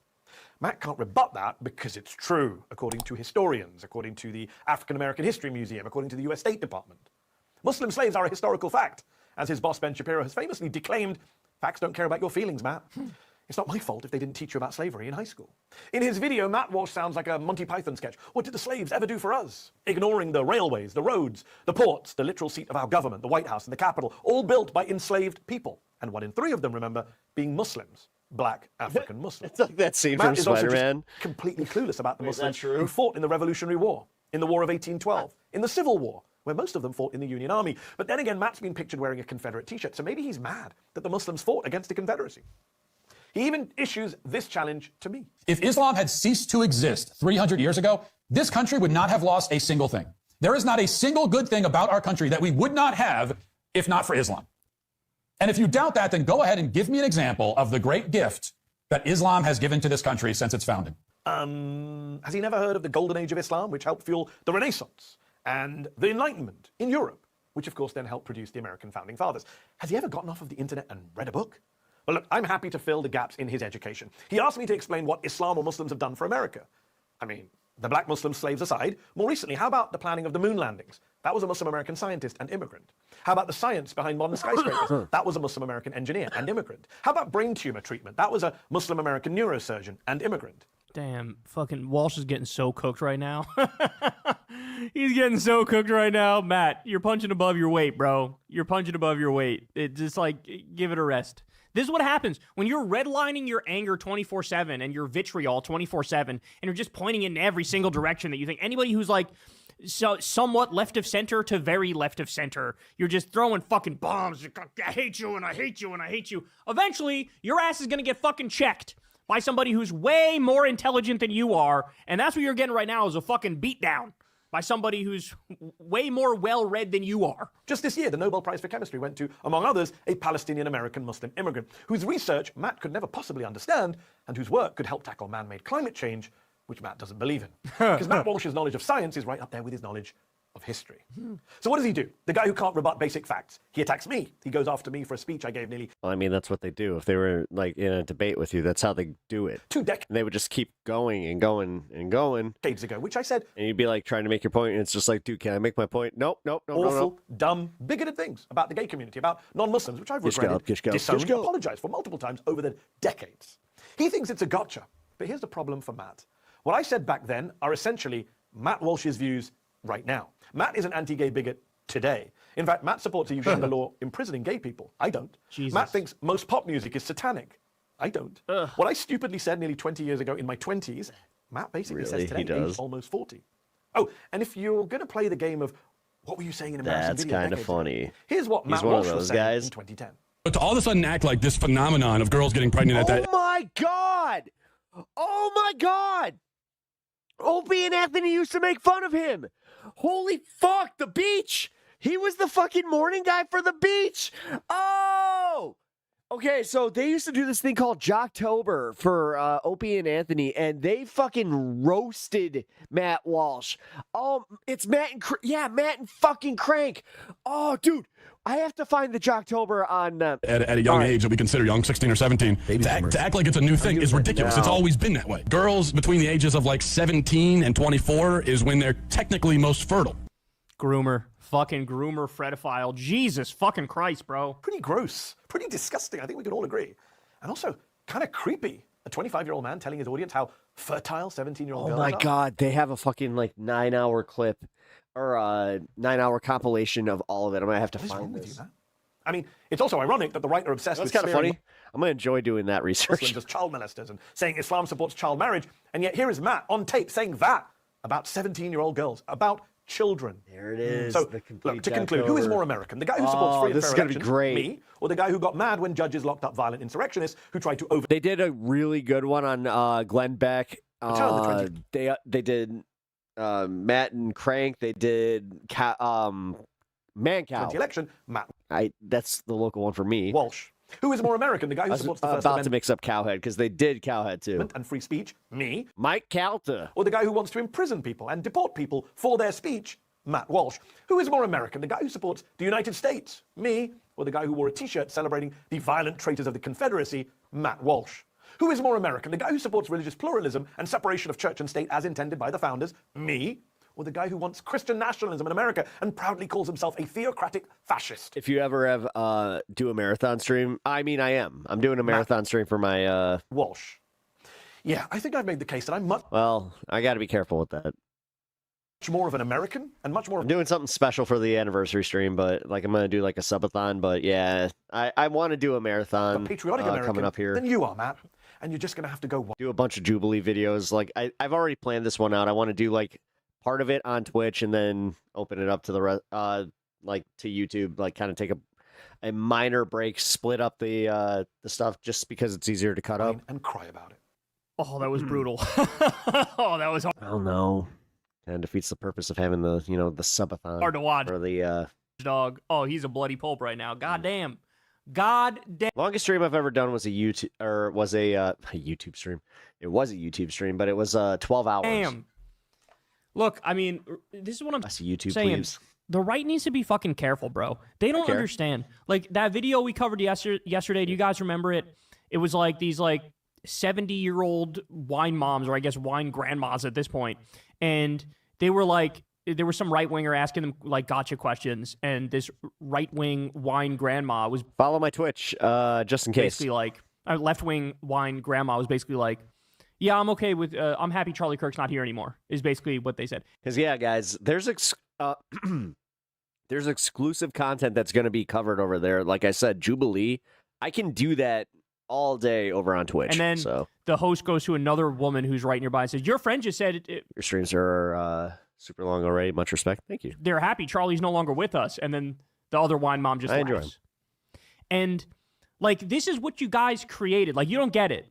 All the fucking nearly 20 straight years of the right telling the left, fuck you, fuck off, we hate you, you're pieces of shit, we don't want to negotiate, we don't want to compromise, we don't view you as American, we don't view you as equal, you're fucking less than, there's no place for you.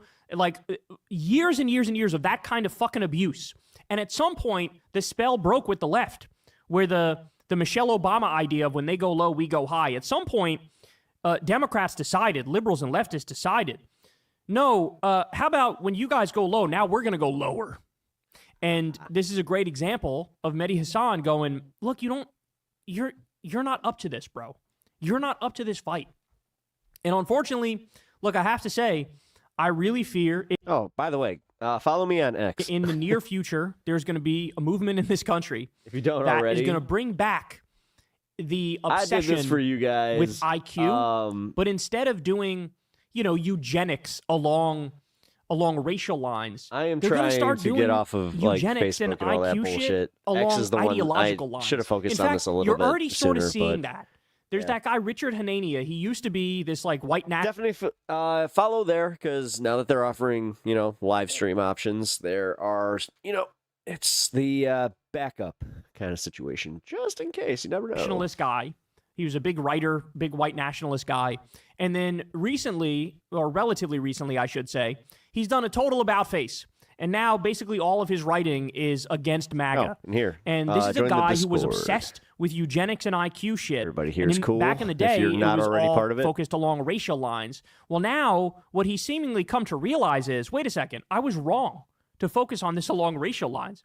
Obviously, I was right with my IQ obsession, but it's along ideological lines, and the entire right wing in this country are fucking knuckle-dragging idiots. They're Neanderthals. They're morons.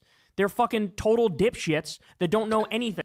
They don't know their ass It's a lot of words, but I appreciate it. their elbow. They're proud anti-intellectuals. And so a lot of words to say the same thing, dipshits. now you get the knuckle dragging Neanderthal. sense that his worldview is like, yeah, we should have eugenics and we should be IQ obsessed, but basically everybody who's right of center should like lose their fucking voting rights and should know their place and shut the fuck up forever because they're ruining everything. This is what the right is bringing about.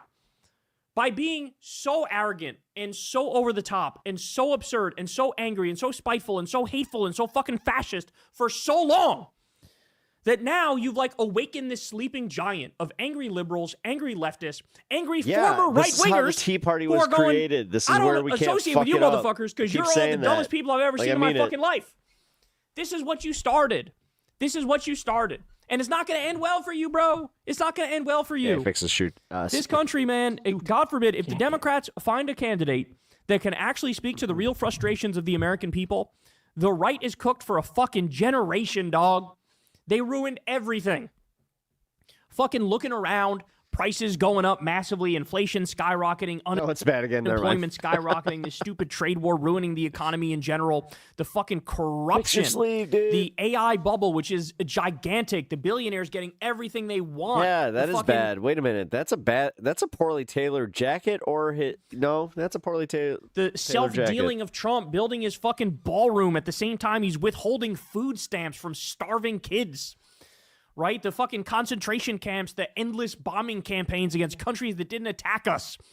I mean, this is absurd. The Epstein files, hiding the Epstein files, all this shit. People are so sick of all of it. And I just feel like Mehdi laying the smackdown here on Matt Walsh is very indicative of the national mood. And it's very indicative of people realizing that why are the dumbest people the loudest and the most obnoxious and the most arrogant and the ones who are most convinced they're right? And it's time they get fucking they get a reality check, because man, do they have no clue what the fuck they're talking about. And we're long past due for them to realize that they are in way over their heads, as fucking Matt Walsh was here. Hey y'all, do me a I mean, yeah. I'm glad that you're just figuring that out. You would think that would be kind of obvious, right?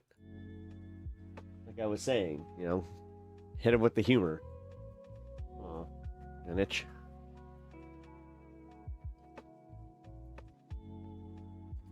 All right, let's check back in with Portland. Jeez, I lost stream. Uh-oh. Uh-oh. Uh-oh. Do not do what I think you're about to do. Side, babe. You wanna go side to side? Are you guys so fast over basic common sense? Please don't. I'm gonna pull out my man voice for this one. Hey, yo, go suck on my balls, bitch. Oh, he's out past his bedtime. He said 9. I'm about to come, Tommy boy. I'm gonna come. Who married that guy? Seriously. Who the fuck married that guy?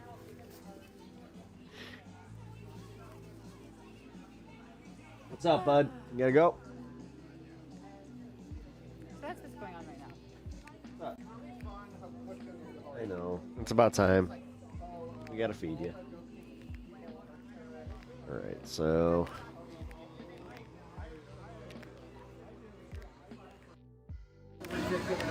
Alright, good.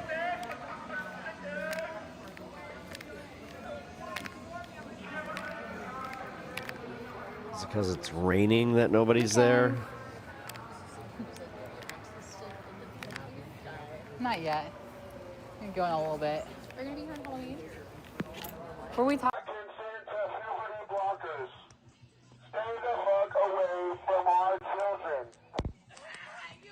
Stay away from our children. I'm just gonna be safe here because I've gotten too used to, like, people doing, like, flash and shit just because they want to try and get them banned. Stay the fuck away. And this is why we want you to stay the fuck away from our kids, because look how you act in public.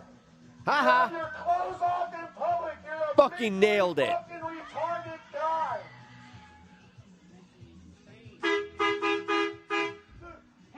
I'll answer your question. Why I'll just say this: I nailed that one. Don't have to edit. Woo. I'm so glad So I have to clip out a. you guys to that torture right now. Ah! Absolutely No. foul. Turn back on. Absolutely not nothing you guys want to see, because I feel like we gotta bleach The our sentient eyes. thumb. He is the sentient. Oh my All god. right, so. God damn, that's loud. Yeah, even this guy's like, no, I'm gonna get banned for this. Like, no.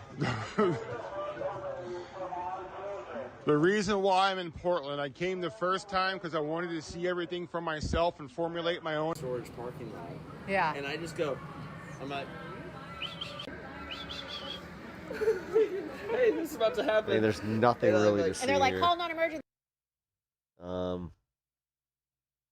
Because they see it. They see it. back down and catch the National Guard if they were going to deploy. So I came back this time to see if the National Guard was coming. I wanted to be here to catch it.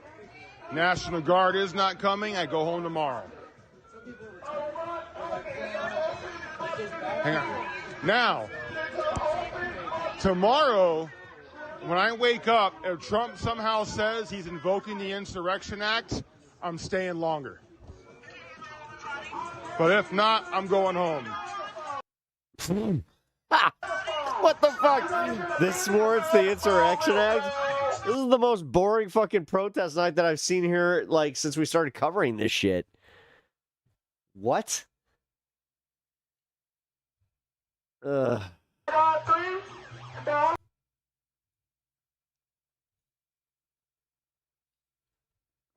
Do you not see the fucking fact that the instigators are the ones that are wearing the red hats? Eh? All right. Ooh, we're almost at 5:20. That was fun. All right. Anything else to cover? Otherwise, I got to start heading out. Oh, here we go. Accusation of not suing tattoo was not expected. 2 weeks ago on this show, I interviewed Maine Senate candidate Graham Plattner, the oysterman and upstart candidate trying to win the Democratic nomination to challenge Susan Collins in November. And a lot has happened since that interview. I mean, just days after that interview, a number of Plattner's old Reddit posts resurfaced showing the candidate had made a number of offensive statements online, calling himself a communist, calling all police officers bastards, using anti-gay slurs, suggesting black people don't tip, minimizing sexual assault, and appearing to call for political violence. Plattner has since apologized for all those posts, saying that the posts, which are at least 4 years old, are not indicative of who he is today. And he has also openly talked about the impact of his time in the military and the PTSD he has suffered and what he has battled through since that period of time. But not long after that story broke, another controversy from Plattner's past resurfaced, when it was revealed that Plattner had a Nazi-linked symbol tattooed on his chest. Now, Plattner said he got the tattoo in Croatia in 2007 while deployed with Marines, and that he didn't know at the time what the symbol meant. But further reporting into Plattner's online history found evidence that he may have known about the symbol's meaning as far back as 2019. And we'll ask him about this, and he'll tell us. After the news broke last week, Plattner had the tattoo covered up. So needless to say, it has been a whirlwind of a week in the Democratic primary for Maine's Senate. Plattner is facing multiple Democratic opponents in that race, including Maine's sitting governor, who was encouraged to run by Senate Majority Leader Chuck Schumer. And there was a time when these kinds of early campaign controversies or scandals or past comments would be enough for either voters or incumbent Democrats or outside groups or all of them to push a candidate out of the race. But the reaction to Graham Plattner has been remarkably different. I mean, for starters, there's the response from several of his would-be Democratic Senate colleagues across the ideological spectrum. Graham has made a lot of mistakes in his life. He's had a very long journey to the place where he is today, but he's owned those mistakes, owned up to them, and he's evolved. He sounds like a human being to me, a human being who made mistakes, recognizes them, and is very open about it. He went into a dark period in his life. Wasn't expecting this last one. I suspect that Graham Plattner is not the only American to have gone through a dark period. That's fair. I mean, then there's the response from Maine Democratic voters. At least one poll, which was taken after his Reddit comments were revealed, but before his tattoo came to light, found Plattner leading his closest Democratic opponent by a whopping 34 points. And just yesterday, Plattner held a town hall in Damascotta, Maine. He'll tell me if I pronounce that incorrectly, a town with a population of less than 2,300 people. Around 700 people showed up to that town hall, nearly 1/3 of the town's population. That is after everything I just said has been made public. And Plattner made it clear that to the audience that he plans to stay in the race. Here's what he said. As this gets hard, as my name gets dragged through the mud, as I get accused of being things I am not and never have been, I have to remind myself. My guy just realized he looks like Triple H a little bit. That I have no right to quit. And at least one local reporter covering the race claims that he cannot find a single Maine voter who has changed It's time to play the game. their assessment of Plattner since the news came to light. So where does this race stand now? And what does Graham Plattner have to say for himself about all of this? And joining me now is Maine Democratic Senate candidate Graham Plattner. So, Graham, I just laid out everything that's happened since we spoke a couple of weeks ago, or everything that's happened publicly, I should say. All of the offensive Reddit posts that have come to light, the tattoo that resembled Nazi Why does she look like she manages a candy factory? imagery that came to light. I did note that you, of course, apologized for the Reddit post, and you've since covered up the tattoo. I would note one of the things that struck me is that you've seemed. I know you're new to the political. Is this blue velvet or is it blueberry? World, and that is taste my jacket. It's appealing to people out there, but you've seemed a little surprised that there's been a strong reaction to these things that have come to surface. So let me just start by asking you: Did you really not think that any of this would be an issue when you launched your campaign for Senate? Oh, my internet history, I assumed, was going to get poured through. I mean, I'm a Schnozberry tastes like schnozberry. I'm a regular guy who has lived I'm not going to say a regular life, but I was certainly not ever preparing to run for the United States Senate. And so I spent, many years. You boys like Mexico? commenting on the internet. She looks like Willy Wonka's HR manager. I figured somebody was going to go through all that stuff at some point. That I expected. I will say that she's just like, God damn it. Oh, I'm turned into a blueberry. Oh. Tattoo I did not expect. Oh, all right, Mr. Gloop. I will settle with your law firm later. The tattoo thing, I've had it for 20 years. I've gone through multiple security clearances. I've been taking my shirt off. There's no one here to claim the bucket, child. In front of other people and taking photographs the entire time. That had never come up. That one very much caught me by surprise, especially considering that I spent my entire life essentially hating Nazis. So to have that accusation thrown my way was not expected. But no, my internet history, I assumed that somebody would pour through that. And at the end of the day, I look back throughout all the comments I made. There are certainly things that I highly disagree with. No unions for the Oompa Loompas these days, but they came from times in my life where I had not had the experiences I Oh my God, we just made a new Willy Wonka villain. have now, and I had not had the ability to grow and to change like I have now, and that did not surprise me in the slightest. I know you're trying to Yeah, move forward don't from see this. it. But there's still been some discrepancy kind of about when you knew your tattoo was problematic. There was an anonymous source that said a couple of years ago you may have known. Your former political director said this summer you recognized that it was problematic. So help clarify for us. When did you know and recognize you want a macho? it was a Here we go. problematic symbol, and how did that come to light for you? Yeah. We were contacted by the New York Times. Better the cat coming in hot from Twitch. Yeah. Appreciate you stopping by. Watching a little bit of Graham Plattner explain his problematic tattoos. Yeah. Why Macho Man never got a tattoo. No problems there. Yeah. Times, I believe, a few weeks ago, or God, 2 weeks ago now. Sorry. So in September or October? October. Yeah, just I think 2 weeks back now. We were contacted. We were asked if I had a tattoo that had, Nazi overtones. I have had this thing for ages, and it had never once come up. At that point, we looked at it. We saw what they sent.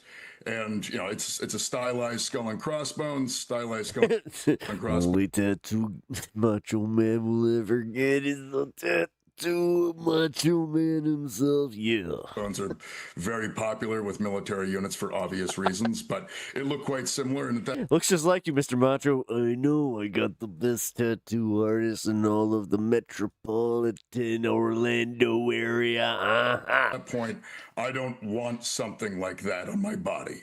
That is going to make people think I have. Meanwhile, it looks like a Wojak. Any kind of ideological similarity to something that is essentially so antithetical to my politics. So I was more than happy to get it covered up. So you learned in October. Actually, that's perfect. You look into Macho Man's tattoo. You look into the darkness that is the Macho Madness. Yeah. Notice when you see the Macho Man on his bicep, there's a mini Macho Man inside his bicep, and then so forth like a mirror. Yeah. You ever been at a barber shop? They turn you around. You look at the mirror. You're staring at yourself. Then you look behind you and you see the back of your head. Then you see the back of your head some more. Yeah. Then you see the back of your head again, and it starts tripping you out, man. Yeah. October, and as soon as you learned, you got it covered up immediately, within days, within a day. What was the process there? Whoa! That's one of my favorite ones where he's just like, whoa, freak out, man. It was a busy weekend when we found out. I didn't get to it, I think, until that Tuesday. But yeah, it was within a few days. Now, your former political director, who I know is no longer with the campaign, said you knew in the summer. Are you saying that she is lying, I guess, about when you knew that this was a problematic symbol? That is not true. There's something kind of funny about and that. she also wasn't involved in the campaign in the summer. So Yeah, that is not accurate. Let me ask you, I mean, you have now apologized, you have covered up your tattoo, you are getting exposed to, I guess, when people dig into your past and find things about you and bring them to light. Is there anything about your past, about things you've written, about things that you worry could come to light, since you said you knew about the Reddit post, that you want to talk about now and put in... She's like, are you going to give us a story? You seem to be just doling them out. Why not us? Context, so people out there know. No, I mean, I'm pretty sure the reason they led with internet comments. Yeah, coming in, had to retire from wrestling. Too many leg drops on and elbow drops on Hulk Hogan. Totally different story. Yeah. Came to check your HR situation there, Miss Sucky. I hope you're getting the name right. Yeah. Don't want to be one of the I'm a gentleman at heart, yeah. We have a problem, though. You see, we have this little girl that turned into a blueberry and expanded. Then we had this kid, yeah, get stuck in the... Augustus Gloop got stuck in the tube. Almost drowned. I don't think you're prepared for some of the insurance claims coming out of this. Yeah. And the tattoo I got in the Marine Corps is because this is what they have. Here to prevent a big class action lawsuit. I've not lived a boring life, but I have lived a fairly simple life. I've never been close to money and power. I've never had the ability. Hence the dusty wood, whatever the fuck that is. Why is that so dusty? To screw people over. Is that a fireplace? Dude, dust your shit. I'm sure at some point in my life I've written things on the internet that I don't agree with today, that maybe has not been found. I'm sure somebody will dig it up. My answer to all of it will be the same. You got an equestrian match at 9 and you gotta read the news at 8. She just drops the helmet. Hold on. I've had a journey. Late. Oh my god, that's exactly what she took a while to get here. She galloped to I was certainly not always the person I am today. I also understand that it was through that journey that I got. Holy shit, was that kid Saki? To where I am, and I'm very proud of who I am today. She gets on the elevator. Excuse me, can you push 4, please? You've said part of this, and we just heard you kind of allude to this, is you want people to forgive, to understand that you've been...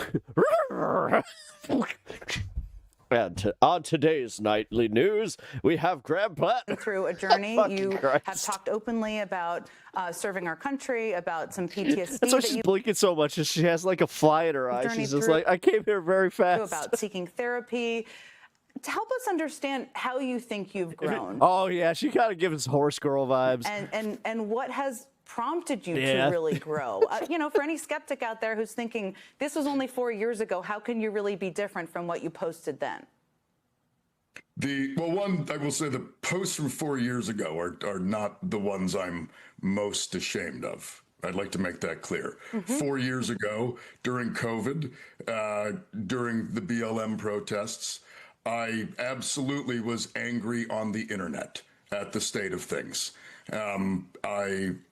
I also at that time was only about a year and a half back from my last trip to Afghanistan, and I was feeling very disillusioned with the larger, I would say, system because of my interaction with frankly the military-industrial complex in Afghanistan in 2018.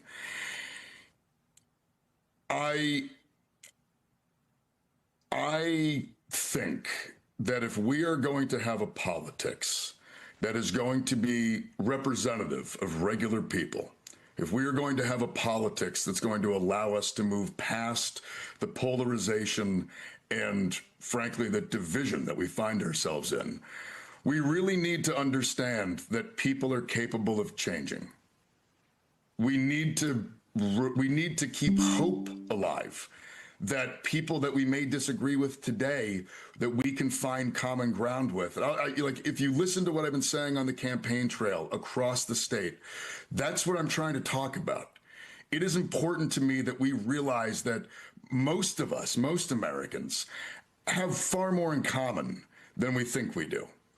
And we need to give each other grace. And we need to give each other space to grow and to evolve. Because if we can't do that, then I'm not really sure what the purpose of any of this is. And I think I know that people can change because I know that I changed. I know that I turned into a different person. I know that, frankly, by going to therapy and realizing that I need to be more open both with myself and with other people, recognizing that many people are struggling and they're just looking for answers. And you need to remain compassionate and empathetic and open to the fact that they are capable of change and improvement. Just therapy became more fun than expected. Yes, it did. Her jacket matches her background. Why? I know. It's like if she wore a gold necklace, I swear she showed up and she was wearing a gold necklace and they're like, Jen, we know that subconsciously you really like your set. We get it, but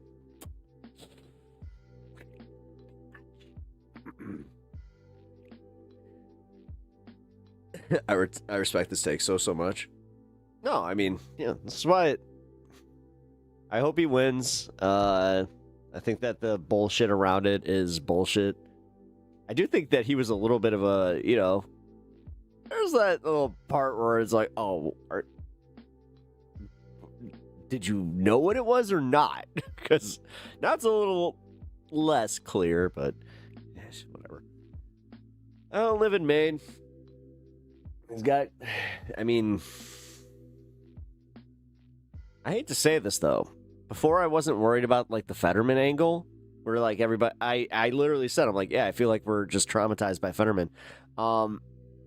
Yeah, no, it's a legit concern now because it is kind of like, how much did you change?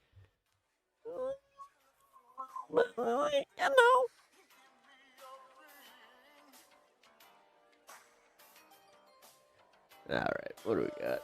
That's it. Ah. Ooh. Popping bones. That's what's going on. Oh, Jesus. Oh, there it is.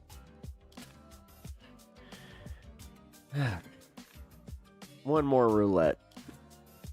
I got time for one more.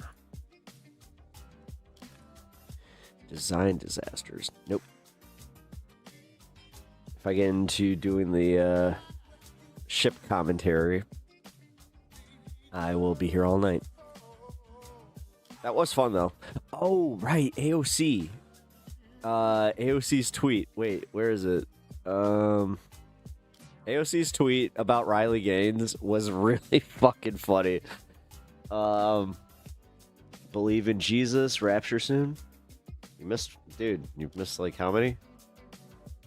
My rapture was supposed to be on 2012 because apparently they wanted to do the thing, but Lucifer Lucero.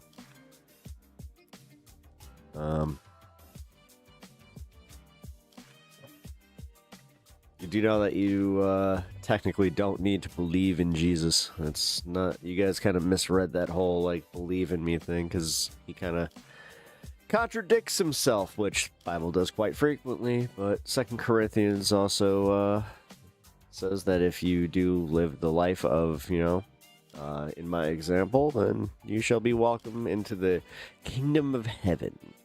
Whereas he has a very special place for people that like to judge others and use his name to try and make others feel bad, start wars, all that kind of stuff. It's called using the Lord's name in vain. You guys all conveniently did this thing where you like infantilized it, where you're just like, oh my God, that you can't say that. God damn. No, you can't say that either. That wasn't what they were talking about, man. But whatever. Praise his name there, brother. They're not going to say it was a mass alien abduction. It was not. It was a rapture. Believe in Jesus. Don't take the mark. Endure to death. You'll be okay in the end. It's a bot. It's weird. I don't know. Are you not a bot? Like, you just found my channel and you're just like, this is what I'm doing. I'm thinking bot, but if it's on the small off chance that this is not a bot, what are you talking about? Oh, man. A mass alien abduction. Sitting here just like, if it's a mass, if people start disappearing, the first thing you're like, it's a mass alien abduction. What? The Anunnaki have come back. Could be a bot. Or the new Repentant. Oh, wait. Repentant Man found us on YouTube. Are you Repentant Man? No, hold on. You haven't said anything about me smoking the devil's lettuce. Is it bad that I kind of missed that? I don't know. It was annoying occasionally, but I look forward to his like daily like check-in just to be like, you potheads are going. It's kind of funny. I thought it was the rapture, but turns out I had a bad burrito. When it happens, remember this. Believe in Jesus. So, here's the thing. I thought the rapture just like, it's like Thanos snapping. You don't have time. Like, you understand that, right? Like, that's the scariest part about like dying is where you don't you cannot conceptualize the fact that it ends like that. So I don't know. Why would aliens collect Christians? Why? That's just like, hey, wait a minute. Why are they going to churches exclusively? This is kind of weird. It's just, and then you just hear, ack. And we're all, and those who know, we're just like, all right, we'll allow it. Oh, fuck. The rapture happened. Rapture happens and all Christians go away and the rest of us get to live in peace. That would be dope. But then they're just gonna be like, the apocalypse. They really did. They overestimate like they're Pep sounds like you know more about scripture than the believers. I do. No, I legitimately do. I wanted to be a theologian. Like I was a true believer for the majority of my life. I went to a Christian school, K through 11. Yeah. You know what? I lost my whole faith thing and, had an excommunication. It was one of those things where, yeah. And, I never did forget what I read because what started getting me out of Christianity was reading the Bible for myself. One of the biggest things that I was always annoyed by this was the fact that they needed to hold my hand with a bunch of Bible studies. And I didn't like how they would always discount certain books of the Bible. It was always like they did not like First Thessalonians. They didn't like the book of Revelation for a while until I got into high school, which that changed quickly. All of a sudden we went from like kind of going like, John was kind of crazy to no, Revelation is that's a prophecy and we need to prepare for that. And by the way, have you seen what's going on with the Palestinians? Like 2003, they were literally saying just like, this is it.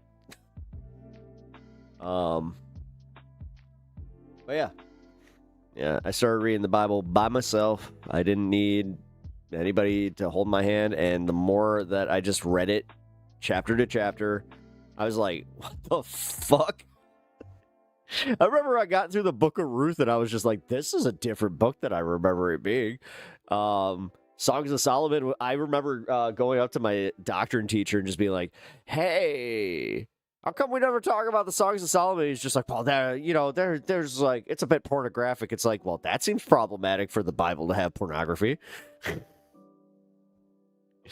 Yeah.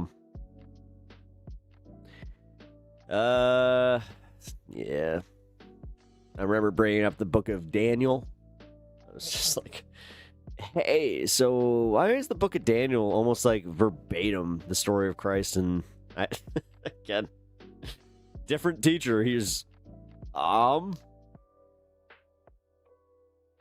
because God tends to work in parallels. It's like,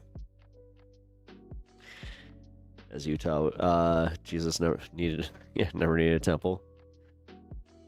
As Utah would find out. Yeah, the Joseph Smith shit. Oh my god.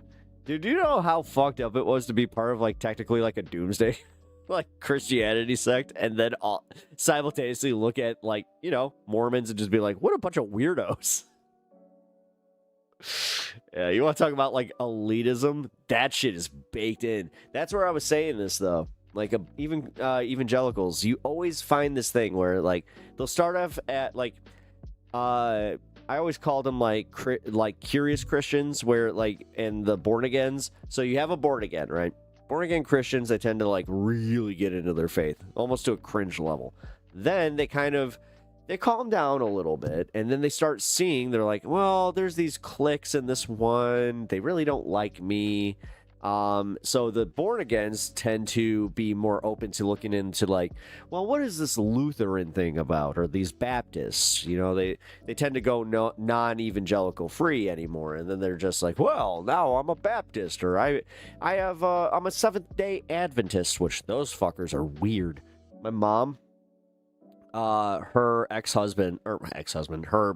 widow, actually, I could call him now. He was a Seventh-day Adventist, and when I first met him, he was into, like, speaking into tongues. And when they did a prayer and he started doing it, my mom even looked at me like,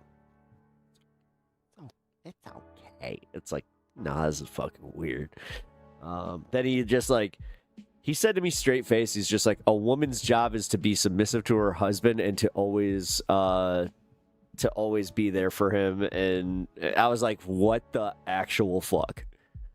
I talked to my mom about that, where I was just like, you do know that this guy's, like, toxic. Like, this is not good. Oh, so you like Jesus? Name 5 albums? Well, I mean, I can still name most of my favorite Bible verses.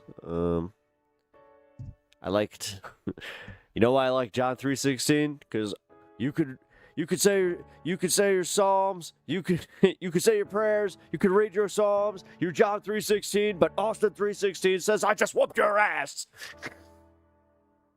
Best fucking promos ever in wrestling. Also, completely off the cuff for him. That's why Stone Cold ruled. God, that was such a good match, too. Fuck. God, that was against Jake the Snake, wasn't it? Yeah.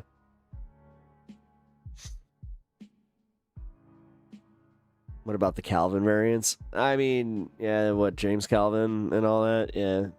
We thought the Calvinists, yeah, we thought they were weird.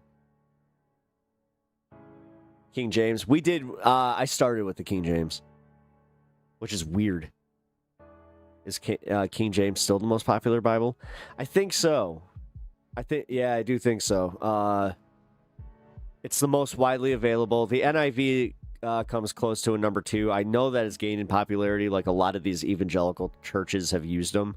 But then you have a lot of, again, you got so many different sects of Christianity and,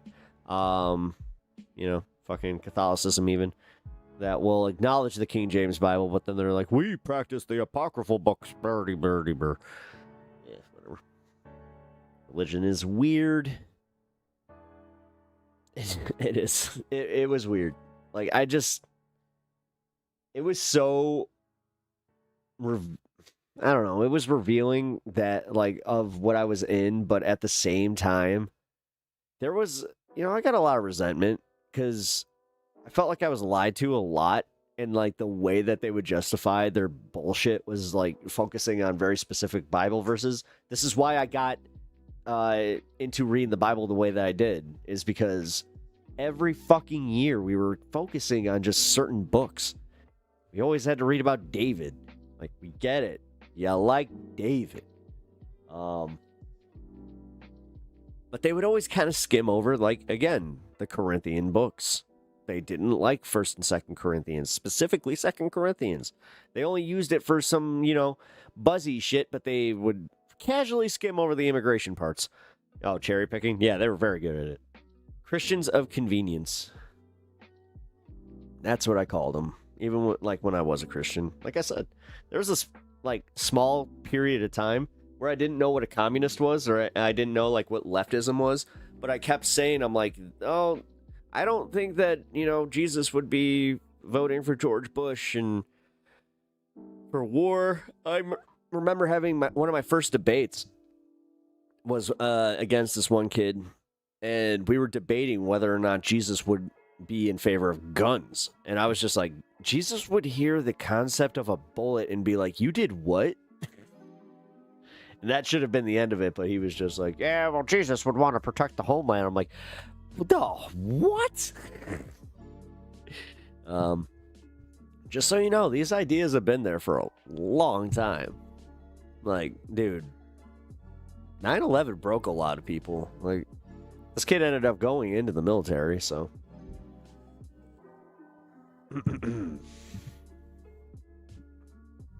Glock Jesus. Riding a Raptor.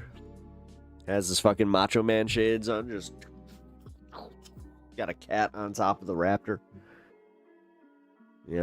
Followed by a unicorn just in case he needs to jump from the Raptor to the unicorn.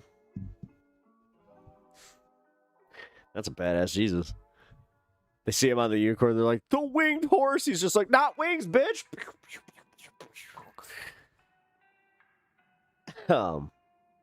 He just starts screaming, Swiss cheese, motherfuckers! There's something funny about that. Yeah, there you go. And the Lord saith, prepare my Glock 9.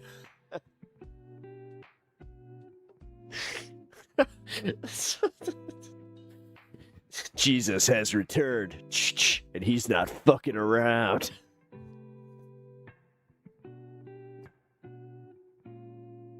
Oh my God.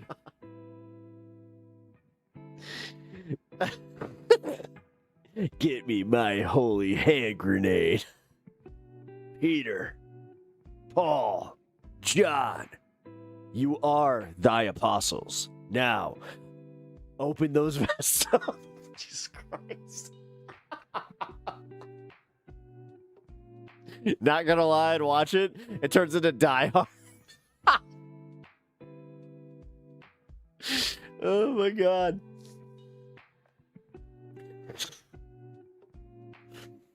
Jesus!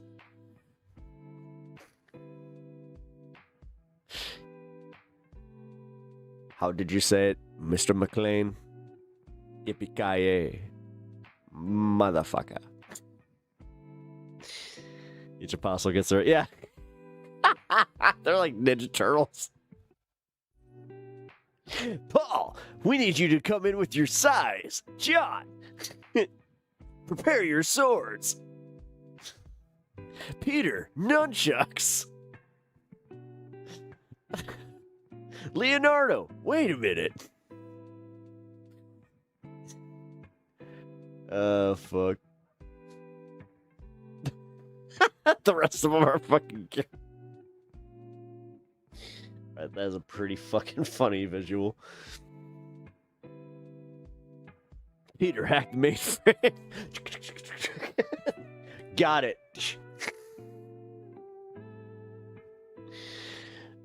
All right, Jonah, we're in. Oh, fuck, man. I wasn't an apostle. Yeah, but we needed a specialist. We need somebody that spent a lot of days in confined spaces. Oh, not again.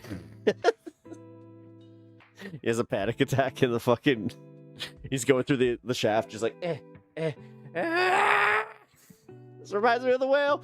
Think large spaces, think large spaces. I remember one of my favorite, young memories was asking my teacher, I was like, was the story of Pinocchio based on Jonah the whale? And that was the first time I ever made an adult, belly laugh. Where I was just like, hey, that was funny. Was that funny? Yeah, it was pretty good.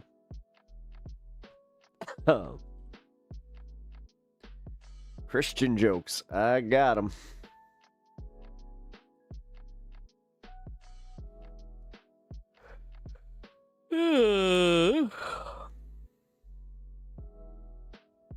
Can't find this fucking tweet.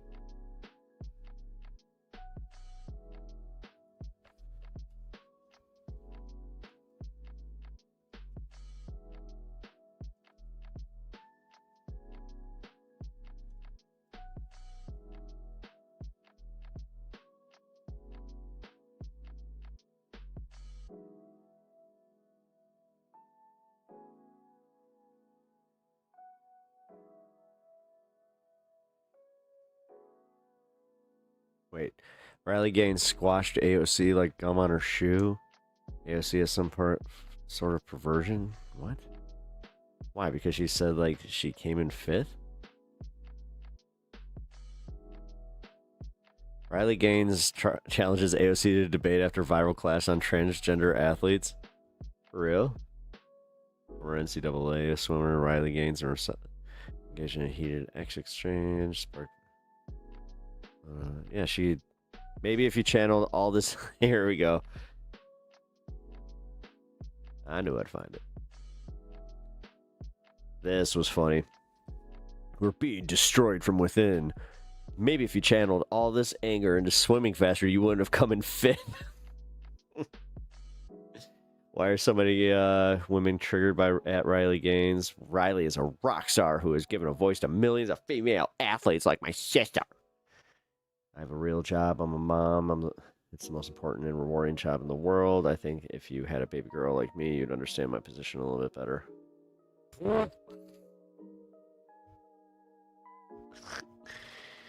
Oh my god. She always looks so confused too. That's one of my favorite things. They tried to be... Wait, isn't she married to a British guy that got deported? I remember seeing that. It's like, wait a minute. Oh, you kind of saw some of what happens when, green card shit is, yeah, just a little bit of a bureaucratic thing. All right. Questions over Kirk's death. I already covered that. I covered that extensively today. I hope you guys enjoyed it, too. It was a good time. Hurricane Melissa. There we go. I want to see a little bit of this. Got a few more minutes, and then I gotta head on out. That's heavy rainfall pelting Jamaica earlier today as Hurricane Melissa made landfall. Roads are being washed away. Entire communities could be wiped out. Already, at least 7 deaths are being blamed on this storm. ABC's Rena Roy has the latest on this Category 5 storm. Palm trees blown by powerful winds, pieces of roofs getting torn off from homes as Hurricane Melissa rips through Jamaica is one of the most intense hurricanes on record to make landfall in the Atlantic Basin. The ocean surging towards Kingston. ABC's Ike Ajachi is there. Right now what we're seeing is officials telling everyone right now to hunker down. Destructive sustained winds up to 185 miles per hour. Extreme rainfall pouring down across the island after the storm gained strength in the Atlantic. The really, really warm ocean temperatures and ocean heat content just fueled that storm into a situation where it could rapidly intensify and become a seriously catastrophic situation. Video shows Treasure Beach getting hit hard. The category I hate to say, if I saw her at the end of my bed just staring at me, I think I might shit my pants. 5 storm coming ashore near New Hope on the southwest side of Jamaica, causing devastating flooding and storm surge up to 13 feet. It will cause catastrophic damage, life-threatening damage. There is very little that can stop a Category 5 hurricane. You can see this river flooding in St. Catherine Parish, this bridge overtaken by water, debris floating down the river. Flooding is a major issue, not to mention the infrastructure damage of our road network and our bridges and, of course, obviously structures. Rescue crews standing by and ready to go. All airports shut down. Many tourists now stuck, forced to ride out the storm, including this couple from Arkansas who were celebrating their 10-year anniversary, now unable to get home to their 4- and 8-year-old children. We've been praying a lot. They were expecting their parents back on Sunday. We don't want to tell them Mommy and Daddy is stuck in another country. Jamaican officials say they plan to reopen at least one local airport by Thursday, but it remains to be seen just how bad damage will be. Rena Roy, ABC News, New York. Damage is significant as Hurricane Melissa. It's inland. Yeah, I saw there was massive flooding earlier today. So, but all right, guys. That is it. Bit of a marathon tonight. Oh, geez, I just realized I technically did 8 hours. Oh, I've done 9 hours of streaming today. Whew. Well, I enjoyed it. Gotta say, thank you for hanging with me tonight. Obviously, if you have not already, hit that like button. Really helps out the stream. Also, you guys can donate to the GoFundMe link. I just realized I never did that.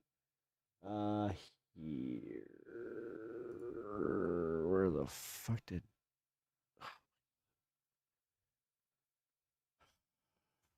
this link? There it is.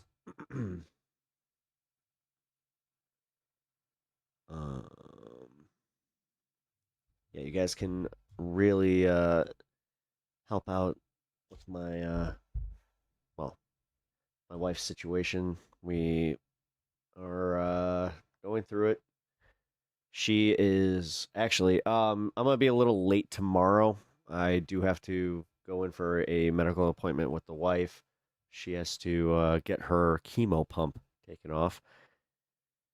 It is it's something we have to do like every other week. But yeah, if you guys, like I said, enjoyed the stream and can contribute in any way, you guys can become members. You can contribute on YouTube, super chat, super thanks, all that stuff. I have a Streamlabs link. All of it goes to the same place as far as supporting us and trying to clear up some of these debts, because I'm not sure. I'm gonna cover this a little bit tomorrow. Did you guys hear that Donald Trump, and I'm not too fucking happy about this. It's going to take a lot of restraint for me to really, like, not lose my shit. Because Donald Trump repealed a Biden era executive order that made it so we could write off our medical debts and not have them on our credit reports. Well, that's no longer a thing. And now, apparently, if you had medical debts before this went into effect, it's going to pop up on your report. So, yeah, that really fucking sucks. So, I will be going through that. And, yeah. Anything else? I think we're good. So, I will catch you guys tomorrow. Like I said, a little bit later than the 2 o'clock. Hoping to start by 4, but... if I do happen to get home in time, I'm going to try and start by 2. But I'm trying to keep that one open. But I really appreciate you guys hanging. I will catch you guys tomorrow. All right. Wait. I just realized. I think I moved the screen around, didn't I? Before I do my outro. Got it. Wait, what? What? Wait, what? Wait, what's wrong, Sylvie? What's going on? Oh, you didn't hear about that? Yeah, Sylvie. I'll cover it tomorrow. Also why I'm like, yeah. It sucks, but yeah. Prepare yourselves. All right. I will catch you guys tomorrow. Love y'all. Bye. Who the heck is Pep Talks?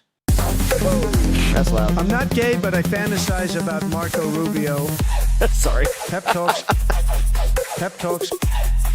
Pep Talks. Let's eradicate the Kung Flu. I'm literally coming. Pep Talks. Pep Talks. Who the heck is Pep Talk? They want our women.